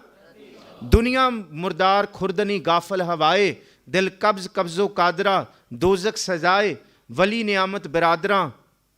ਕਹਿੰਦੇ ਇੱਥੇ ਜਿੰਨਾ ਮਰਜ਼ੀ ਪਸਾਰਾ ਹੈ, ਇਹ ਫੌਜਾਂ ਨੇ, ਇਹ ਧਾੜਵੀ ਨੇ, ਇਹ ਤਾਕਤਾਂ ਨੇ, ਘੋੜੇ ਹਾਥੀ, ਇਹ ਸਵਾਰੀਆਂ। ਕਹਿੰਦੇ ਦਰਬਾਰ ਮਿਲਕ ਖਾਨਾਏ, ਵਲੀ ਨਿਆਮਤ ਬਰਾਦਰਾਂ, ਦਰਬਾਰ ਮਿਲਕ ਖਾਨਾਏ, ਜਬ ਅਜ਼ਰਾइल ਬਸਤਨੀ ਤਬ ਚੇਕਾਰੇ ਬਿਦਾਏ। ਜਿਸ ਦਿਨ ਸਿਰ ਦੇ ਵਾਲਾਂ ਤੋਂ ਖਿੱਚ ਲਿਆ ਮੌਤ ਦੇ ਫਰਿਸ਼ਤੇ ਨੇ, ਕਹਿੰਦੇ ਇਹ ਕੁਛ ਵੀ ਨਹੀਂ ਕਰ ਸਕੇਗੀ। ਮਲਕਲ ਮੌਤ ਜੇ ਆਪਸੀ ਸਭ ਦਰਵਾਜ਼ੇ, ਕਹਿੰਦੇ ਉਹਨੇ ਭੰਨ ਕੇ ਹੀ ਆਉਣਾ। ਇਸ ਕਰਕੇ ਹਵਾਲ ਮਾਲੂਮ ਕਰਦੰ ਪਾਕ ਅੱਲਾਹ, ਬੁਗੋ ਨਾਨਕ ਅਰਦਾਸ, ਪੇਸ਼ ਦਰਵੇਸ਼ ਬੰਦਾ। ਗੁਰੂ ਅਰਜਨ ਸਾਹਿਬ ਕਹਿੰਦੇ ਕਦਮ ਕਦਮ ਤੇ ਅਰਦਾਸ ਕਰਕੇ ਤੁਰੋ। ਕਹਿੰਦੇ ਦੁਨੀਆ ਦੇ ਲੋਕਾਂ ਤੇ ਵਿਸ਼ਵਾਸ ਨਾ ਰੱਖੋ। ਹਾਂ, ਜਿਹੜਾ ਕੋਈ ਦਰਵੇਸ਼ੀ ਰੱਬ ਦੀ ਬੰਦਗੀ ਕਰਨ ਵਾਲਾ ਹੈ, ਫਿਰ ਜੋ ਦੀਸੈ ਗੁਰ ਸਿਖੜਾ ਤਿਸ ਨਿਵ ਨਿਵ ਲਾਗੈ ਲਾਗੋਂ ਪਾਏ ਜੀਓ। ਸਤਿਗੁਰੂ ਜੀ ਭਲੀ ਕਰਨ। ਅੱਜ ਦਾ ਸਾਰਾ ਇਤਿਹਾਸ ਸਿਰਫ ਔਰ ਸਿਰਫ ਗੁਰੂ ਗ੍ਰੰਥ ਸਾਹਿਬ ਜੀ ਦੀ ਬਾਣੀ ਤੇ ਜੀਵਨ ਦੇ ਵਿੱਚ ਕਿ ਜਿਹੜੇ ਵੱਡੇ ਵੱਡੇ ਅਹੰਕਾਰੀ ਇੱਥੇ ਆਏ ਨੇ। ਗੁਰੂ ਗੋਬਿੰਦ ਸਿੰਘ ਸਾਹਿਬ ਤੇ ਗੁਰੂ ਗ੍ਰੰਥ ਸਾਹਿਬ ਜੀ ਦੀ ਬਾਣੀ ਕਹਿੰਦੀ ਹੈ ਕਿ ਸ੍ਰੀਪਤ ਸ੍ਰੀ ਭਗਵਾਨ ਕਿਰਪਾ ਬਿਨ ਤਿਆਗ ਜਹਾਨ। ਨਿਦਾਨ ਦਾ ਮਤਲਬ ਅੰਤ ਵੇਲੇ ਨਿਦਾਨ ਚਲਾਂਗੇ। ਇਹ ਸਫ਼ਰ ਜਿਹੜਾ ਹੈ ਜੀਵਨ ਦਾ, ਕਹਿੰਦੇ ਖਾਲੀ ਹੱਥ ਆਇਆ ਖਾਲੀ ਹੱਥ ਜਾਣਾ। ਇਹ ਦੁਨੀਆ ਦੇ ਲੋਕ ਕਹਿੰਦੇ ਆ, ਪਰ ਗੁਰੂ ਗ੍ਰੰਥ ਸਾਹਿਬ ਜੀ ਦੀ ਬਾਣੀ ਕਹਿੰਦੀ ਹੈ ਇੱਥੇ ਕੋਈ ਵੀ ਖਾਲੀ ਹੱਥ ਨਹੀਂ ਜਾਂਦਾ। ਜਾਂ ਤਾਂ ਕੋਈ ਇੱਥੇ ਬੰਦਗੀ ਦੀ ਬਖਸ਼ਿਸ਼ ਲੈ ਕੇ ਜਾਏਗਾ, ਜਾਂ ਪਾਪਾਂ ਦੀਆਂ ਭੰਡ ਭਰ ਕੇ ਲੈ ਕੇ ਜਾਏਗਾ। ਭੁੱਲਾਂ ਚੁੱਕਾਂ ਦੀ ਖਿਮਾ ਹੈ ਜੀ। ਸਮੁੱਚੇ ਤੌਰ ਤੇ ਆਪ ਸੰਗਤਾਂ ਦਾ ਧੰਨਵਾਦ। ਧੰਨ ਸਤਿਗੁਰੂ ਗੁਰੂ ਗੋਬਿੰਦ ਸਿੰਘ ਸਾਹਿਬ ਦਾ ਸਭ ਤੋਂ ਵੱਧ ਧੰਨਵਾਦ। ਜਿੰਨੇ ਪਤਵੰਤੇ ਸੱਜਣ ਬੈਠੇ ਨੇ, ਪਿਆਰ ਵਾਲੇ ਜਿੰਨੇ ਬੈਠੇ ਨੇ, ਪ੍ਰਬੰਧਕਾਂ ਦਾ ਸਮੁੱਚੇ ਤੌਰ ਤੇ ਧੰਨਵਾਦ ਹੈ ਜੀ। ਭੁੱਲਾਂ ਚੁੱਕਾਂ ਦੀ ਖਿਮਾ ਬਖਸ਼ੋ। ਫਤਿਹ ਬੁਲਾਓ ਜੀ। ਵਾਹਿਗੁਰੂ ਜੀ ਕਾ ਖਾਲਸਾ।